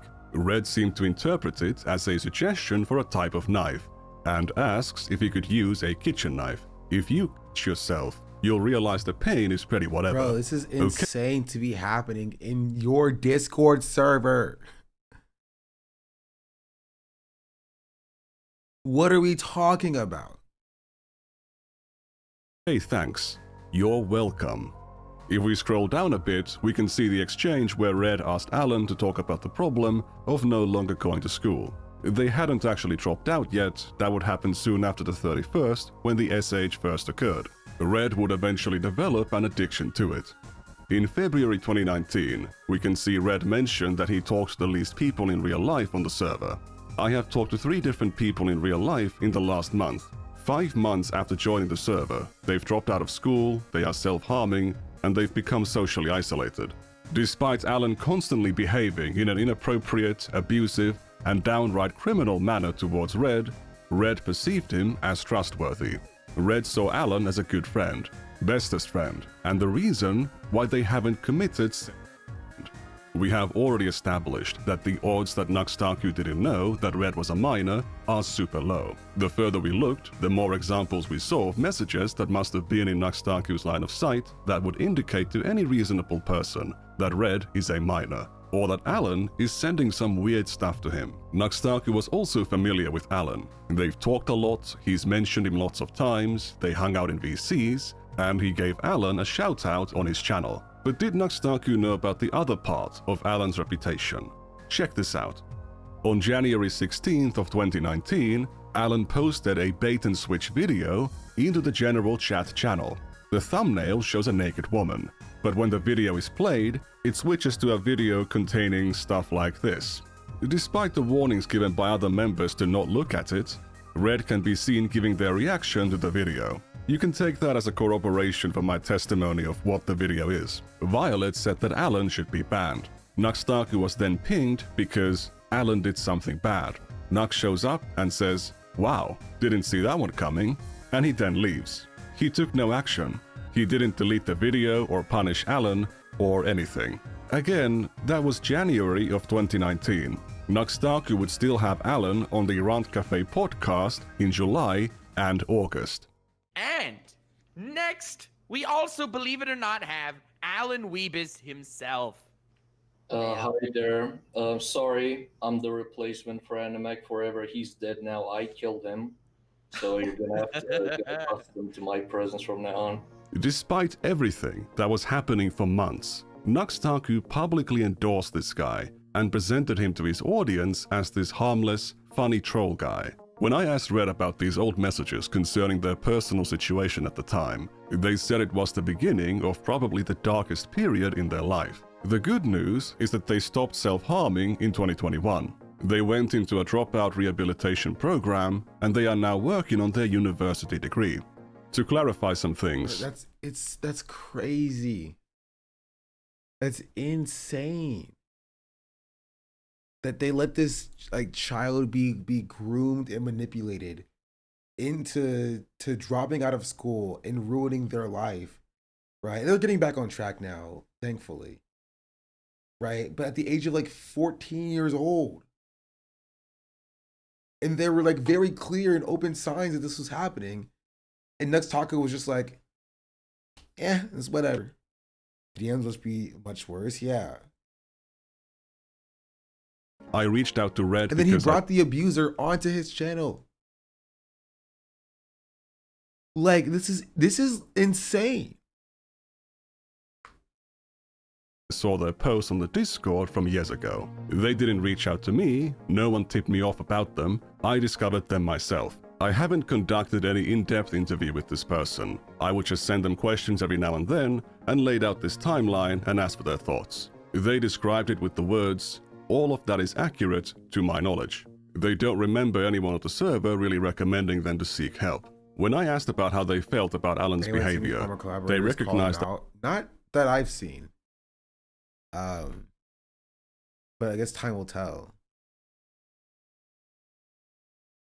That it was inappropriate towards a 14-year-old, but they don't believe he had any sexual grooming intention or meant what he was doing in that manner.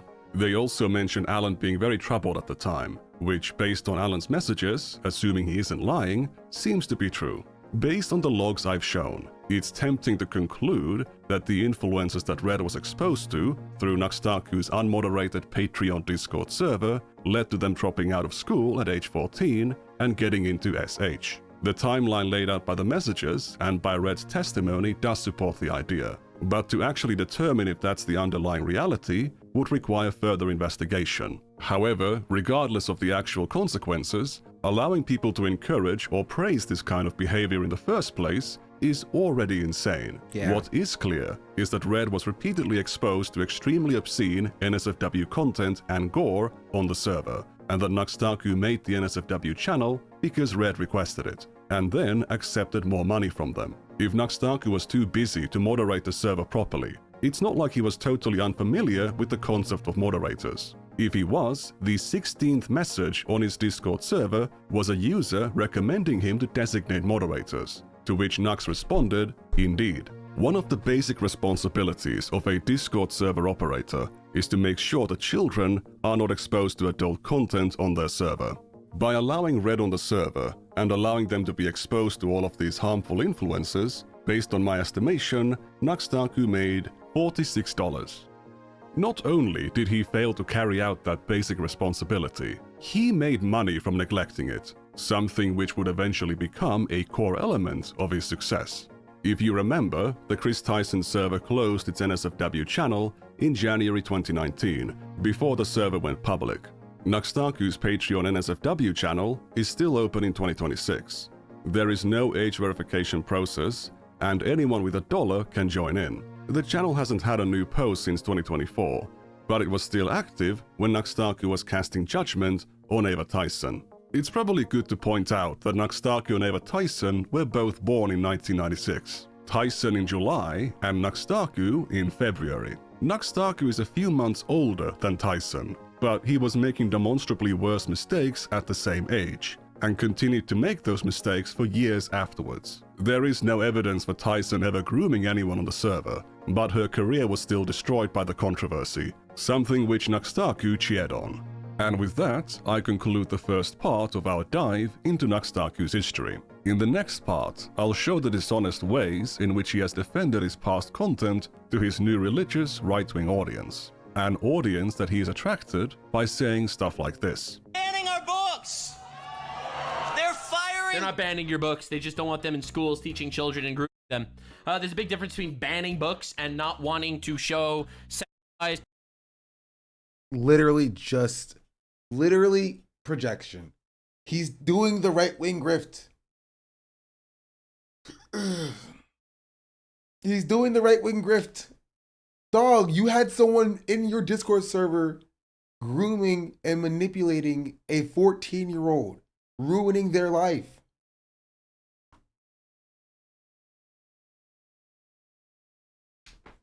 This is actually sort of genius investigatory journalism. Yeah, and it's crazy because it only cost this guy $1. And you know, offers time, but like he kept it open. It's not like he had to like dig through the archives of like, you know, of posts and people talking in whispers about Nuxtaku. Nuxtaku left this open on his Discord, not on his Discord, on his Patreon. You're the coolest. Thank you. I appreciate that. Pornographic group material to kids. There's a big difference actually. This dude is like I cannot believe they are banning our porn from the schools. All I want to do is show sissy, hypno, transgender porn to 7-year-olds, and society does not let me. All right, so you have the he's doing that. He literally is doing that. He's doing that. Nuxtaku is doing that himself. He's doing it. It's the projection. It's literally him. He's doing that. Right? He's showing this stuff to like actual like legitimate like children, and then he's bringing these children into his Discord servers and then allowing them to be groomed by other people that he's shouting out. The interracial gay couple. Those move. Raising a kid. For your two biggest fans. And this is a boy in a tiara and a skirt. I'm telling you, it's grooming. It's so obviously grooming. It's so obviously grooming, man. Dear students growing up with free thoughts and with critical thinking and not being indoctrinated into their beliefs. That's the biggest fear of fascists. And you literally have a pedophile flag on your shirt. Should we be surprised that a company whose name is literally American Eagle is making fascist propaganda like this? Bitch, you literally have a pedophile flag in your background and you're wearing a nose ring. What are we talking about? Why would anyone ever take you seriously? It's gonna be fun. Remember to like, comment, subscribe, and share the video if you enjoyed it. Oh, and of course, congratulations on your 30th birthday, Nuxtaku. See you later. Crazy. All right, that's fair. That was worse. Chatters were correct.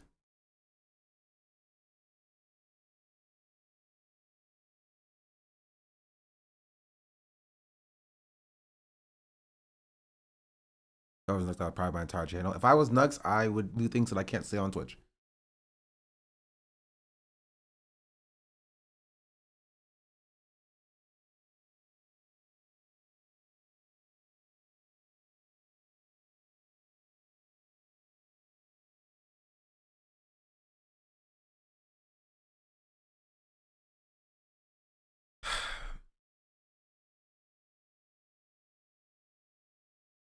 Anyway.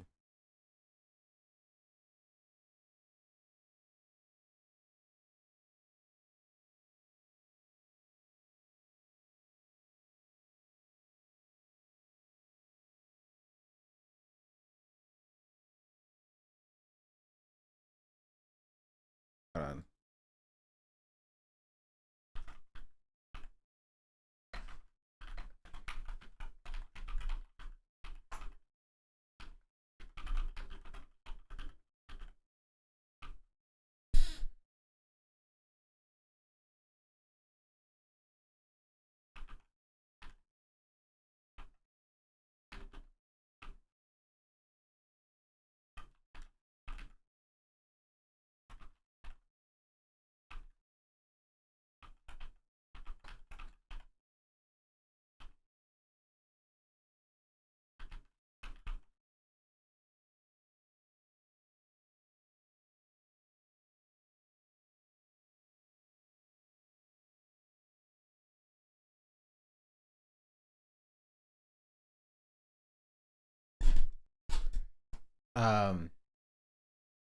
I will not be reading that message out because I still think that's pretty close. But that's the Nux Taku thing.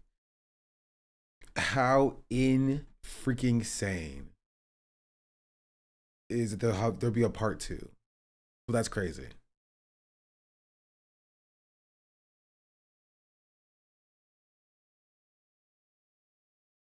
It's crazy. You need a palate cleanser. True. I need to use the bathroom. But here, watch former member of the hentai gang, Charlie, talk about Discord. Long way since its humble beginnings as a Reddit tier memer fedora tipping narwhal baconing at midnight service, where every time you fired it up, it'd toss incredibly timeless classics at you, like constructing additional pylons and overloading on memes. Watch out for Wumpus, and anytime you contacted their support, you were put in touch with Springle, the mystical gnome fairy elf wizard lord, to do nothing to help you with whatever problem you had.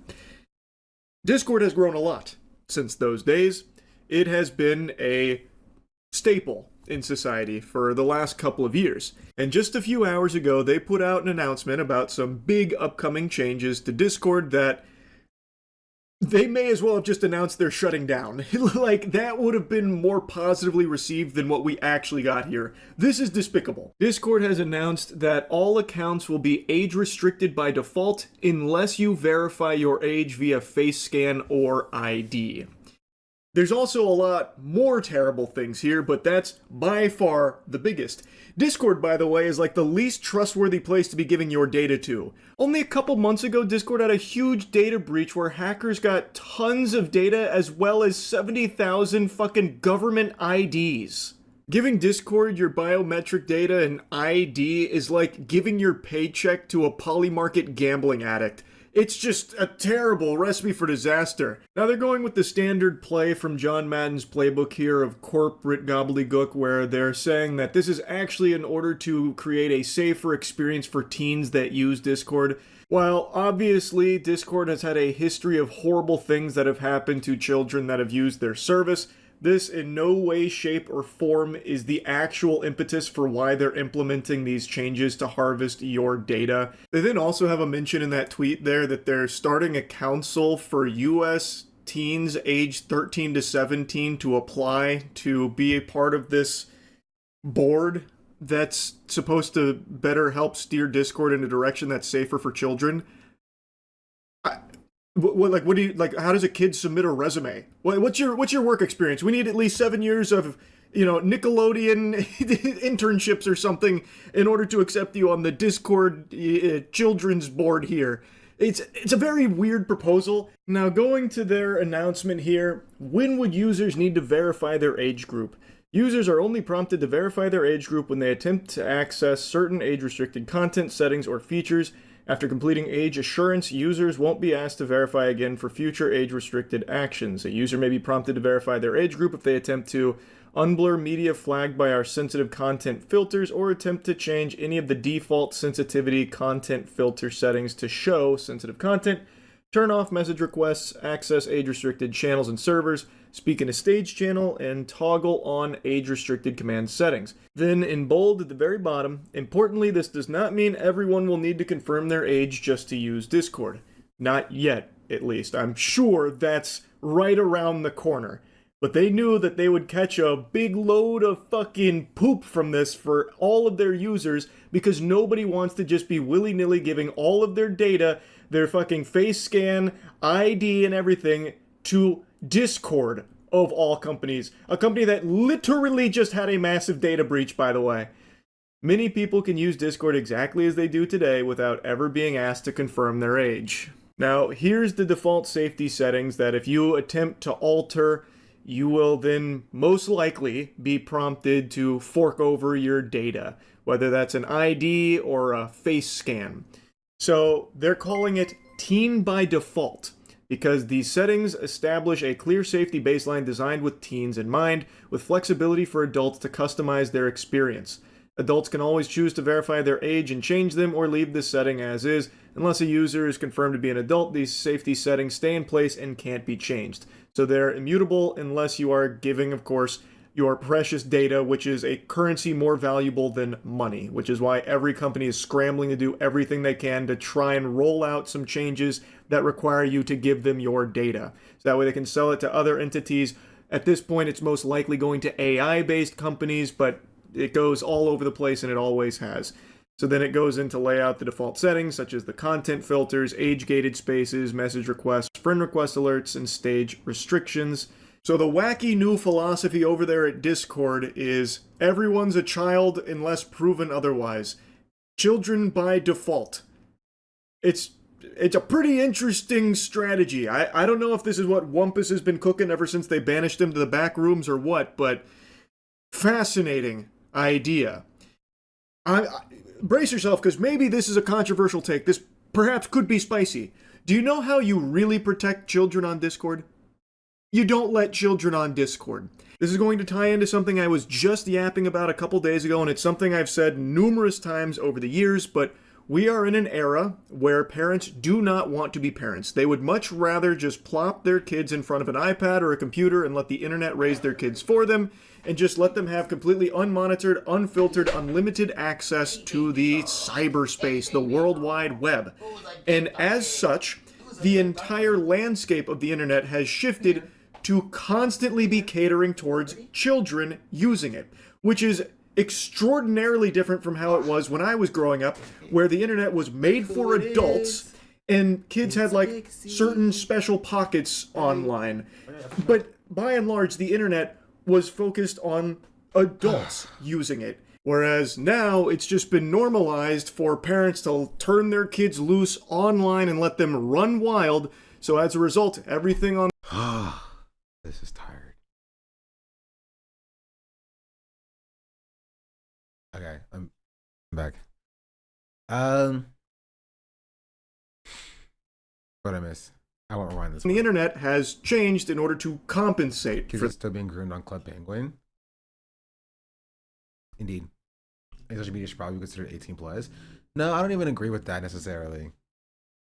Right? It's like for the next Taku story that we saw, I think Discord does have a share of responsibility. I don't either. Why do you keep putting question marks? Kind of a hard question. Yeah, I think that there are 3 ways to go about it. Number one, the parents need to be better about monitoring what their kids are on. Right? Parents have the chief responsibility. Secondly, the platforms do have a responsibility to try to mitigate the harm onto kids as much as possible, right? You know what I mean?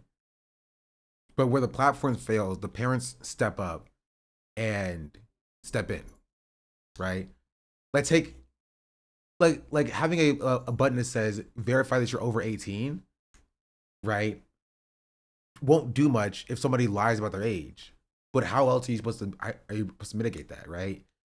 Do you want algorithmic algorithms to, validate your age by watching how you interact with the service?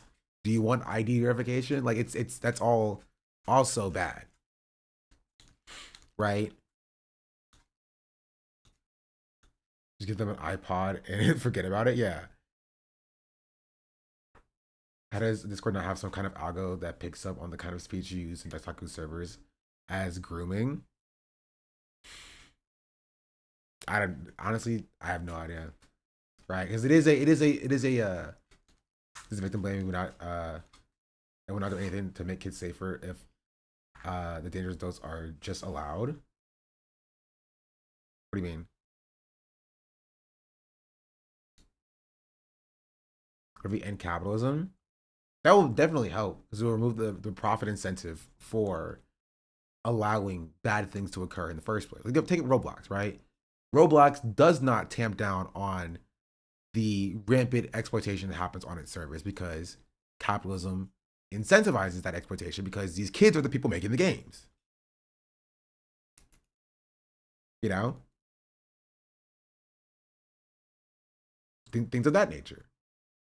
I mean, protect the kids, just scapegoating, going after the actual adults, being threat to kids. Not particularly. Like, not in like, we're talking about from a theoretical basis. We're not talking about like what actually exists right now. Where the question is like, you know, how do you safeguard and protect children who are online? Right? What Discord is doing is not that. I do agree with that. Like what Discord is doing is not safeguarding, right, kids. Right? Because since the beginning of the internet, kids have found a way to go around or get around, you know, safeguards and measures to stop them from being on. Face verification, ID verification, stuff like that. Right? We got a real trust and safety team with good policies. The question is, what are those good policies? You know, what do those good policies mean? Right?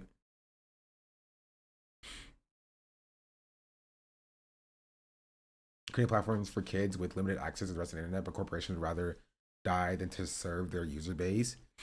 Yeah, but then the question is that how do you verify that kids are actually kids? You know?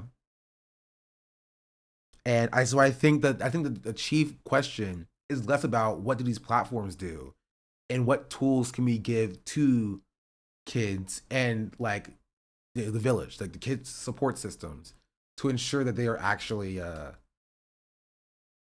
you know, they're actually being parents to their children, right? Because take the internet away and imagine if it's not the internet, but now it's like, oh, you know, kids are being preyed on in malls. Kids are being preyed on when they go out to eat at restaurants and stuff. You just is the answer to that having police stationed at malls checking people's ID to make sure that they're not kids, like kids can't get in, right? Is the answer to that making sure that at restaurants that you have the workers who are checking IDs, making sure that kids can't come in and eat food? You know what I mean? Like that's kind of like what age verification is online.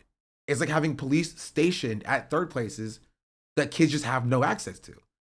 And if kids have no access to these things or to any places, basically, what they're going to do is they're going to find ways to sneak in, right? They're going to go in through back entrances. They're going to, you know, dress themselves up as adults to try to pretend to be adults so that they can get into spaces that they want to get into,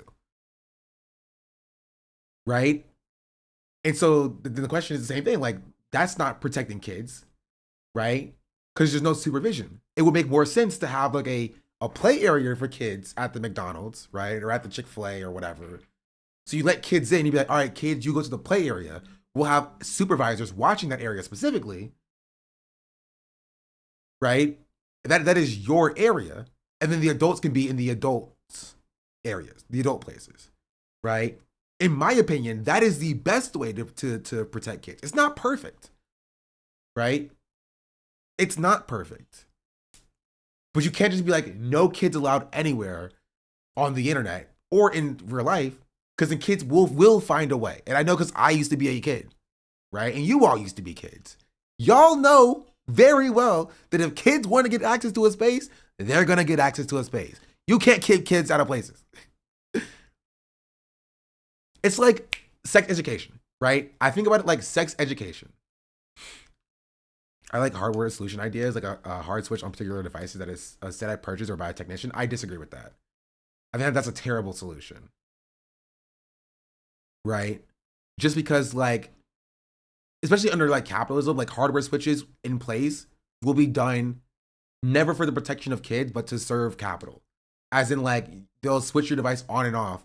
They'll slow your device down to push you to buying a new, the newest version kind of thing, right?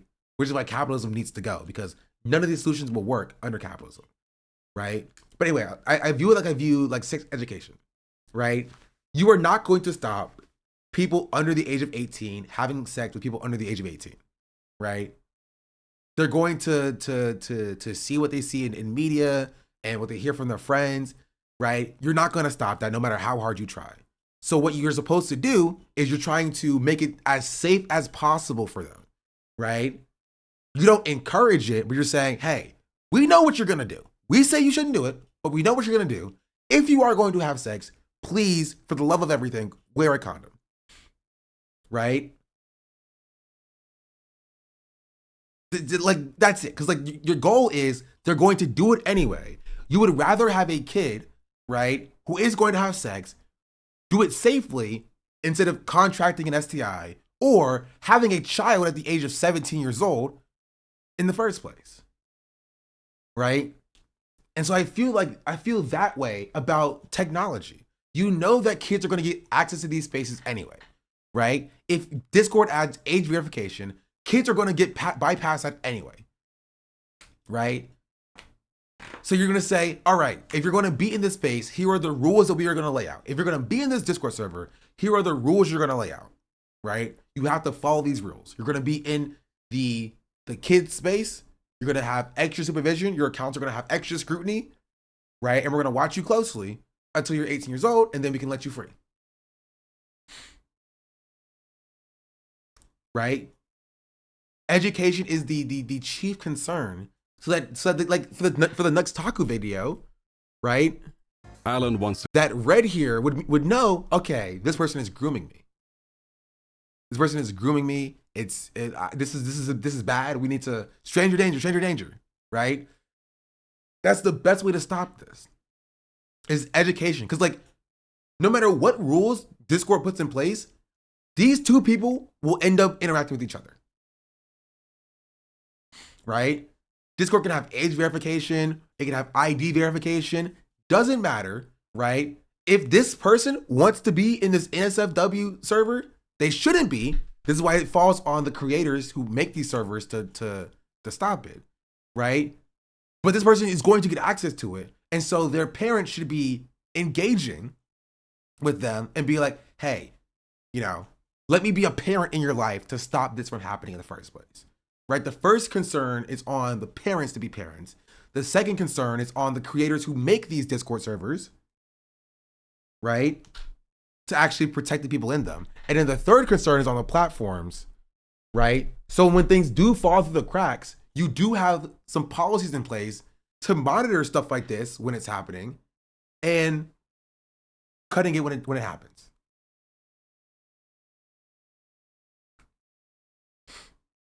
Right? Some parents are unable because of capitalism, others are not equipped to be parents, but that's what we need to be tackling. And that will be better than trying to force these platforms to conform to these standards, because we all know it's not about protecting the kids. Right? Yep, NewsCum, true, chatter. Right, but the point is what Discord is doing here for their policy thing is not stopping kids joining the service. What it is doing is it's joining this this whole surveillance apparatus, right? Or apparatuses, right? That is used for mass surveillance. It's like Ring doorbell cameras being marketed to find your lost dog, right? Or to be like, oh, if your kid somehow opens the door and gets out, you know, you're notified by that. They don't care about that. They don't give two flying flips about that, right? Ring doesn't care about that. Nest cameras don't care about that. They care about building a wide surveillance, right, apparatus. That's it. That's all they care about.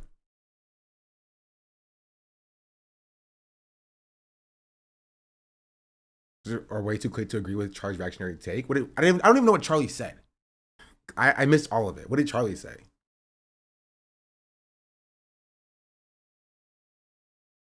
I was so lazy to go back and watch it. This is my take on it, though.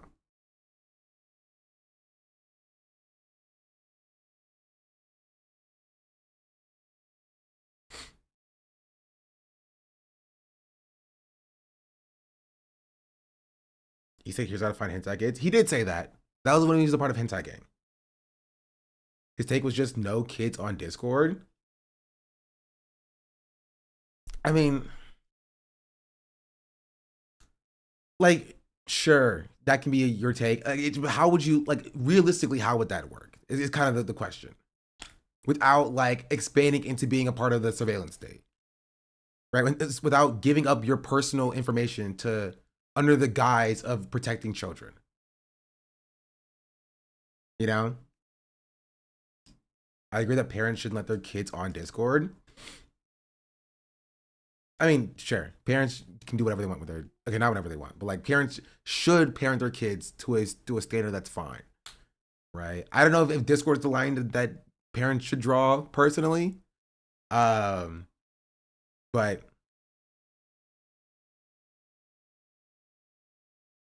who knows? His take was parents are not parenting and not capitalism isn't allowing parents to be with their families, and that's my beef. Well, okay, there's truth to parents are also not parenting. That is still true. Like both are true. Capitalism is not allowing parents to be with their families, but there are parents who are not parenting. Right? And that parents are scapegoating the internet to be their parents. And part of that is due to capitalism, for sure. For sure. Part of that is also those parents, not the majority. We don't have the numbers. This is the same thing about the AI conversation yesterday. There's no way that you and I can empirically determine what part of that is the majority. I don't think it matters. Right? I don't think it matters. Right? My take on the expansion of the surveillance state is it exists despite whatever is happening with the parents. Right? Because this can be an issue and parents cannot be parenting, but this does not solve that problem and it expands the surveillance state and it's ineffective.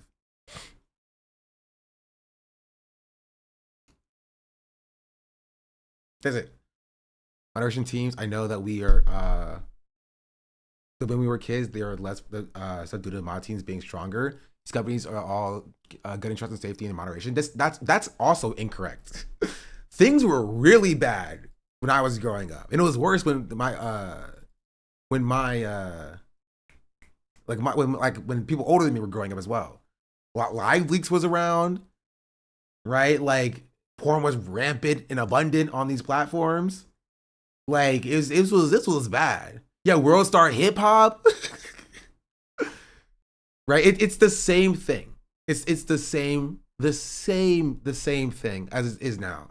Honestly, I would go as far as to say that like these current state of the internet is holistically better because there are just more positive and innocuous spaces for kids to exist. Right? I won't say now. I would say for the period of like 2008 to 2016, where there was like Pop Tropica and freaking Club Penguin, they still had their issues, right? But there was like, you know, cool math games. There were things that kids can do and engage with on the internet that weren't the horrific stuff. Rebkins, Neopets, exactly. Now, like before that, it was horrible. And now it's also horrible because all that stuff is shutting down. Right, so now we're getting back to how it was in like 2005, where like it's like the wild west of the internet all over again. You know, yeah, like Newgrounds, yeah. They have to have a subscription to engage in Prop Tropica. Stop. Don't tell me that's true. I was on the internet in late elementary, early middle school around 2001. What was a wild place? Yeah. That's something I haven't seen people talk about. There aren't any kid-centered spaces anymore. Yeah. Even Roblox is full of adults. Yeah. To be fair, I was a kid when I played Roblox. So gosh darn it, I should be able to play my childhood games again.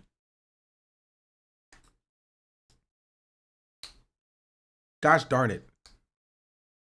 Of this Sean trying to play some block swords on stream, prove yourself. Maybe tomorrow. I learned how to animate on Flash because of Newgrounds. That's crazy. I was glad I recommended sites. You remember? Oh, chat. You remember Funbrain? Hold on.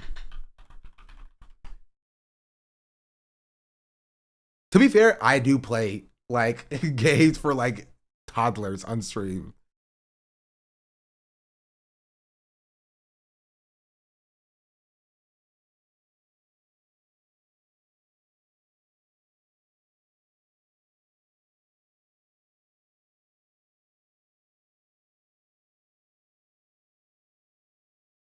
What happened to all the games? I feel like there was more. Oh, there is more.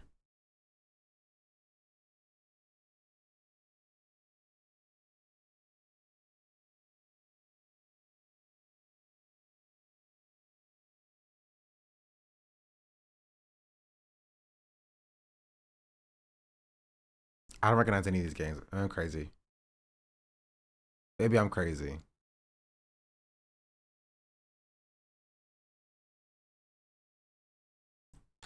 Cartoon Network had good games too. Remember Fusion Fall? Oh, Fusion Fall. Is Miniclip still around? This is not Miniclip. This is not Miniclip. What happened to Miniclip? There's only 3 pages of games? Oh my goodness.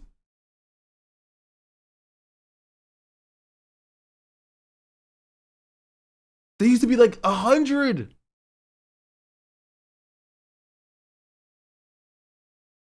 See, this is the problem, bro. This is the problem. There's none of this stuff anymore. Used to be like cool math games. Yeah, it used to be like cool math games, which I think might have also changed.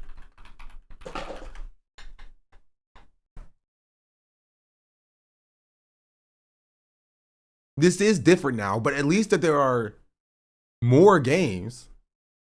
Yeah, look at all these games. This is what Miniclip used to be, bro. Miniclip used to be this. 2048, bro. Hold on, let me cook. Let me cook.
Stream saw by the way. I know. I'm cooking. I'm cooking. I'm cooking. I'm cooking. I'm cooking. I'm cooking.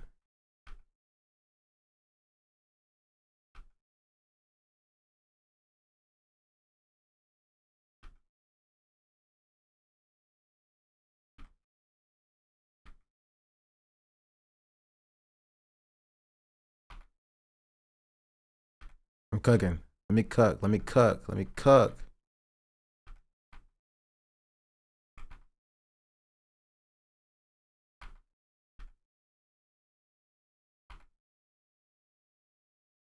That was a mistake. I shouldn't have done that one. It's fine. I could do this, this, this, this, this, this, this, this, this. Okay. I got this. Okay, that's good. Good, good. Good, good, good, good, good, good, good, good, good, good. Okay. Okay, okay. See? I brought it back. I brought it back. Let me, gosh darn it. I pressed the wrong button. Dang it, bro.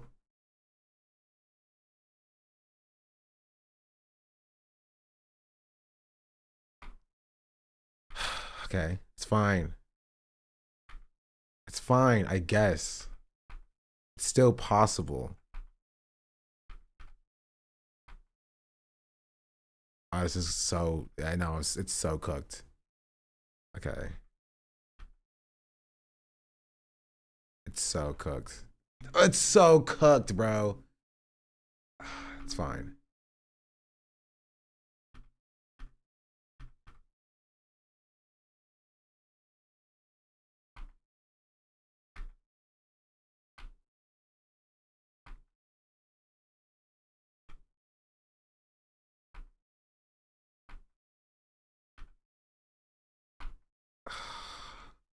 Okay.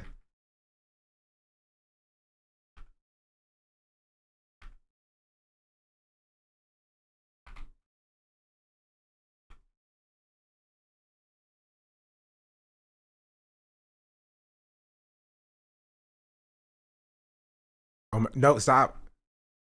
Oh, this is so over, bro. It's so just kidding. Did I say it's Jover?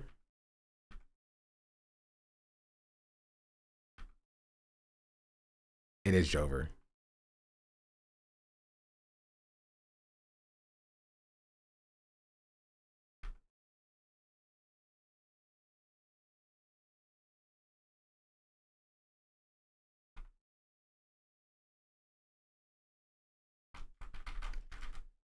Oh, wait, okay. It's possible still.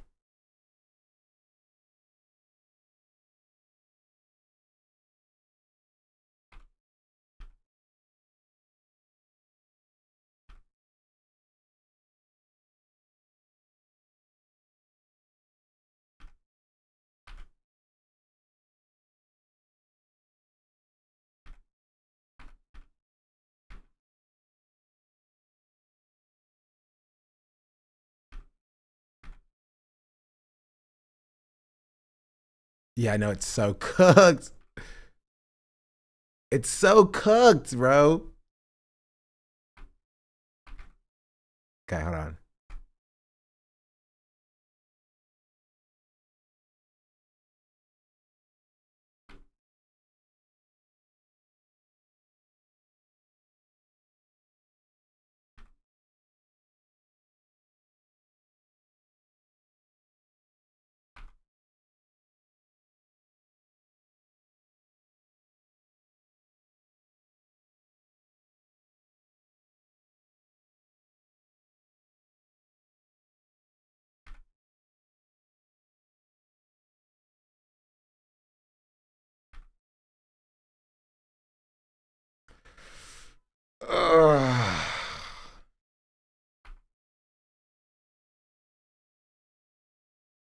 Hold on.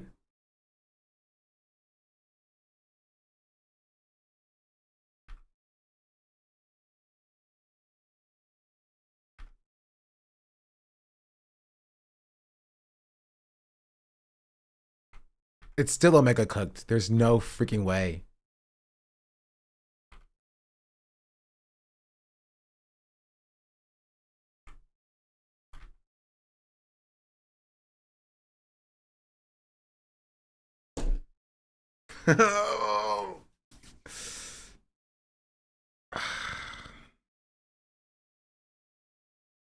Unfortunate. Why do you never move up? You never move up. You don't want the big numbers in the middle. Moving up is how you lose. Yes, you do. No, you don't. No, you don't. Not, especially not near the end. What did Cardi B say? You gotta get a tile out the way. This is a guy who lost. Hey, you can't get a better number than this. Your first try. Impossible. That's loud.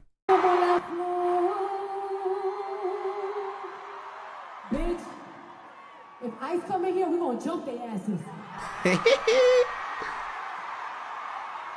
Bitch, I got some bear mace in the back. Let them know, Cardi B. They ain't taking my fans, bitch. Let's go.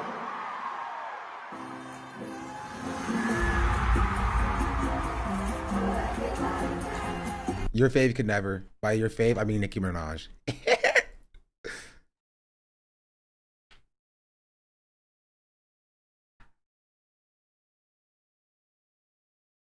So was it the tweet Ginger Fighter's speech? Yeah.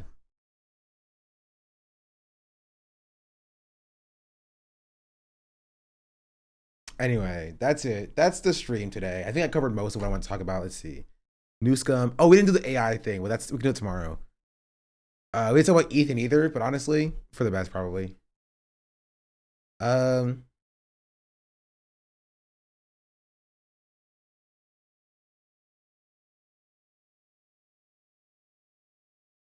We'll be doing tomorrow. We'll be doing gaming, either tomorrow or the day after it. Wait, what is Valentine's Day? What am I saying? Like I'm doing anything? We're talking about pedals enough for one day. Yeah, we won't talk about Saturday. More 2048 maybe. Now we're playing Marvel Rivals. Sponsored. I accept every Marvel Rivals deal that comes across my table, my desk. Start drama with who? Who should we start drama with? I tried to start drama with everybody who was promoting Kalshi, but like my video did terribly. Did so. The boys are liars. The boys are liars. Yo. You're not looking at me, boy. Argonian Bum, thank you for the raid. Start drama with Raiders. True, I should. Welcome in, Raiders. Hello, hello. You came at the tail end of the stream today. But I appreciate the raid. What did y'all do today? And start drama with you? Why? What did I do? I do always find it funny when I find people who don't like me. You better start drama with us. We agree with you on almost everything. Almost everything. Interesting.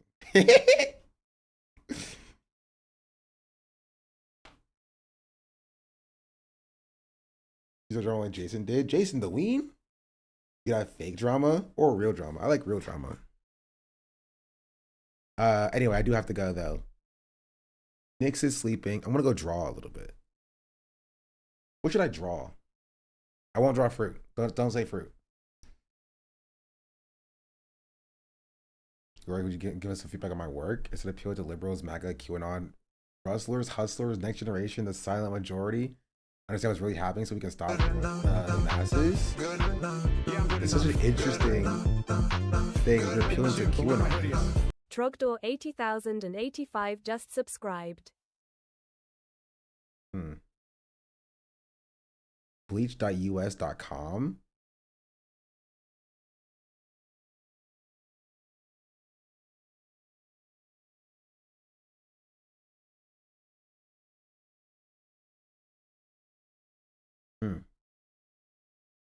Do a flower sack animation. What is that?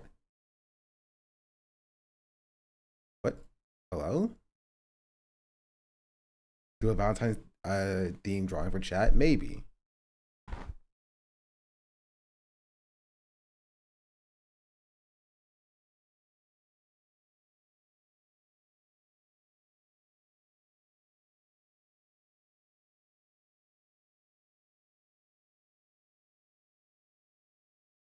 Maybe.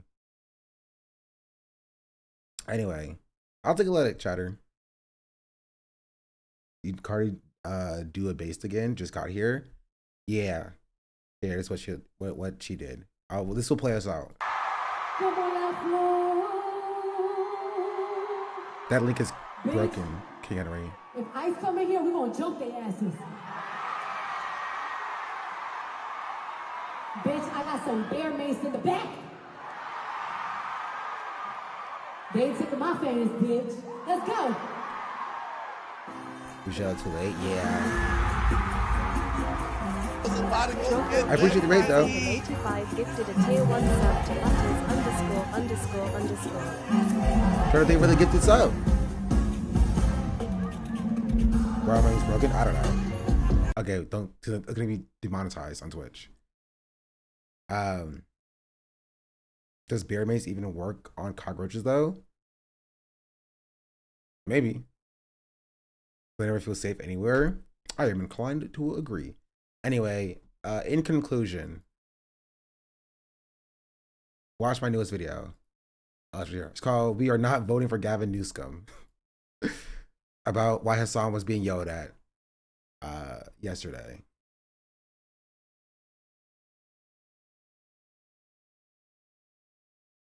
And that is it.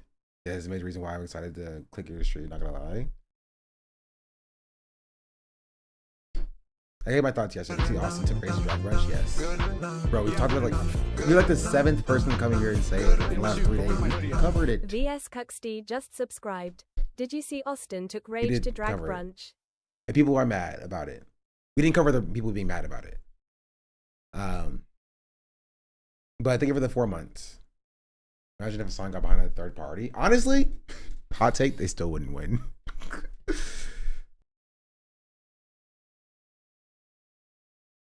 In order for a third party to win, it would take like a decade of like actually building local power first. And no third party wants to do that. So it'd be better than funneling his audience to the Dems though. Maybe. I don't know. I don't think it'll have the staying power that we think it would. 30K Andy's not gonna make a third party viable. He may sway some elections in local districts though. Like in freaking Wichita, Kansas, or whatever. You know? To the Discord, why? No, I don't trust you. That's why I hate Joe Stein. I've heard that criticism before, and I don't necessarily disagree with it. We're likely to see a participant, and that won't happen either. Yeah. He already has. No. You're misunderstanding. I'm not talking about like congressional races, or I'm not talking about mayoral races. I'm talking about like city comptroller races and state general assembly races. That's where the actual staying power is. You know what I mean? You need bodies in seats everywhere. You need to win the you need to win judge seats, right? You need to win get comptroller seats. You need to reach general assembly members. You need state senators. You know, you need like, and the fact that the Green Party only has 127 seats in the country in elected office is a problem. You need a few thousand, at least. I'm thinking like tens of thousands to even start to to compete with the Democrats and the Republicans in the presidential election, because nobody's going to vote for you. However, imagine if you're the mayoral candidate who's your new mayor is a part of the Green Party, and they're actually fixing your roads and opening up. Like, imagine if Zohar Mamdani was a Green Party member and he started doing stuff that was positive and good like that, right? In like freaking Nebraska, in Kansas, in Tennessee, in South Carolina. You need the regular American populace to break the duopoly in their mind of the two-party system, right? That's what you need. You need them to be willing to vote somebody else. And if they have somebody in their local, in their local state senate, right, in their mayoral office, who is a part of the Green Party, they're more likely to do that and vote for that person in the general, right? Or that party in the general. But right now, the Green Party has this perception of being the do-nothing party because it feels like they do nothing. That's it. but it's not flashy, right? It doesn't get the national attention. You know what I mean? Which is why I think if there was one thing Hassan should be doing or could be doing better that I think would actually be beneficial, it is not throwing his weight behind a third party, right? It's giving his audience the direct play-by-play of this is how you run for office, right? And you highlight audience members. And he's doing that a little bit right now, right? There's like 30,000 people in there consistently, 3 million followers on Twitch, 1 point something million followers on YouTube, 1 point something million on TikTok, right? 1 million or something on Twitter, 3 million on Twitter or something. You know what I mean? Like galvanizing those people to run themselves, not for the flashy seats, not for the mayoral office specifically, not for not for Congress, right? But for their city comptrollers. I bring this up all the time. 70%.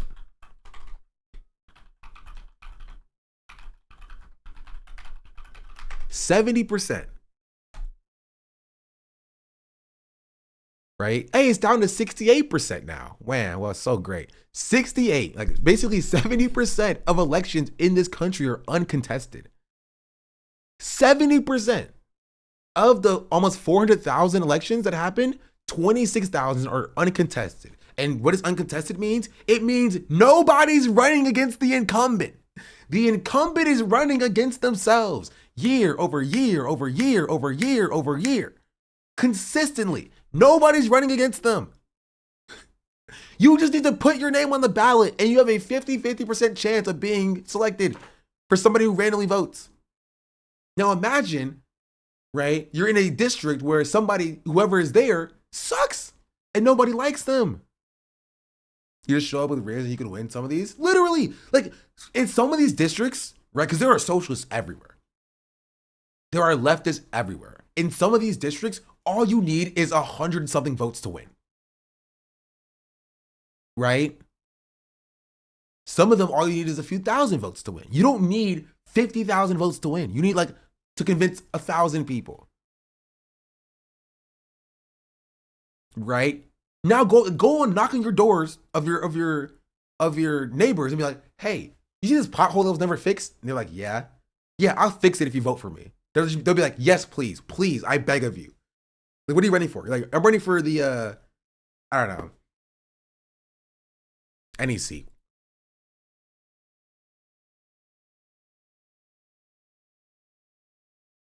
The freaking community advisor or whatever, you know? For the local council member, for the city council, right? You probably can't run for the judge of lower appeals court. But some of you are judges, not some of y'all, but like, you know, some of the people that we're talking to are judges. You feel me?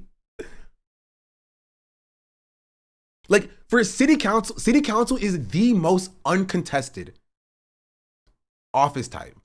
City council is the most uncontested. Second is the Board of Education. And then third is the mayor. Local council member is the 5th most uncontested, right? In the country. Why are we not running people for city council? Right? And you have like, you know, county commissioner, you have tax commissioner, you have the governor and lieutenant governor. They don't have many. These are 0. They're uncontested. Right? But they're there. Right? And even for those that are contested, you have like 2 people running against them. But start here. Get bodies in seats for the city freaking council. Bodies in seats.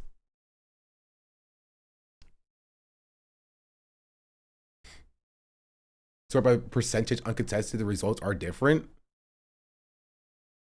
100% for community advisor. To be fair, there's only 3 elections here.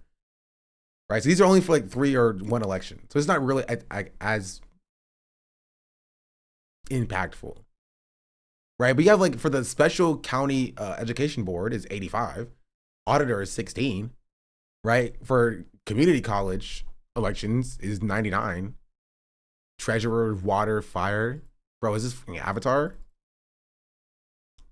Parks and recreation. Like for what's it called?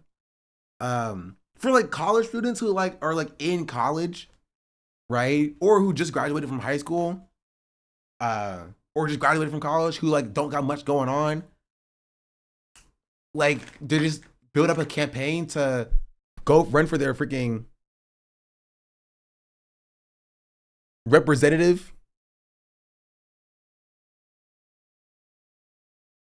or city council, or their city council. That's 50%, 53% of city council elections are uncontested, bro.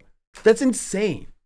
Over half of city council elections are uncontested, right? Now, isn't that kind of crazy when you match it up to the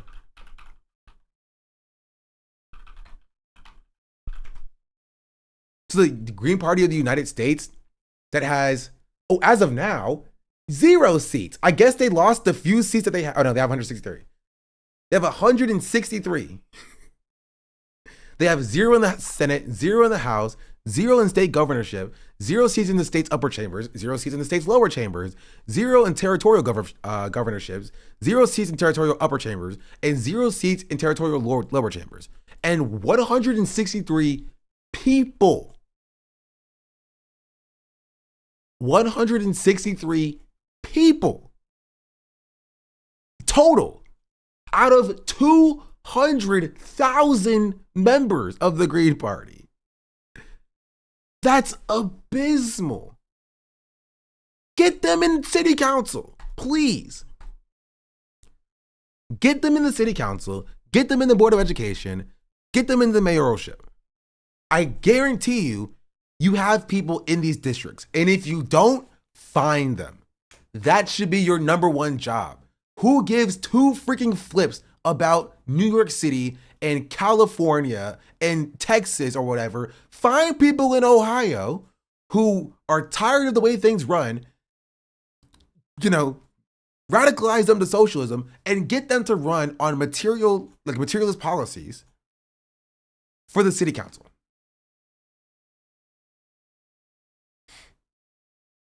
Talk about my local politicians talking to me about Discord. I don't like them at all. That's me. Is that you, Chad, or respect? Respect. I'm so passionate about this. This is like one of my pet projects that I'm still working on in the back. I want to make this is a leak, not a leak. I talked about it before. I'm in Ohio and I care about socialism. Yeah, get this person.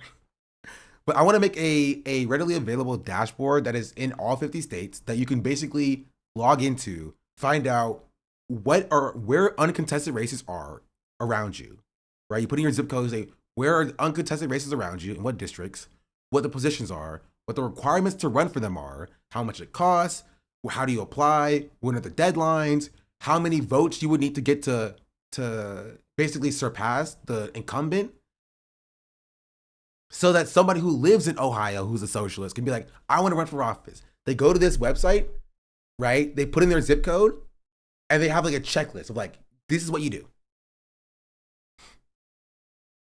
A tool zero on uncontested elections with a step-by-step guide? Yes. You know what it's called, chat? I don't think I've leaked the name before.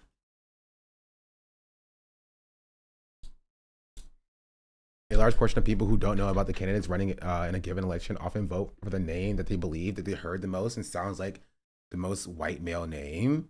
Yes, this is a part of it as well, which is why your goal is to just be heard the most, right? You don't have the money to run ads, right? But this is where I think that like people like Hassan and even myself can come in clutch, because you don't need that much money to run ads to win 50 votes in your district.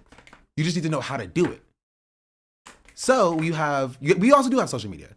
So then we could be like with the social media influencers, we can connect with you, right? Run fundraisers, do advertising for you, pro bono essentially, to get your name out there and basically get you to eclipse the 50 votes you need to compete with, I don't know, John Jeremy, who lives in a freaking gated community, who never comes outside of his house, who only runs every 5 or every 4 years because this is just what he's done.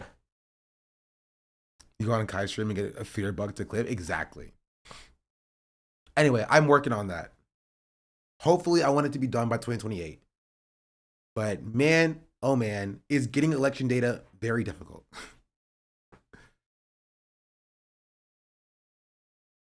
I have the websites for you to hack your DS, but for uncontested elections, I love it. Aren't you retiring? Yeah, this won't be for me streaming though. Is this like a separate thing? Right? And after I retire from streaming, I'll have more time to work on this. Right? Because like I don't foresee anybody focusing on uncontested races, which is kind of a problem. It's ever since I heard of it, it's been stuck in my mind. I heard the statistic that 70% of elections are uncontested, and I was just like, that's insane. That is insane, and that is crazy. Right? If you are a socialist, you should be. I'm running for office, baby. In your local area, because if you hate AOC, boom, in 4 years you can be the next AOC. Because if you want to run for Congress, you need to be local first, right? You're not going to get a lot of motion running for Congress out of nothing. There's a reason why Zohran Mamdani won the mayoralship, right? It's because he was a part of his, he was an assembly member. You know what I mean? He inspired me to look into running. You should. I think it'll work. I think a problem with a lot of like political people online, like political not constituents, you know what I mean? Commentators, is that like there's only this hyperfixation on congressional level races. Right? And yes, that's important. Of course it's important. But who do you think is going to be like enforcing the laws? We talk about how we want like Zohran Mamdani to arrest Bibi Netanyahu if he's in freaking New York City, right? But what if ICE is operating illegally in freaking, again, Gary, Indiana? What if we had that person, the mayor of Gary, Indiana, who was like a socialist, who was like, yo, ICE, I will arrest you if you come here. Now, what if we had that in every US city? No matter what the federal laws are, it don't matter, bro. You can't enforce the laws because the socialist mayors are all in solidarity with each other. You'd be like, yo, ICE, if you step foot in my city, you're being arrested. ICE, if you step foot in my city, you're being arrested. So ICE can't go nowhere because anywhere they go, they're going to be arrested.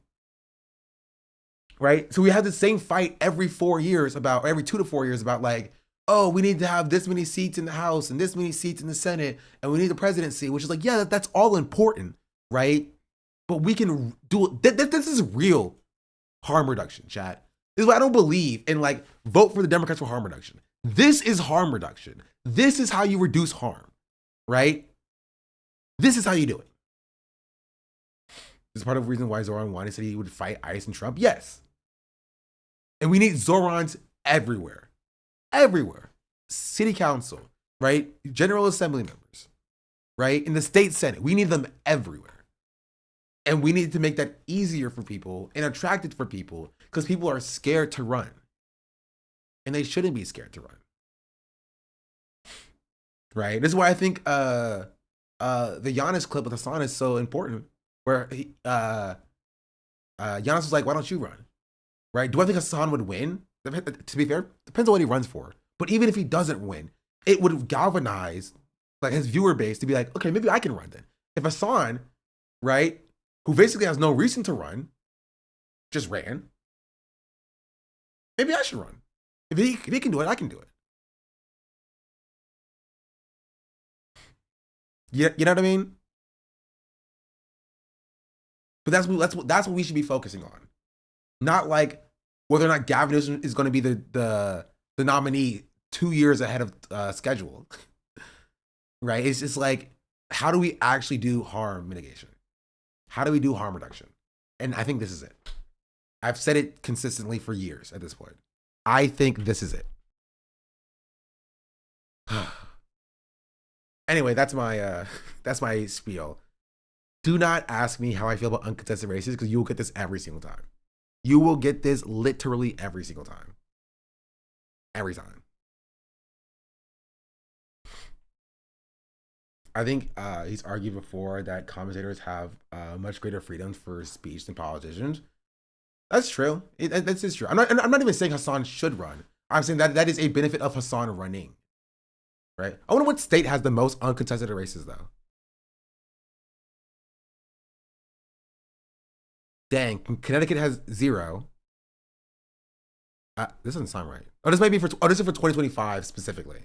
What about for last year, 2024? This was an election year.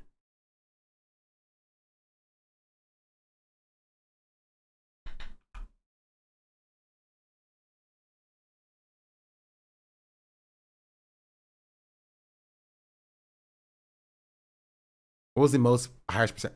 Dang, there was 3 controller elections, all uncontested. There were 5 mine inspector elections uncontested. There were 32 solicitor elections, 97% were uncontested.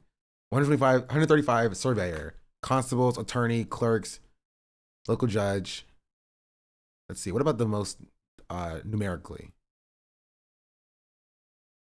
Still city council and county commissioner, and then clerk, and then mayor.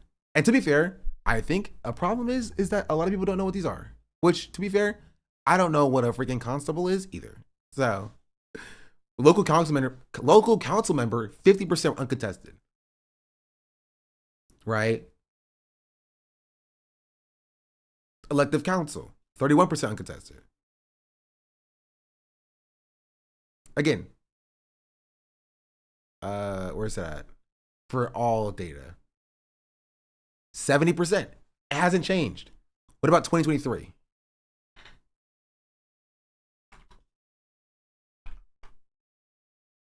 Doesn't exist. Gosh darn it. What, 2026?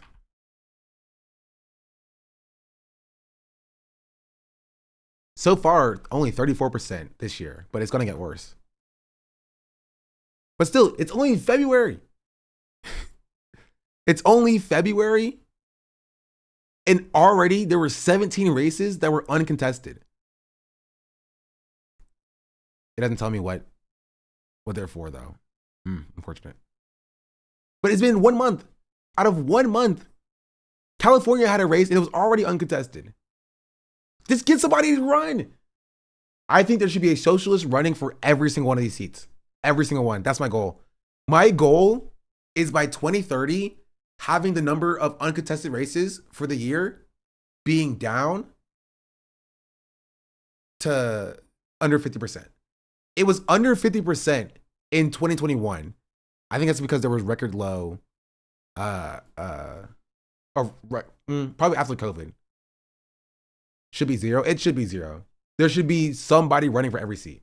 Consul was an elected or appointed peace officer serving as an enforcement arm of the county justice of court or authority of similar to a sheriff. They primarily execute a civil and criminal process such as serving warrants, subpoenas, conducting evictions. In some jurisdictions, they maintain full law enforcement powers, including traffic patrols and arrests. Like, that would be a good thing for socialists to get into, right? Particularly. Because you can control, I don't know if you can like choose not to do arrests for things though, right? But like, you're like, I'm going to be a sheriff. I'm going to be a woke sheriff. No arrests for, I don't know, freaking protesters. That's what I was looking for. No protesters arrests. DJ essentially running for the purpose of inspiring others, even though he couldn't legally be elected. Yeah, but he ran for presidency. He was never going to win that. You know what I mean? Also, I think the stipulation for like you need to be a natural born citizen, it's for presidency specifically. He could run for local office and still win. Right? There's a reason why Zoran Mamdani could run for mayor, but he can't be the president. Right? It was more of an ego thing, if anything else. For the court system specifically. I like the bailiffs. Zoran one because he's combating the false narrative that it means to be socialist. I still think America is far from widely accepting, especially in a white red state. Well, yeah, that's why you don't run as a socialist. You run on socialist policies. That's how you get them. Right? Zoran did it handedly, I think, due to a variety of different factors. But if you're running in a red state, don't run on like I'm a socialist. Run on, hey, I want to fix the roads. Hey, I want to give you access to healthcare. Hey, I want to you know, make sure that there are certain zoning restrictions so that we are at least are able to have public parks back, right? Oh, do you hate that sidewalks suck? I'll fix them. Oh, do you hate that the government is loud with construction? I'll make sure that the government's construction is done on off hours and is not interfering with your day-to-day life. Stuff like that. What will affect the lives of the people around you, right? Say socialism, but with a lot of words. Yeah, essentially. I don't know. There's something there. There's something there that I want to work on. I want to work on it. But alas, that is a problem for not right now.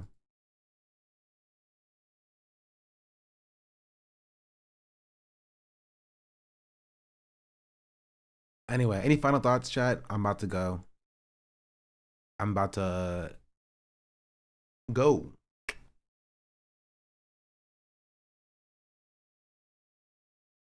Here you go. Thank you. You should remind people that it took years for Castro to admit that he was a socialist.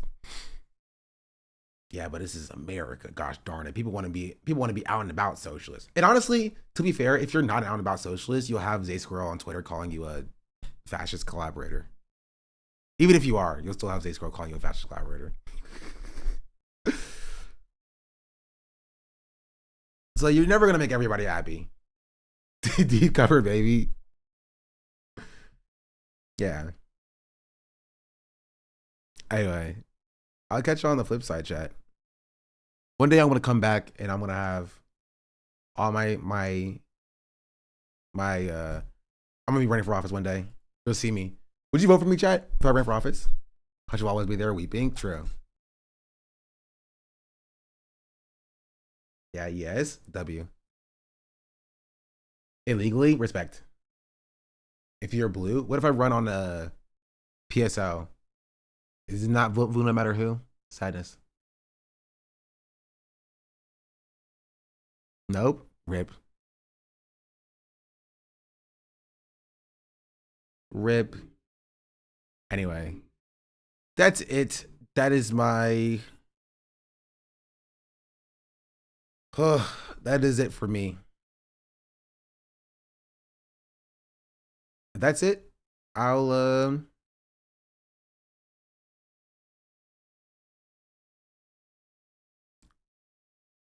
see y'all later. Hold on, sorry. Oh, watch my video, please. Gosh, freaking darn it. Also, what's up, YouTube chat? I forgot you were still here.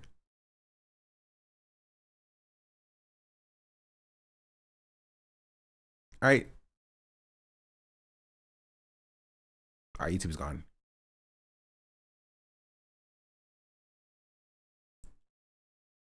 All right, chat. I'll catch y'all later. Then I'll vote for Newsom. Oh no.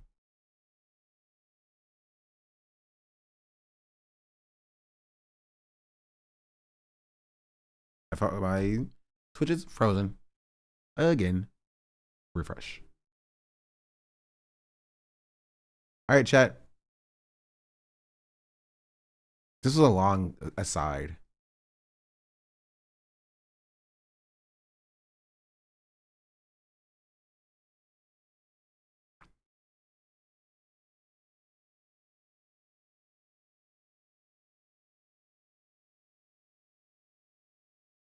All right. I'll catch you later. Adios. Wait. Yeah.